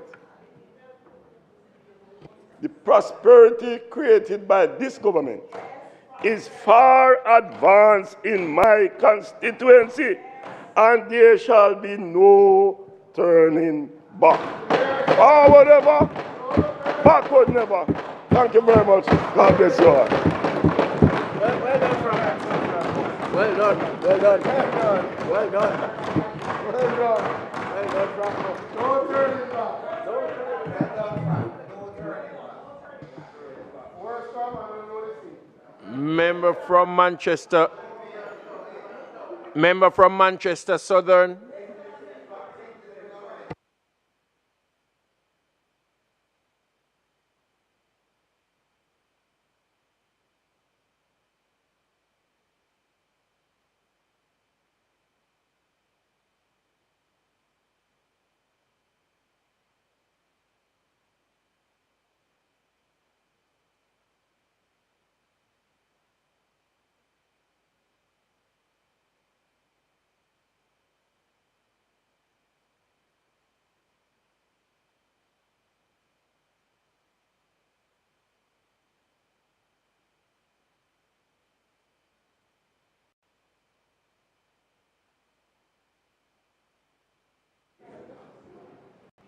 Thank you, Mr. Speaker.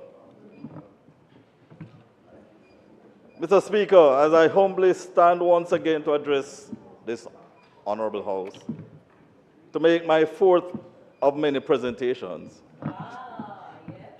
in the State of the Constituency debate, as Member of Parliament for Manchester Southern, I am keenly focused on the mission to prepare for my second term in office.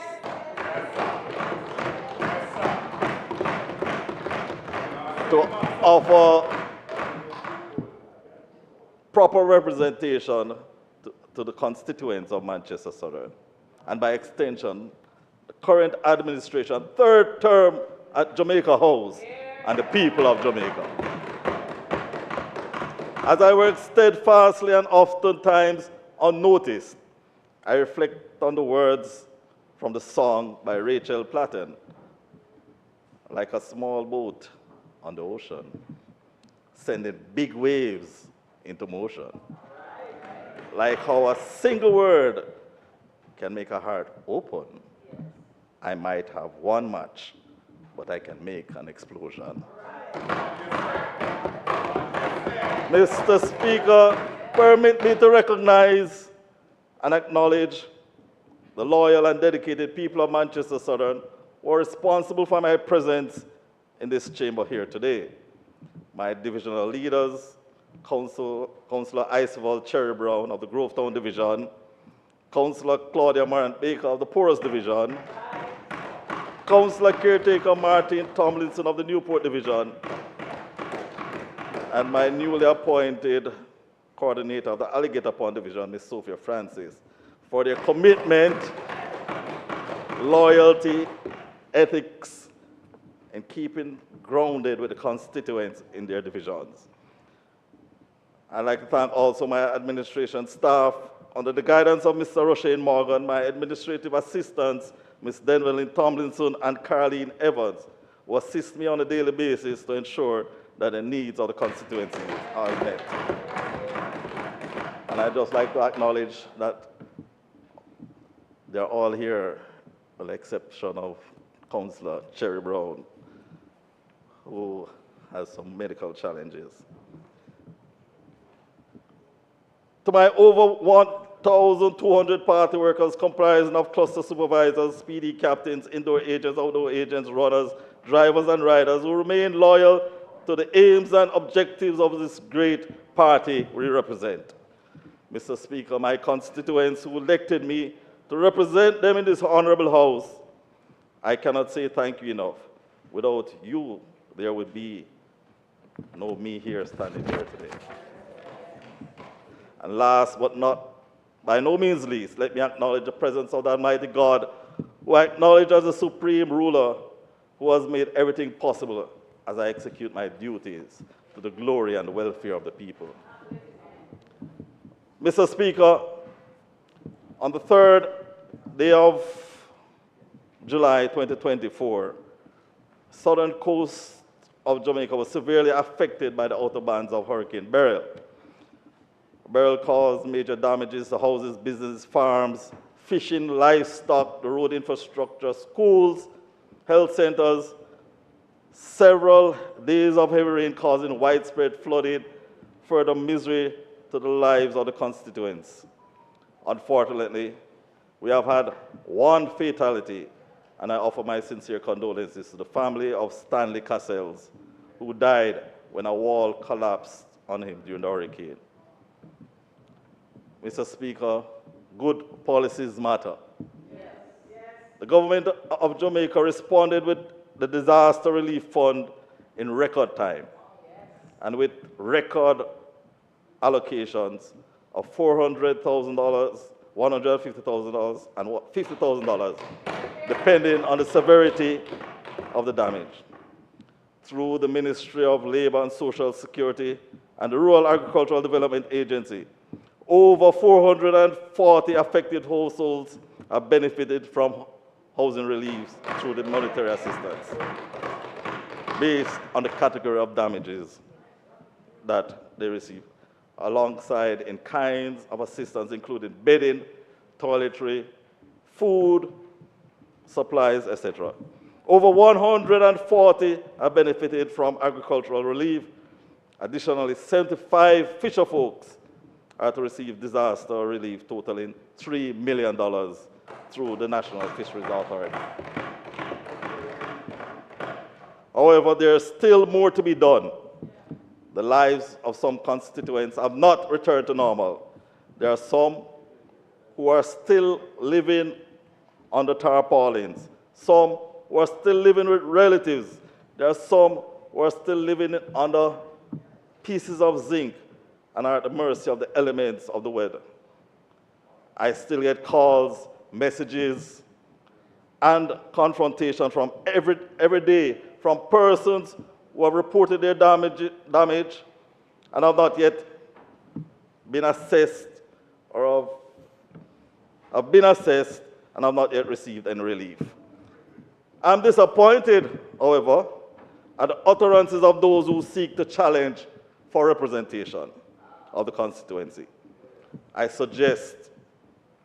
suggest that only supporters of the ruling party have been the ones to benefit in an attempt to discredit a good program designed for everyone who suffered damage.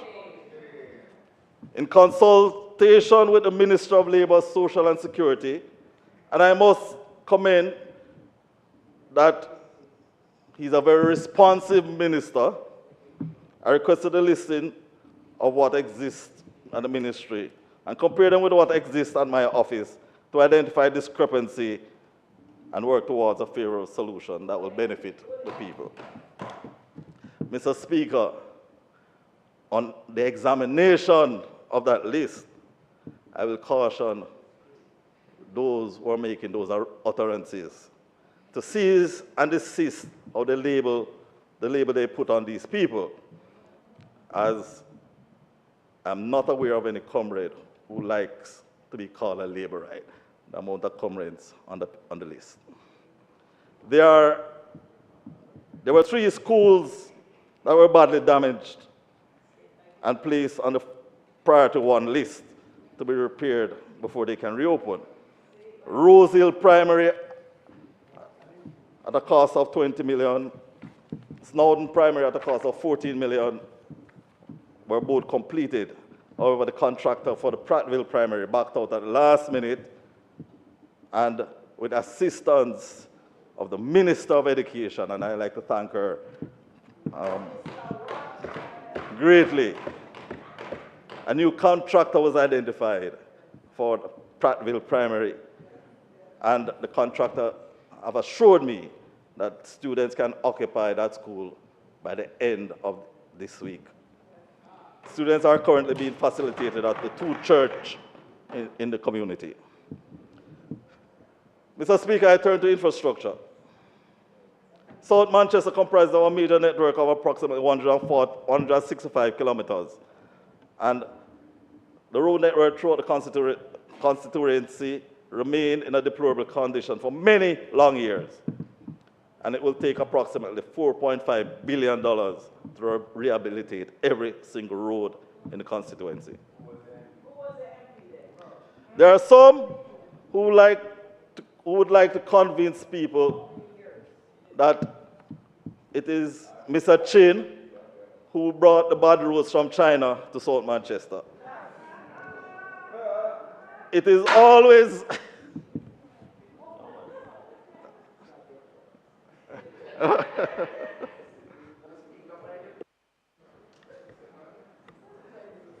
Mr. Speaker, the time being 7:20, I beg to move that the House be allowed to meet beyond 7:20 so as to complete the business of the day. May it please you, Mr. Speaker. The question is that the time being 7:20 p.m., the House be allowed to sit beyond 7:30 p.m. to complete the business of the House of the day. All those in favor? Aye. All those against? The ayes have it.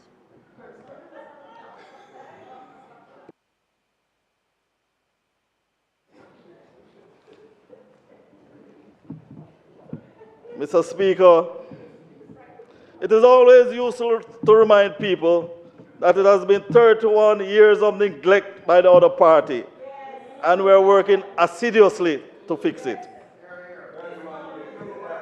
We have, however, managed to spend more on road works during the last 4 years than what have been spent in the previous 31 years that the PMPI is responsible.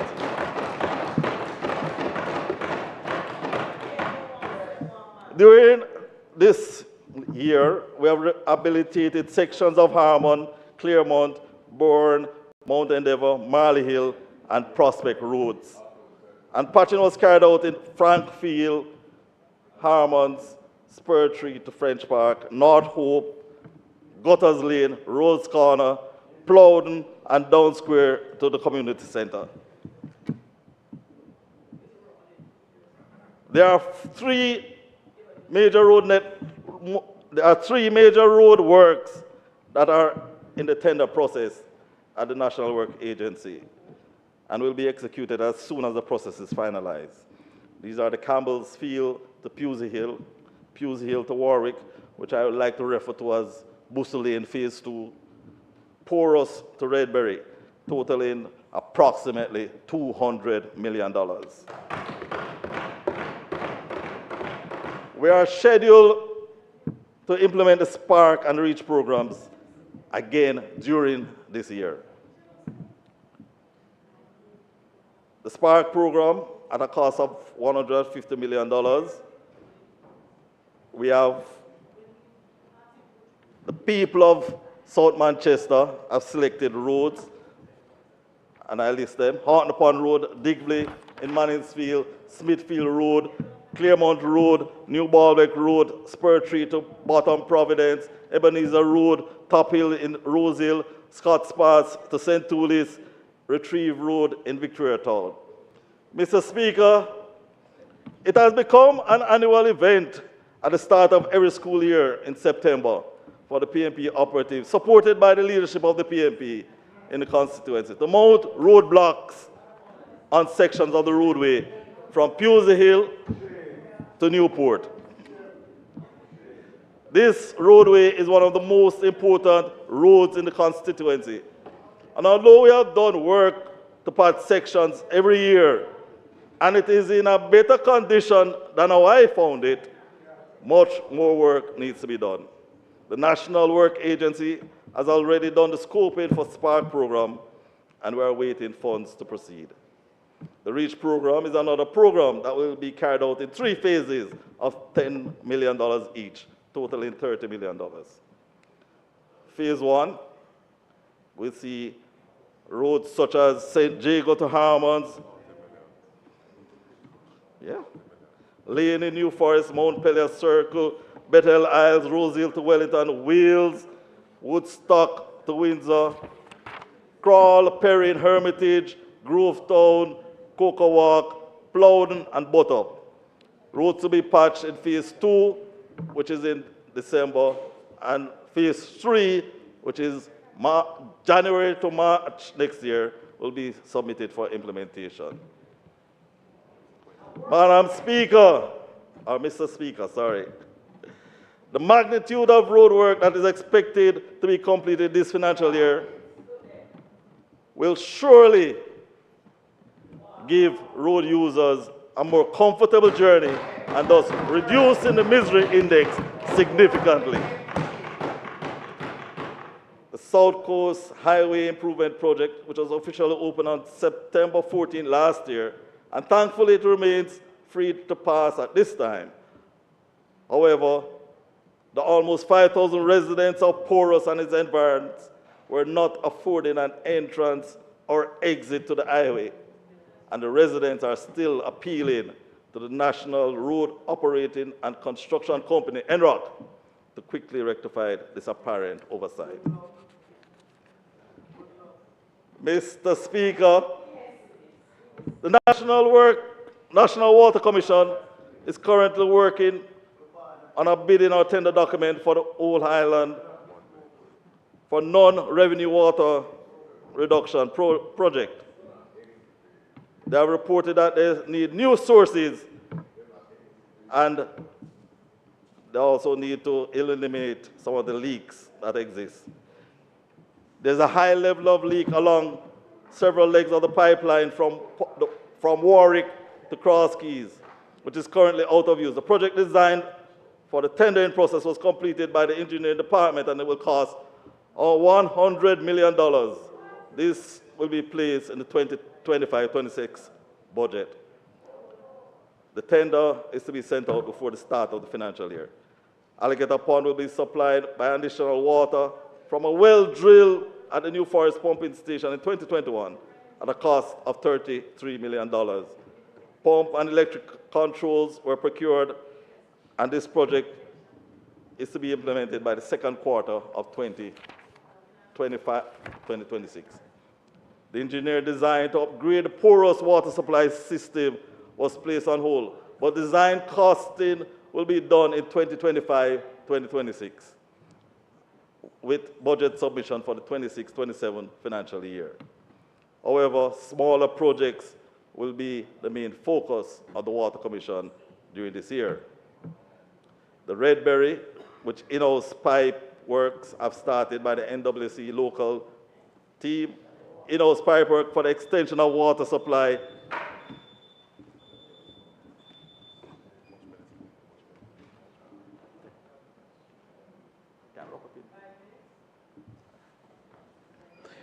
Mr. Speaker, the member's time for speaking having expired. I beg to move that it be extended by 10 minutes?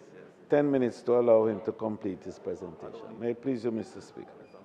The request is on the floor. Those in favor? Aye. Those against? The ayes have it. Member. Thank you, Mr. Speaker and colleagues.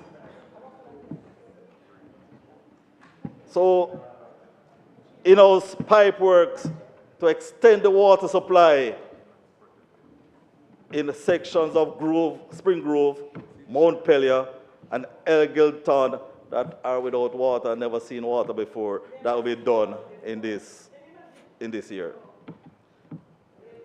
The upgrade of the Coffee Grove system will be undertaken in-house with laying of transmission main from the pump station to tanks at the elevated section of the community.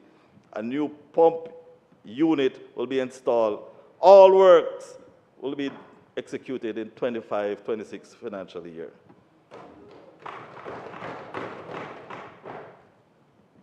Mr. Speaker, Jamaica has provided a well located in Harmons Valley to provide domestic water to residents of Harmons and its environs.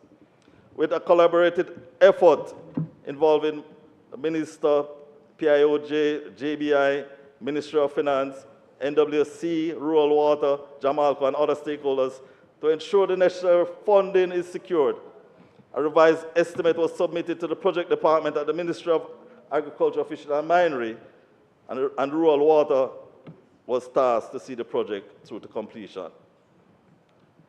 Mr. Speaker, the current works taking place under the Greater Mandeville Water Improvement Project will see increase in water supply hours, thus increasing coverage in the Newport area and other areas from Gutters Lane coming down.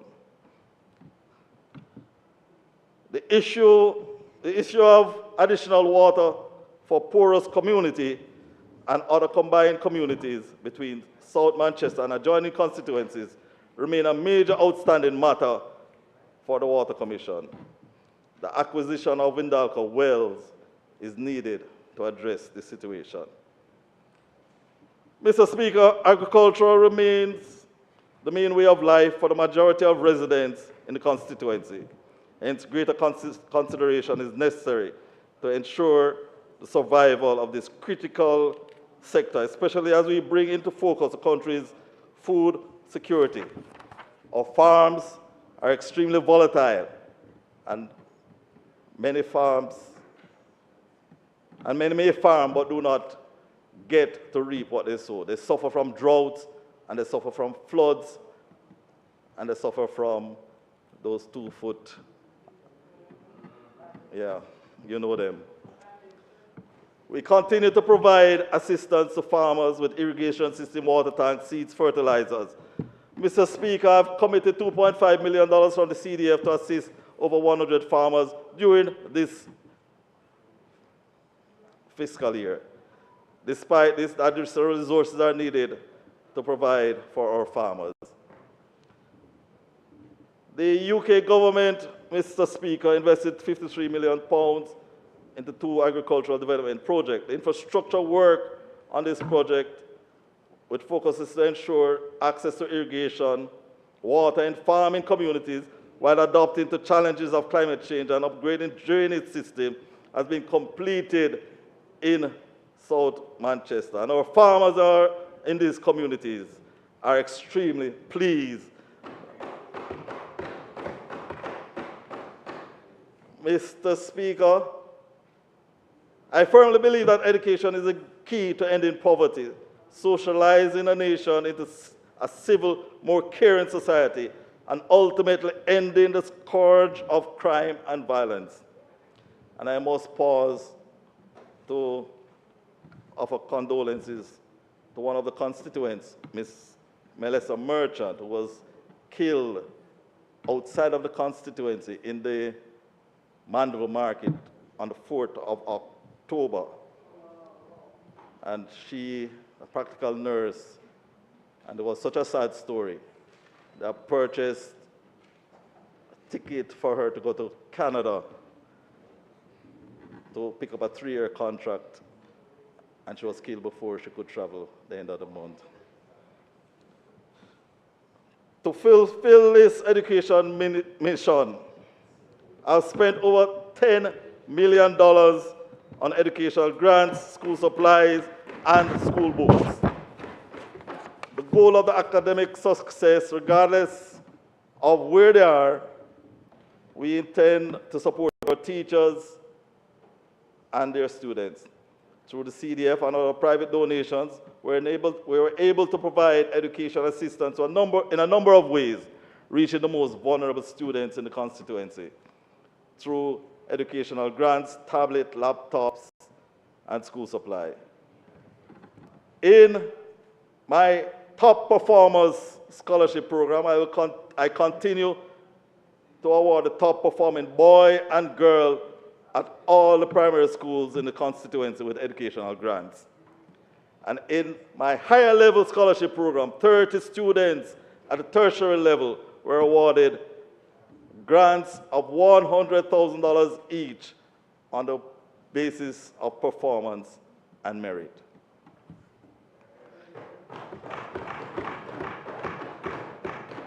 Mr. Speaker, in addition, every student graduating from primary school to secondary school were awarded grants to purchase books or school supplies. We continue to have our social fairs along with our back-to-school health fairs in collaboration with SDC and various government ministries, agencies, and other departments. Over 500 students benefited with back-to-school medical and 6 back-to-school health fairs. I'd like to thank the doctors, nurses, and other volunteers who dedicated their time and resources to provide this service free of cost to the students. Very quickly, Mr. Speaker, I'd just like to mention that pole line extension, some areas that were never been electrified, was completed in the Prospect District of East Dowd and Mount Pelier communities. And houses are currently being wired free of cost under the JISTV. Repairs to health center, and I thank the minister who is here. Harmons, Cross Keys, and Prattville, significant amounts were spent to repair those health centers. New state-of-the-art health centers are in the making for communities in Downs at a cost of $200 million. And when we finalize the land in Newport, it will be built at a cost of $100 million. We continue with the implementation of public Wi-Fi in Alligator Pond, Harmons, Pusey Hill, Old England, Rose Hill, and Helen Street is next. Medical grants were given, funeral grants, care packages, small business grants, sporting competitions. Mr. Speaker, as you will note from my presentation, a lot of work has been done in Manchester Southern, but there's still much more to be done. The constituents have elected me to improve their standard of living and enhance their ability to earn their livelihoods, and I'm committed to that task. As we are due to go to the polls next year, there will be a track record of performance for the people of Manchester Southern to assess, as they are aware that 4 years cannot correct 31 years of neglect. And my constituents gave me a message, and I'll deliver it now, that South Manchester is not for sale.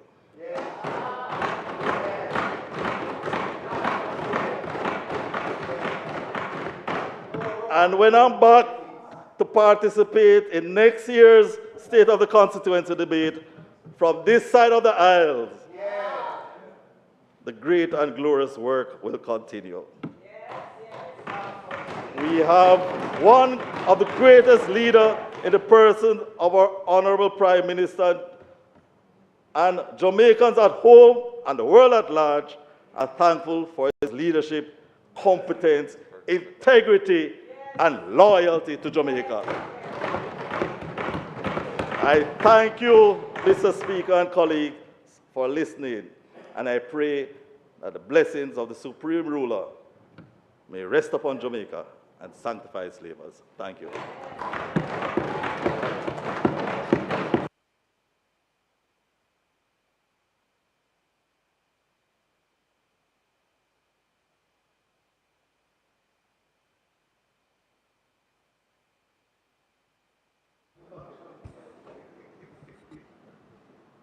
House Leader.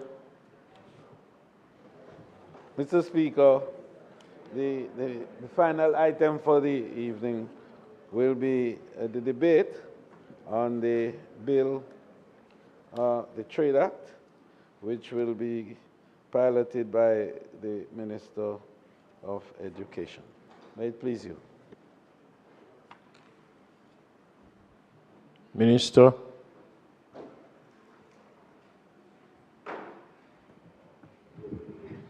Thank you, Mr. Speaker.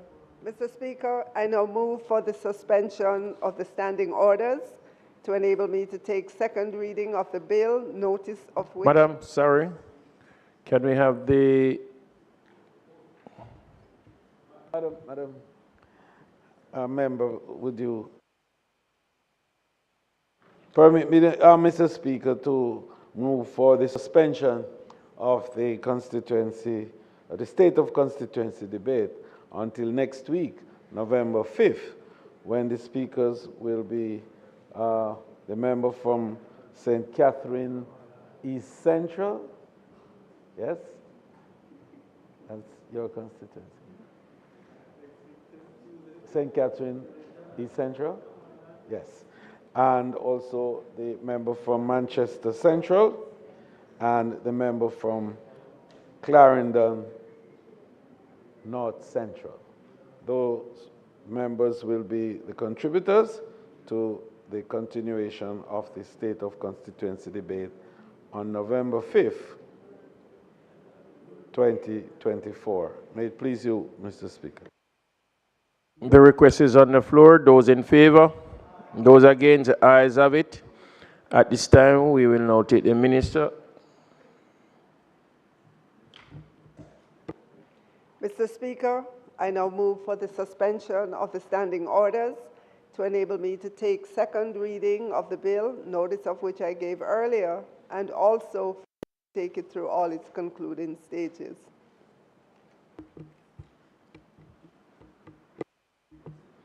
The question is for the standing order to be suspended to enable the Minister to take the second reading of the bill, notice of which she gave earlier, and also for her to take it through all its concluding stages. Those in favor? Those against? The ayes have it. Minister. Mr. Speaker, the Trade Act was enacted in 1995 to regulate trade in goods.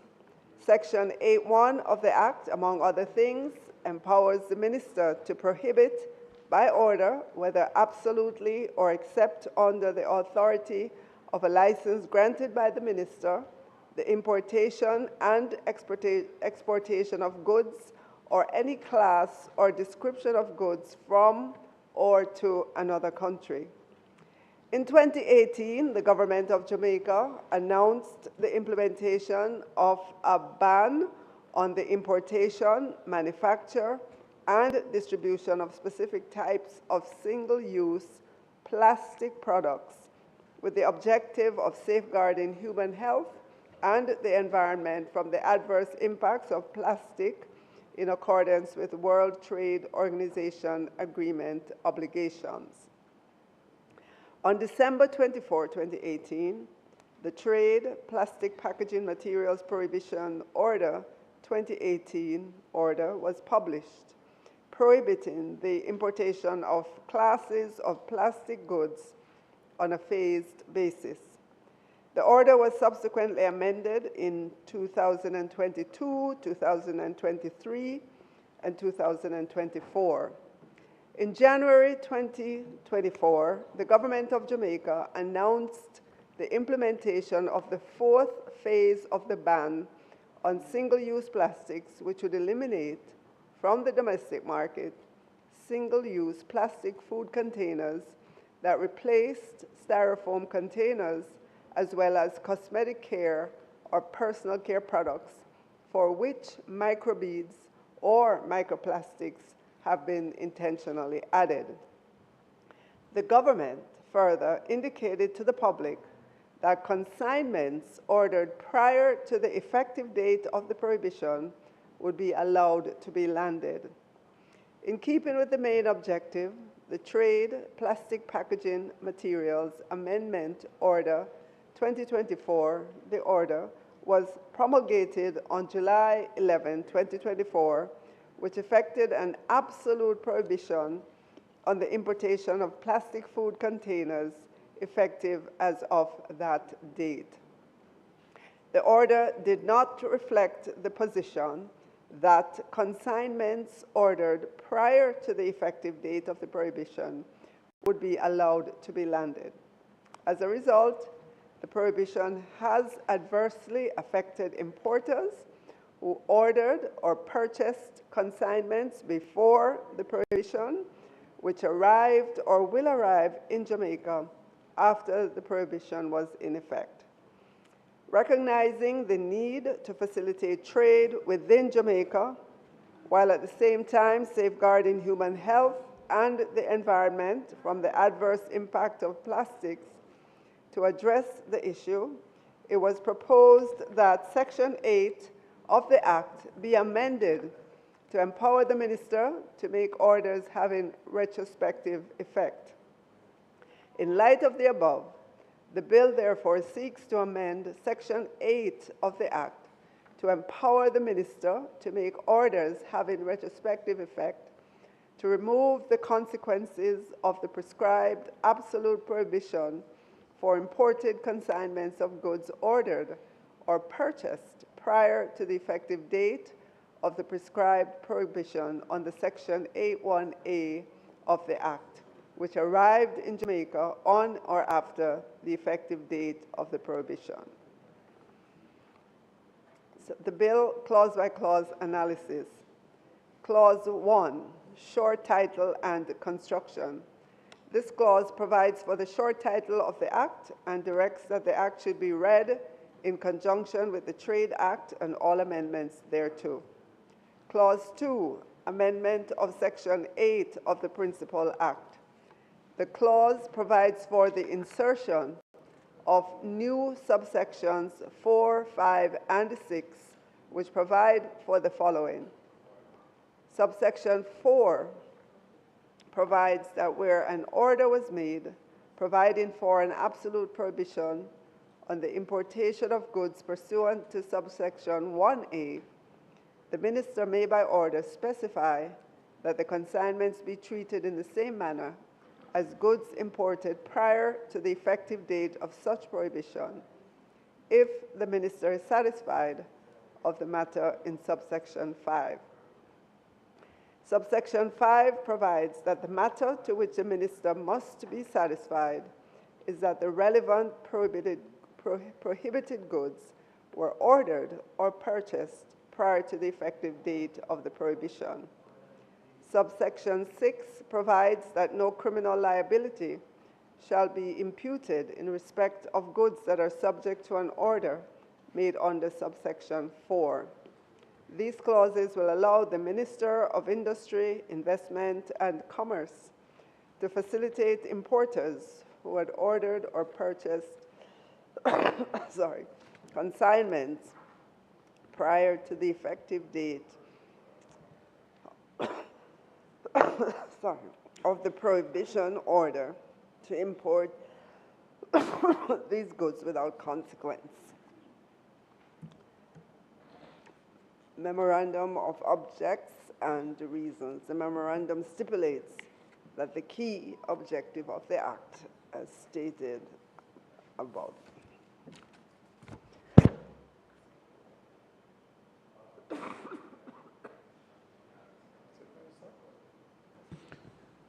Mr. Speaker,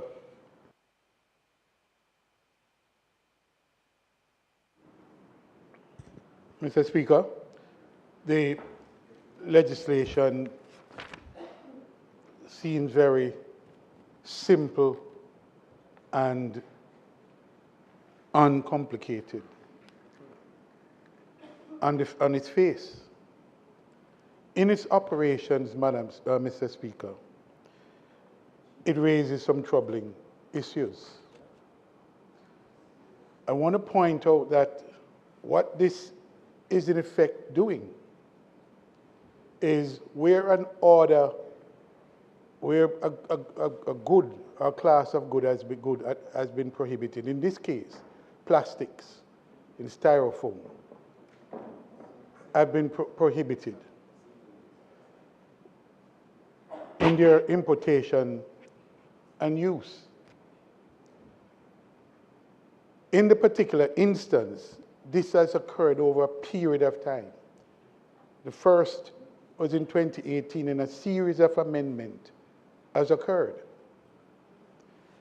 My question is, wouldn't it be more appropriate to have that retroactivity apply to the specific order rather than an amendment of the Trade Act itself, because that gives wider scope, not just in this instance or even to the particular good, but any good that has been prohibited. And to get to prohibition, you would have gone through, as in this case, a series of phased down of the product, because we should recall that part of the reason, I remember the debate very well, and the concern. Part of the reason that was so was because operators and importers and business operators argued, and I think correctly in the first instance, that they would have had a stockpile, an inventory of goods, and that were you to prohibit the use just so, it would impact their cash flow, impact their business operation. And therefore, time was sought to phase out and phase down. And that was negotiated, discussed, and agreed, and hence a series of amendments. I remember it well. Now what we're being, in this particular instance, what we're being advised of is that when the final order came into effect, you had a number of businesses who had ordered.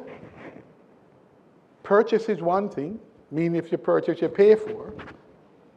But this amendment goes even wider to ordering. If you can prove that you order, you haven't paid, but you've ordered it.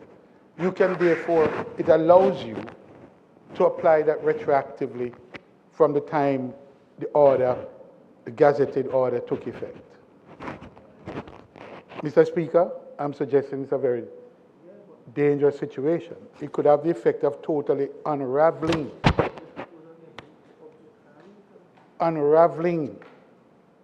the objects and reasons for which the amendment itself is being proposed. So let me give you a scenario. And trade, this is trade. I understand something about it. Many importers now purchase things and hold them overseas in warehouses for all kinds of reasons. Some of it is to be distributed elsewhere. But you would have ordered, you would have held them in a warehouse, let's say in Miami. And you've ordered them and you've held them. And that ordering and purchase would have occurred before the effective date. And yet now, because the ban is in effect in Jamaica, and under this amendment, this will give you the right now to ship those goods to Jamaica, correctly showing that you had ordered them at some point before the order took effect. And you would, and under this legislation, under this amendment, that I believe is unwise, you would be allowed to bring those in. So that if the object was to bring about the gradual winding down and use of plastic, then you would have effectively undermined that by simply showing that you had purchased these before the effective date. You have no list of, there's no list of importers who are the beneficiaries, so it's a wide cross-section of persons. Then you'd have the only safeguard that is I see here, our attempt at safeguard, is that they'd have to show, one, that the goods were ordered or purchased before the prohibition took effect. Before the prohibition took effect. So that would be the only safeguard. It's a whole number of things that isn't addressed here. And I'm suggesting that it would have the effect of undermining the objects, the very objects and objects for which the prohibition was put in place in the first place. You would have driven a truck through it, and there would be no limitation on the volumes of what could come in subsequent to the order taking effect. And this would apply retroactively. It needs to be thought through carefully on what the implications of this will be or could be, and I think the terms of the amendment need to be tightened. It needs to be tightened, or you're gonna have effectively what you would have done is open the gate, and you're not able to close it effectively, undermining the very reason that the prohibition came into effect in the first place. In this case, the banning of plastic, certain types of plastic, you would have effectively allowed for that to be applied retroactively, and for them to come in whatever volume. All you have to show is that you had purchased the volumes before the effective date, and that would be permissible, and you couldn't stop it. You could not stop it because the person claiming importing would say, oh, but I purchased all of these, and I spent millions of dollars. No, but that's the point. No, it's not a presumption. No, I'm speaking to the danger. I'm saying, let us assume that it was purchased before. Let's assume. But I'm saying at some point, if you have it doesn't give a timeline. It does not give a date, an outside date, by which these things would have to be brought in. It's open-ended. All you have to show is that it was purchased before, in whatever volumes. And those volumes effectively, once you can show the order paper and the purchase agreement, you must let them in. Effectively, therefore, so remember, this is a scheme that applied to the plastic. This was phased down.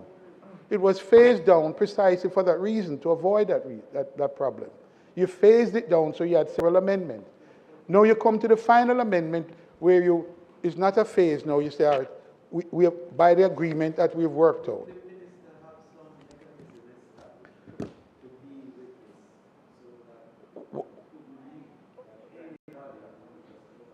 Is that a regulation?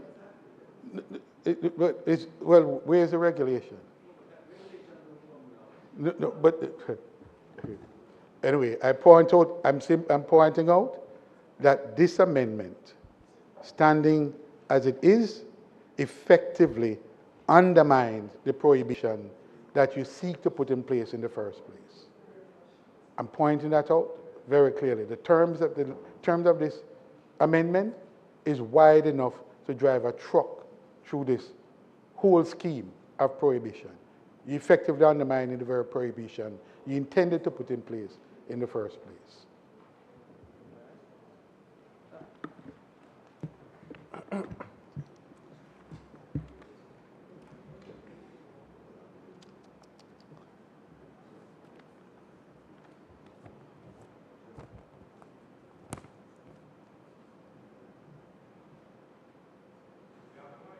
But I have not been acknowledged by the Speaker. You don't know the standing orders.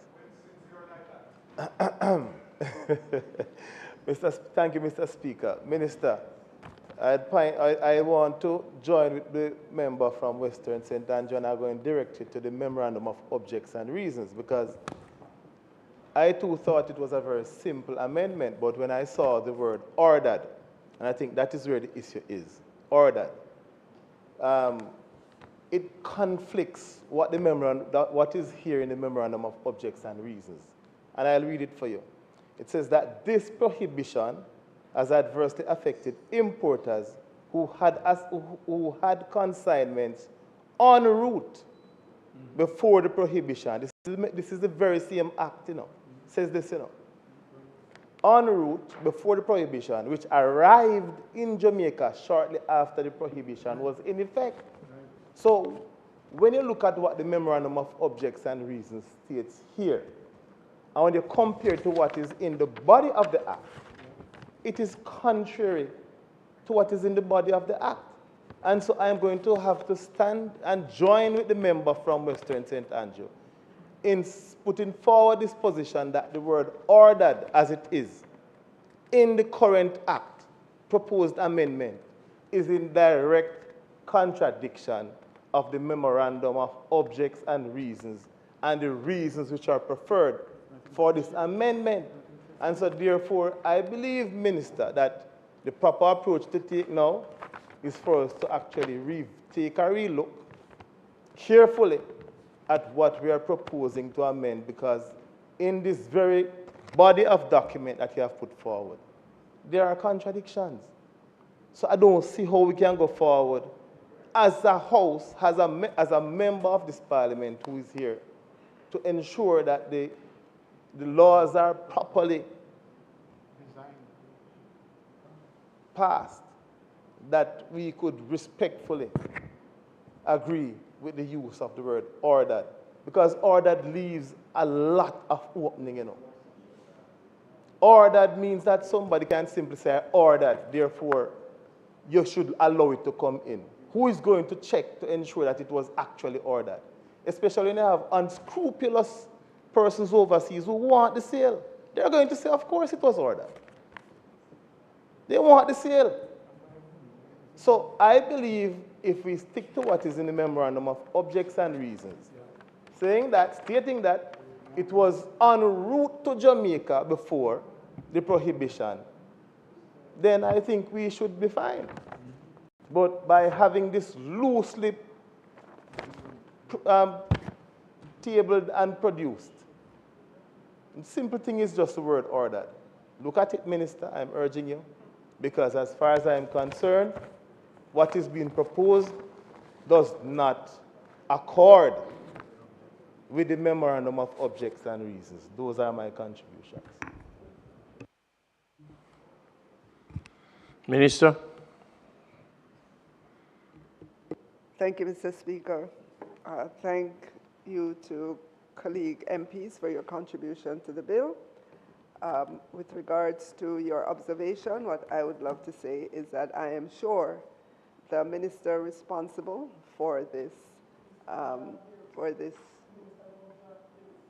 No. You didn't finish. You didn't finish listening to what I said. I am sure the minister and his technical team would have gone through and looked at different scenarios, and that what is presented here today is exactly what they want. Respectfully, Minister, you are not the responsible minister.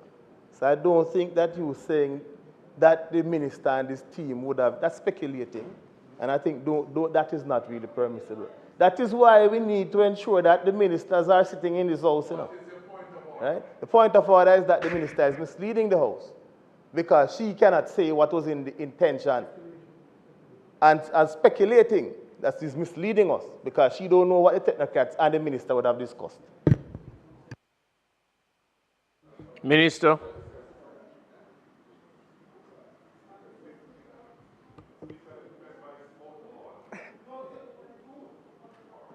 Mr. Speaker, at this time, I want to conclude debate on the bill and then ask that it be read a second time.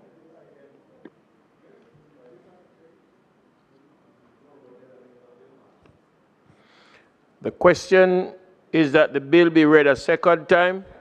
Those in favor? Those against?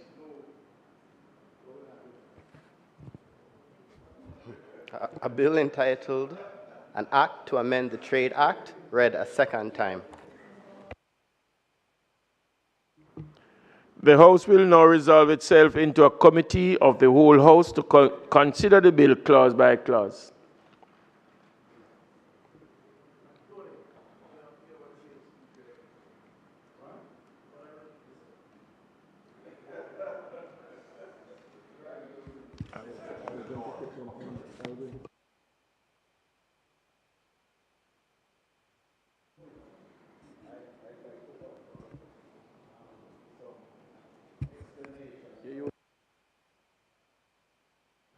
Get better particulars as to the intention of the amendment.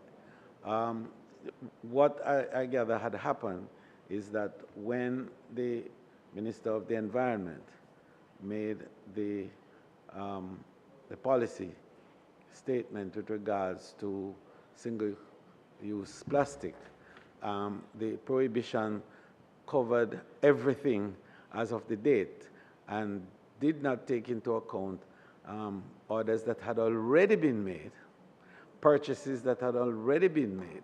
And so what this bill is seeking to do is to enable the minister to satisfy himself. I think that is in the explanation that the Minister of Education gave, to satisfy himself that these were properly ordered and or paid for goods before they are allowed to come in.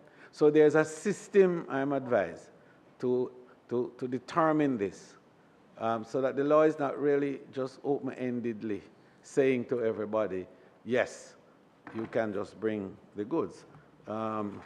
Subsection, I'm advised here that subsection 1A, prohibiting absolutely the importation of goods, the minister may, if satisfied of the matter in subsection 5, by order specify such consignment of goods imported on or after the effective date of the absolute prohibition of import.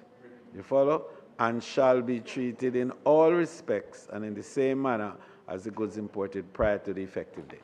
So this is really what he says. He's trying to protect those people who have actually ordered and paid for, exactly, and paid for.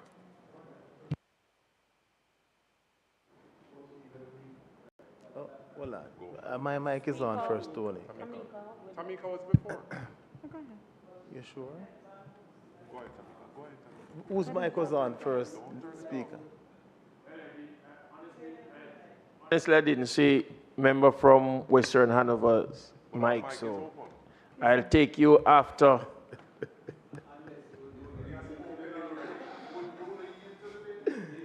No, man. Council can perhaps provide some clarity after, but thank you very much, Minister, for that clarification. But the truth is that I don't think it really has taken us any further, because we are being asked to pass a bill, and we are not provided with any additional information to support that passing of the bill. The minister can say, yes, we're going to look at the orders, but wouldn't it have been prudent to provide us with some clarity in terms of the number of orders that are there? It should be there.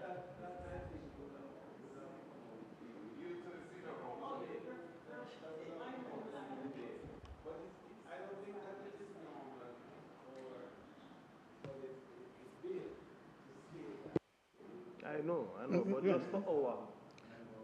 Member from Western. No, well, that would come out in the debate. You understand me? When you ask a question and that now a technical officer would be able to give you that information. But normally the bill doesn't give you that detail. But Minister, House Leader, in the absence of... Go ahead. It's important. In the absence... Chairman. The two lights are on, but...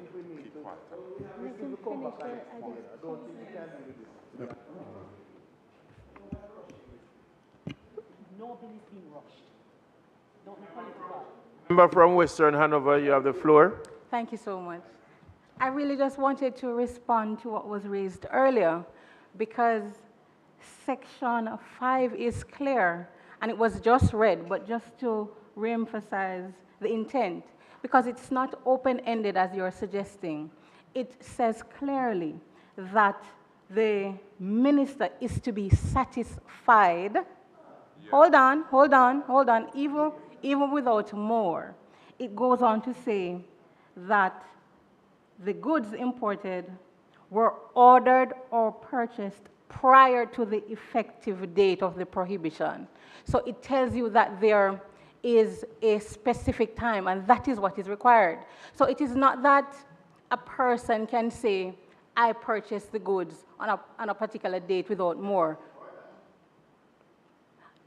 Whether or not it is ordered and when it is ordered is going to be directed by subsection 5. So I really don't see that there's any ambiguity or difficulty in that. Ordered or purchased, not by itself, before the prohibition date. Prior to.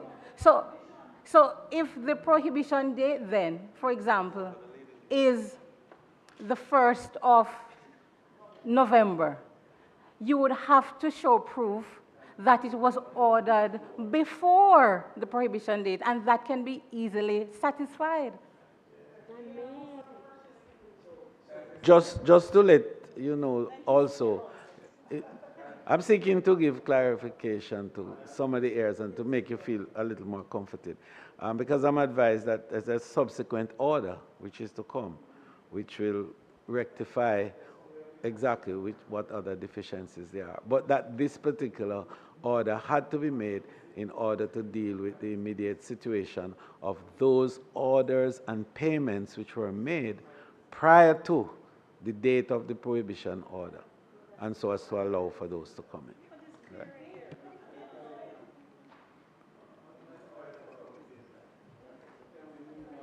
No, Speaker, may I make my last comment? I'm making my last comment. I've been trying to say it aloud.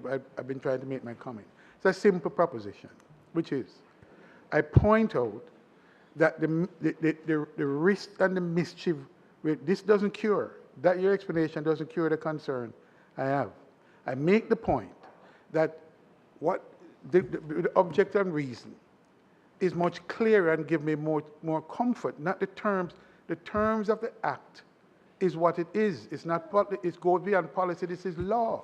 Once you pass this law, then the policy and whatever the intention of the minister was, if it's not captured in the language of the act, and you know this, council, then that's what the importers are going to insist on. They're going to say the words of the act says so and so. And so I'm saying, I'm making this point. I'm making the point. I'm making this point that all the importers have to show, all importers have to show is that they purchased this thing before the effective date. But wait. No, yes, but that's one. But I'm saying, this does not tell you. This does not tell you in what, it does not address the issue of in what quantities. No. Tony, they have the majority. Speak to what quantities ordered and so on. No, I think that the burden here is on the minister to satisfy himself, and I think maybe what is missing in this. I think the operative word. But this is a country of law, not of ministers. A country of law. No. But this is a legislation we're passing. But this is what the law says. Okay. We're not asking you to do anything other than what the law says. Why wasn't the order? The law is empowering the minister to satisfy himself. The method of satisfying himself is what is in regulations and so on. You have the numbers. The regulation is not here now. You have the numbers, you'll pass it, but I've pointed out the mischief and the dangers you feel. Okay.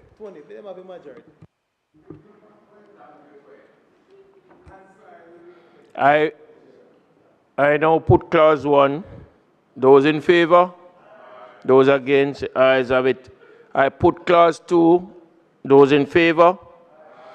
Yeah. Those against? The ayes have it. The question is that I do report.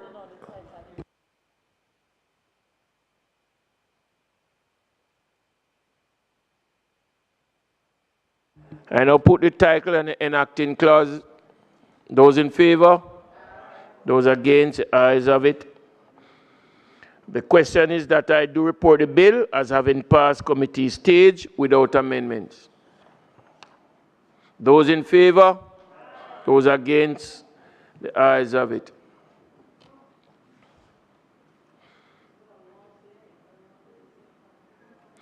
I do report the bill as having passed committee stage without amendments. Madam. Mr. Speaker, okay, that's true. Mr. Speaker, I now ask that the bill be read a third time. The question is that the bill be read a third time. Those in favor? Those against? The ayes have it. Clerk. A bill entitled An Act to Amend the Trade Act read a third time and passed.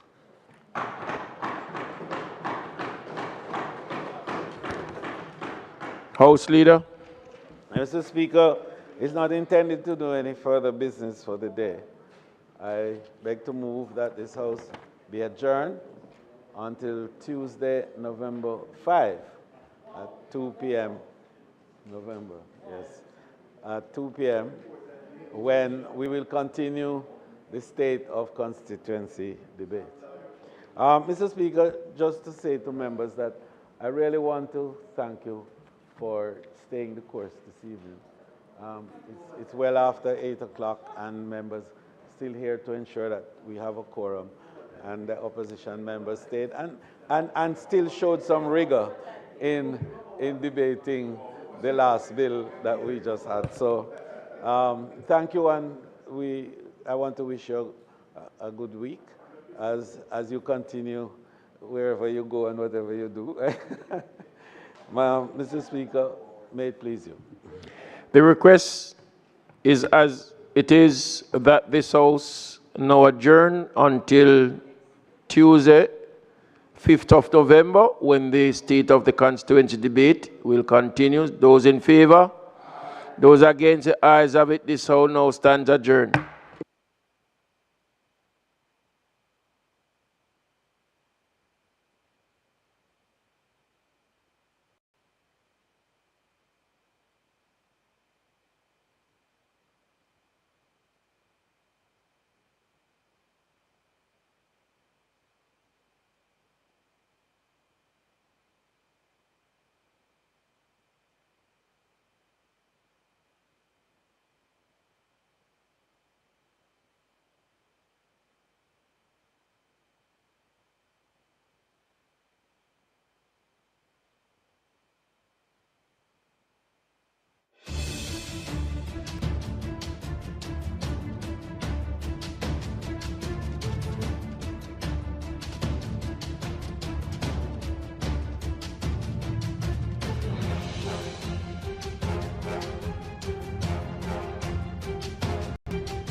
Jamaica's economy is in the best shape ever. Everybody abroad and abroad are talk about it. Your government is investing in our hospitals, parks, community clinics, roads, and water infrastructure. Hi, I'm Donna Unis Blake, Program Director for the Nature Conservancy in Jamaica. Did you know that 2023 was the hottest year ever in the history of recorded temperatures in Jamaica? And nowhere has the heat been more scorching than in our capital city, Kingston. All happening in the midst of a construction boom and urban heat island effects that is challenging traditional construction practices and prompting us to find more novel ways to build to beat the heat. We can learn from city-states like Singapore, which is integrating nature-based solutions in their urban designs, manifesting as eye-catching green roofs, vertical gardens and green walls. Plants provide shade, reduce heat absorption by buildings, and release water vapor to provide a cooling effect, and result in savings on air conditioning and other energy costs. Have you considered how nature-based solutions can make that distinctive difference to your next development? Learn more by visiting the United Nations Environment Programme project website, cityadapt.com, or simply scan this QR code right here. As Jamaica adapts to climate change, you can build better to beat the heat. Denise Williams here, inviting you to join us on Financially Focused, the ultimate destination for go-getters who are ready to take the step-by-step actions